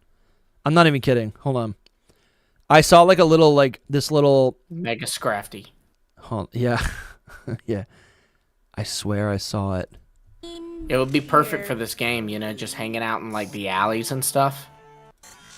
Shirley's saying no. I mean, maybe you push a button to make it move. Like maybe there's Look at this right here. Look at this right here. You see that? See what? There's this like select. There's thing hovering. Selector aura that started from the trainer, and as I'm assuming as you are about to in order to select a move, that redirects underneath Chikorita, right? Which could just be an indicator of which Pokemon you're using, but there's no double battles here, right? So I don't know why that doesn't make any sense. So that would have to. What is it? Chikorita. Chikorita, yeah. So that goes right under Chikorita. You basically just selected. Do you see that? You basically just selected the Pokemon, and it says Razor Leaf. Okay, but maybe that's because that's you saying, I no longer want to move around as the character, and I want to select the Pokemon to battle now, to click the move. Sure. But then you go back to the trainer. I just feel like moving the character doesn't... I mean, I guess... I don't know. That doesn't feel... Watch. Let it go ahead. Yeah. See. It just doesn't feel... That seems weird to me. But you're right. Chikorita runs back to you. So maybe it is a continuation of that Let's Go feature. It feels like that. You got to. So we capture the Pokemon. It's gonna take forever if you let it leave like this. Yeah, I mean, this is what it's all about. This is what we're trying to do. We're trying to look at everything. I don't want to skip ahead. Yeah, don't skip ahead, but play at a normal speed. Here, let me slow this down. This is going way too fast. Just kidding. This game offers a style of Pokemon battling not right here. seen. See, you'll see it here. They're running around with the Pokemon. Oh yeah, right here. Okay. Following them. Okay, so I just saw the two Pokemon come towards each other. Yeah, I think. You're wow. And you see Totodile starts to follow. Dude, that's insane. I think they auto battle. Like they walk out on their own, and you just push what buttons they're supposed to do, and then if you want them to move, you move, and they move with you. Mm-hmm. That's what I think happens. Okay, so your character just moved to the left. Totodile now starts following you. Different areas of effect. Okay, now you go to... So when you want to select a move... Now I want to use an attack. Yeah, and then that's when you play as the Pokemon, maybe? So choose your... I don't think you play as the Pokemon, though. You just command them, and it shifts to show, hey, right now the Pokemon's using a move. You're not going to be able to, control it moving away from it. Sure. Okay, that makes sense. Interesting. By the way, here you see that we have, the alpha sign at the top where they, see you. Oh, interesting. Yeah. You go back a little bit. It's no, I saw that. Yeah, that Pokemon sees you or whatever. Yeah, it was like a Talonflame. Timing and positioning carefully to gain the upper hand. Oh yeah, so it's like it indicates that you're seen by whatever Pokemon it is. Yeah. Something that's interesting here, Jake also pointed this out to me, is that like you use Stealth Rocks, and it's not like in Legends Arceus, Stealth Rocks is actually like a offensive move. Yeah. But it seems like in this game, it looks more defensive, or it kind of returns to be a hazard where you set it up, and then basically as Talonflame's going to go attack right now, it runs into the Stealth Rocks. Yeah, so Talonflame literally just knocked itself out because of the trap that you set, which is really, I don't know, stuff like that is cool. That's cool to me. No, that is really neat. Like that, those are the elements where I'm like, that would be kind of cool if there was a version of that in the standard game, right? Not the action elements, but like, I don't know. Maybe, I don't know. That's cool to me. It's like more of a, I don't know. This part right here is where like this butterfly is just following you. Like, no, you're right. Following you run away. Oh, yeah, so right there. I'm sorry. Keep going. Sorry. No, that's all. And then you switch to Onyx, and then Onyx is small. Lumi doesn't like it, but there might be size differences. Yeah. So there could be. Yeah. You're fighting a Pyroar underneath the Pyroar statue. Yeah, which is pretty cool. They're so prideful. They're like, we gotta hang out by the statue. It is cool. I do like the idea of living in a city where there are lions. Yeah, right. Yeah, but they're intelligent lions. Yeah. Wow, did you just call lions dumb? Yeah, they're stupid cats. I think. Wow. I think it's pretty cool that you can like, and I know you can do this in other games, but like it just feels so smooth to return your Vivian. You can return your Vivian and just send out Onyx immediately. That was so smooth. That like sequence of events. I do wonder if it like does the cry every time though, because it like does a cry when it comes out. So I was wondering if it's like, is that like gonna happen every time you release a Pokemon? You know, because it does happen in turn-based. Probably. Oh, dude, Gogoat's confirmed. Gogoat's on this team. Bro, Gogoat. Yeah. Gogoat. Yeah, confirmed, man. I think it was in the first trailer, I think. Yeah. Yeah, I know, but I can see if it wasn't in a Kalos game, I would be concerned. Right. All right, here we go. And a Lumio City game at that. Yeah. So this Pokemon will do more than just change shape. Yeah. Okay, so here, this is the main thing I want to talk about. Yeah. Because, Dusty, you cooked. I posted something last night. It was a clip from that one rumor that we did on the Hidden Power Plus channel that was like the best rumor ever. Yes. And you were talking about that there would be a gauge for Mega Evolution that you would have to reach. Literally, there's in the bottom right, there's a gauge for Mega Evolution. I think that you can, this is my theory, I guess, but I think it's going to be like this. You can use multiple Mega Evolutions as long as that gauge is open, so you could switch, or full, so you could switch into another Pokemon, Mega Evolve it, and that as long as that gauge is still full, you can still have that Mega, but once the gauge runs out, then you got to fill it up somehow to get more Megas. That's what I think. That is really cool. I mean, that is how it works in Pokemon Go, so... yeah, dude, that feels good to like have an idea out there and then have it kind of be like a little bit confirmed. But this is, to me, this is how they changed Megas. Like, this is the change that we were all talking about because now you can probably use multiple Megas at once, and it's not. But it's it's like your bond energy, you know. And that's it's not what like determines it. It's not like you just use 1 Mega per game and that's it. Wow, and it's not permanent. That actually is the issue in the past. That's actually a whole different discussion, but like how are Megas going to work in, like, could Megas be nerfed or changed to be more closely resemble this game in Pokemon Champions, you know? Yeah, I don't know about that. I don't know about that, but in this game, that's how they're working. Yeah. I don't know about outside of battle still, because we didn't see them outside of battle. The bigger question is, what is right above this Mega Evolution, what is it, Mega Absol, it's using Stone Edge, and you can see it's got this C+ button. I think Lumi pointed this out to me, and I have no idea what this means. I did not. Okay. I have no idea what it is. I talked to Jake for like 10 minutes right after our first stream, but did you see this? The C+? Maybe I'm misinterpreting it, but I have no idea what that means. Maybe like Absol, you know, is just in a class, you know, and that's his grade right now. Yeah, maybe. But I don't know if anyone has seen this. I just don't know what it means. I mean, it's probably just like, I have no idea. Maybe it's some sort of mega symbol. I don't even know.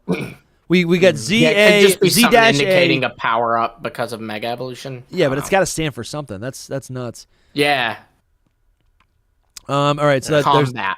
Yeah, I'm sure it's got to mean something. I don't know what it means. Did you guys chat? Has anyone seen this? The C+? Can you even see it on the screen? Anyways, it's right here. It's right here. There's one right here. Maybe it's the gauge. There's one down by the Mega thing too. It's actually by all of its moves. Yeah. Yeah. I don't know. It might be part of its name. Maybe it's like if you go up ahead a little, maybe New level of power. it changes. No. Yeah. It's just all part of it. Damn, dude. Dang, that looks oh my insane. god, dude. Mega. It's also on Kangaskhan, so it's not Mega related. It might. Oh No, maybe it will be. It's Is the this move. not Mega Kangaskhan? This is No. Kangaskhan. You know what it is? You know what? No, it wasn't Mega Kangaskhan. I don't think. It was. It bro. was? Oh, okay. Yeah, you can't tell because it's the same freaking design with the little baby out You're front. right. See the little baby. Yeah. You're right. Dang. The worst Mega ever. But what is that C+? I wonder if it could be an indication of like a close-up move versus a long-range move. Interesting. Yeah. He's got power up punch, double edge crunch, and something else. Yeah, that could be maybe what it is. We got a super chat here by Rice Farmer C47. Thank you so much. $5. I hope them adding megas to the TCG means they're adding new megas, because I doubt they just use all the old ones. I feel pretty confident they're gonna introduce new megas. I feel pretty confident about that. For sure. I'm almost 100% sure. Oh yeah. Yeah. It would be crazy. They would make new cards for them. I would imagine, right? Mm-hmm. You want to promote? Oh, for sure. Yeah. No, they'd be in the mega set probably, or a one after. I'm trying to. Oh yeah, Lumi. I just saw Fire Spin. It's hard to see, but I don't know if that C+ is next to it. It might be a physical special split, but I don't know what that C is. It might not even be a C. It could just be like an object or something. No, but you have Air Slash here and Night Slash, which are presumably Night Slash special is and physical. but Air Slash is normally special. Yeah, but it might be physical in this game. You know, they're gonna change the way moves work. Yeah, keep going and look at Charizard to see that Fire Spin. Turning the tide of it almost looks. It's really hard. You can't see it. Oh no, I can kind of still see it right here. I saw it right here. Yeah, see, it's still there. I don't think it's probably not a Fire C+. Spin. That's not Fire Spin. Oh, you're right. Though. It's Slash. Yeah. Yeah. its favor. I don't know. This is too difficult. We'll keep taking a look. We'll keep taking a look. All right, we got 2 new Pokemon there. Some more water. Gyarados gives him the side eye. Says, yeah. Like, what? Weird. And we got game looks good. More running. Some more interior locations. There's that map of Lumio City that we saw in the. This is in Quasartico. Yeah, you can see the logo. Kinds of encounters and Looker's Bureau. Yes. That's cool. What are the theories around Looker? I really don't know too much about the Looker. Well, lore. the thing is, Looker left Kalos. Like, it's Looker's Bureau, but Looker is no longer there. It's head up by Emma. Yeah. Which was kind of his, like, you know, mentee. Yeah. But. All right. And. Yeah, we see Zygarde. We see the little Zygarde cell. I wonder if we will actually have to collect them. I don't know how the story will progress, you know? Yeah. I mean, or if we'll just see them around. Because Zygarde, like, uses them to monitor things. So, honestly, just seeing them around would be pretty cool. Yeah. Yeah, I agree. Or you, like, collect them all, and he's like, he gets enraged, and that's the final boss battle, and he's like, yeah. You've blinded me. He's like, what an inconvenience this is. So I had a cell inside the movie theater. Was gonna see the next, the live action Lilo and Stitch, and you took it. You know. Oh my god. All right, I want to theory craft a little bit right here. This is blowing my mind. All right, we're on the roof, Lumio City, and then we see right here the male protagonist on a little outlook with a. And it's probably nothing. Actually, I'm gonna assume it's probably nothing. This is just an outlook. Maybe this is our. I room. Love the outlook. It's so nice. It is nice, but where my brain went was, could we make an outdoor, like, secret base loft type thing, like where we could customize that space? Maybe that's our room at the hotel, and like that's I think it is. The customization option is always really cool. I mean, it's useless, but I think it gives a reason to go. Like, I never, ever, there's zero reason to go back to your dorm room at in Scarlet and Violet. There's literally no purpose for it. So it's just an empty feature. There's a lot of empty features in just meaningless features in Scarlet and Violet. And yeah, I don't know. I think being able to do like a little bit of customization like that, at least it just like feels cool. It's a little, you know what I'm saying? But the lookout here is cool. If you customize this lookout, in my mind, I'm like, yeah, then I want to send out my Pokemon and take some cool pictures with the tower in the background, right? Yeah. All right. It looked like there was like a bottle of wine too on that table. Worst part of the whole trailer. Pokemon can't have that. Pokemon Legends ZA coming late 2025. How are we feeling about this, guys? What does late 2025 mean for you? Well, they said late 2022 with Scarlet and Violet, and it came out in November. So yeah. Sheesh.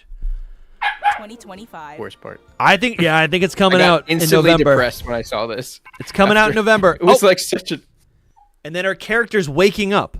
Okay, screen goes black. Trailer's over. At night. Screen goes black at night. We wake up.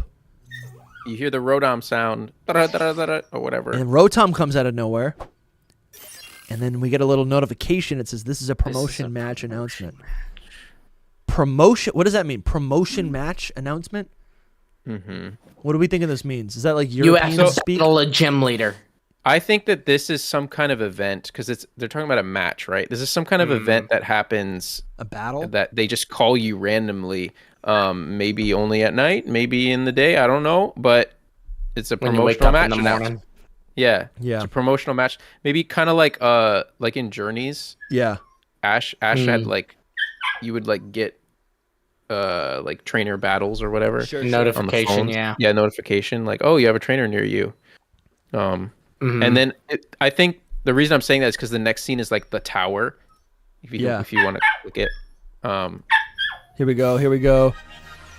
It is Lumiose Tower, but underneath it's like this whole thing, and there's a Pokeball on top. So this is a new sigil or like an image. It's like a neon. It's a neon icon. Yeah, and it depicts Lumiose Tower, but it's got like a Pokeball at the top.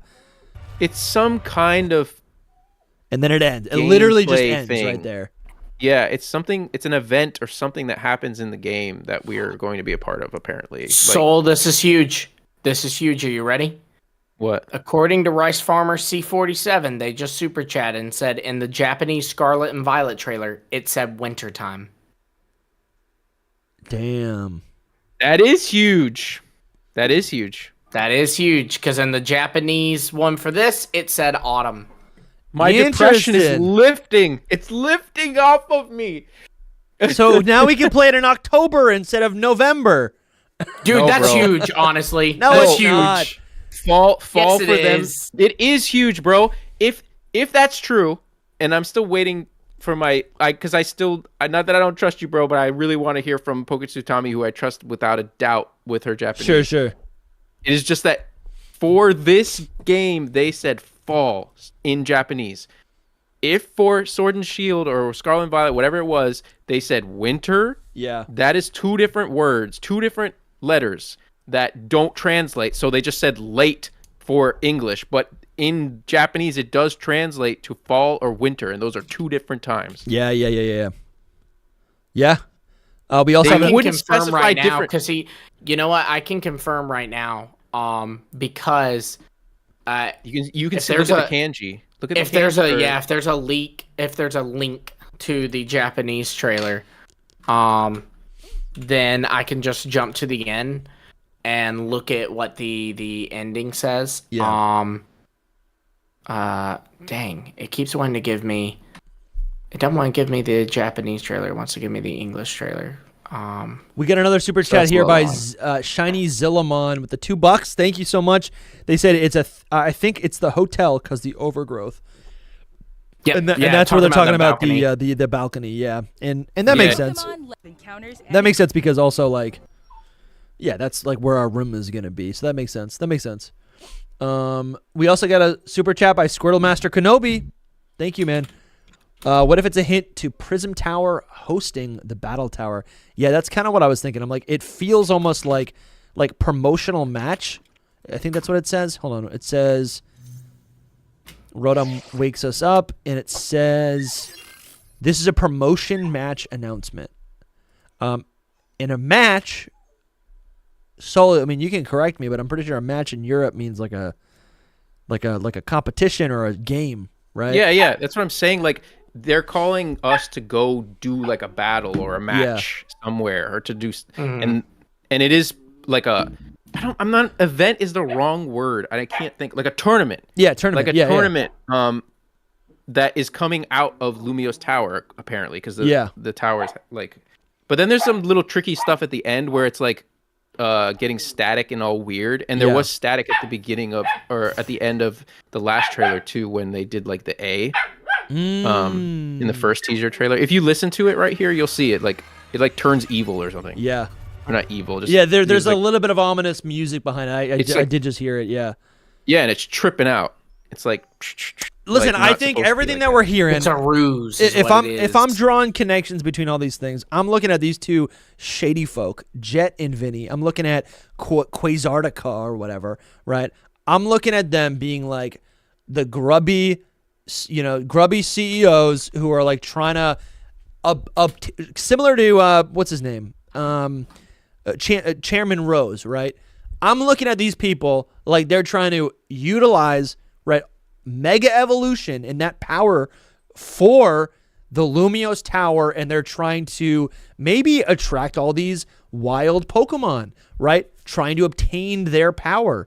Right, Mega Evolution. We've learned in other games that Mega Evolution can be used as a power source for a lot of different things. I can see these people using that power, trying to build something, create something greedy, or whatever, for the Lumiose Tower, almost abusing its power as a beacon.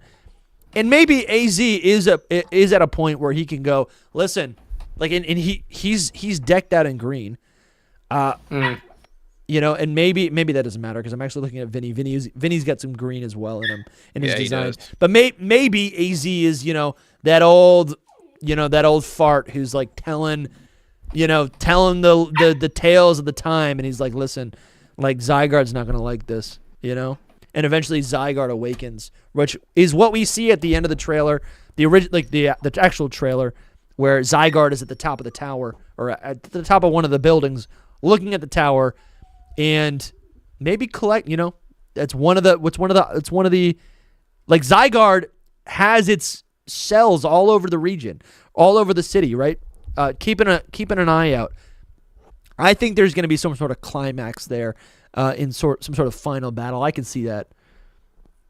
There's a lot going on. A lot that could happen. We got more mysteries in this trailer than even before. That's true. We got even more mysteries. So I'm hyped about it. I got a lot. I've written down so many things that I want to talk about. Like half of Twitter's already talked about them. But what can I do?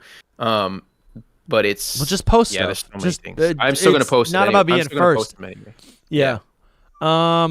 Listen, this was super fun. Super exciting. Lumi, great idea. I'll probably clip this out. So if you missed anything, I'll probably clip this out and you can watch like the breakdown, the frame by frame.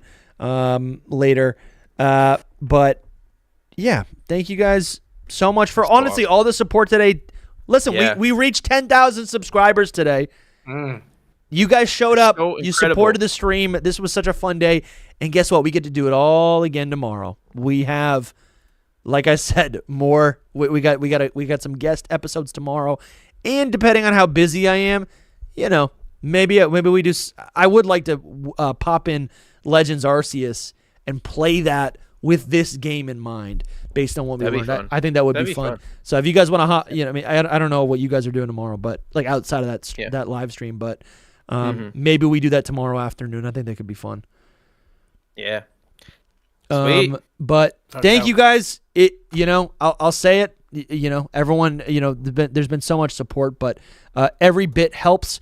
I think really just something I've been reflecting on is like the more this channel grows, I was thinking, I'm like, at a point, what if I take like less work from other things, you know? What would that look like if I was able to spend like not just Tuesday, but Wednesday also doing stuff for Hidden Power? I was just thinking out loud, like, you know, like what does the future of this channel look like? You know, what is achievable is what I was thinking about. I don't know if you guys think about that, but bro, if we're going 10K is a huge mark, and I'm going with you, man. If we get to like 100K, absolutely. Yeah, man.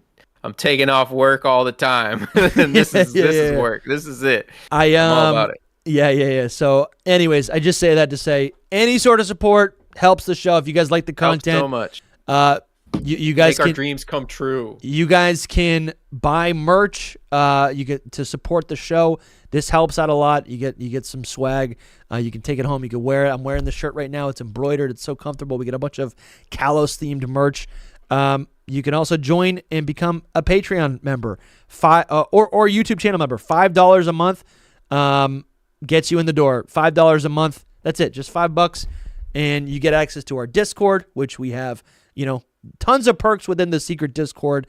Lumi, there's a battle league in the Discord. There is you can I mean, obviously you get to chat with us. We're in there. The whole community's in there. But there's also you get to call in during our live call-in shows. That's a big perk. People like that. You also get, again, for that $5, you get access to our entire archive of exclusive interviews. You know, Patreon-only content. We have a bunch of live stream VODs, discussion, live stream VODs, and gameplay VODs. There's so much stuff to give back to you guys. But if you guys want to support, those are the ways to support. We appreciate you. Pokemon Day 2025 has been great. And I don't know. Success. I'm exhausted. I'm going to go... Yeah, I'm so good. I'm going to go probably make some thumbnails for tomorrow's live stream with the boys, and that's gonna be fun. I'm gonna go crawl into a bed and sleep. Yeah, me too. What time are we doing that tomorrow? Is that at noon? Pokemon Go to my Pokemon bed and Pokemon sleep. So that I can might need to be the outro again. Pokemon bed was not announced today. Goodbye, everybody. Now, Pokemon Tommy, wait. Home. Is she here? Tommy just hopped up in Hold the on, chat. Tommy. Soul's got a question for you. Simon. Sue, how quickly can you look up what is Telelumi? I'm so done. Okay, so Sue, here's the thing. We had someone claim that when Scarlet and Violet was announced in the Japanese trailer, it said that it was coming out in winter time 2022, which obviously with your discovery that Legends EA's trailer says fall 2022. If that is true, that is gigantic. So can you confirm that Scarlet and Violet's reveal trailer said winter. I can see my brain's winter. Like, you know, as opposed to fall, which we just got. Yes, which is what you said. Legends ZA should be right. Was fall 2025. Yeah. So please answer. You can message me and then we'll talk about it tomorrow. Oh, just send me a message. Yeah. I'll tell the boys. Yeah, we'll be on live before tomorrow. We close out. Charles on Fleek did send a super chat, and this is a great way to end it. I think. Question for each of you: which returning mega are you looking forward to the most? Scizor. I'm gonna pull a Dusty, and my two answers are Pidgeot and Lucario.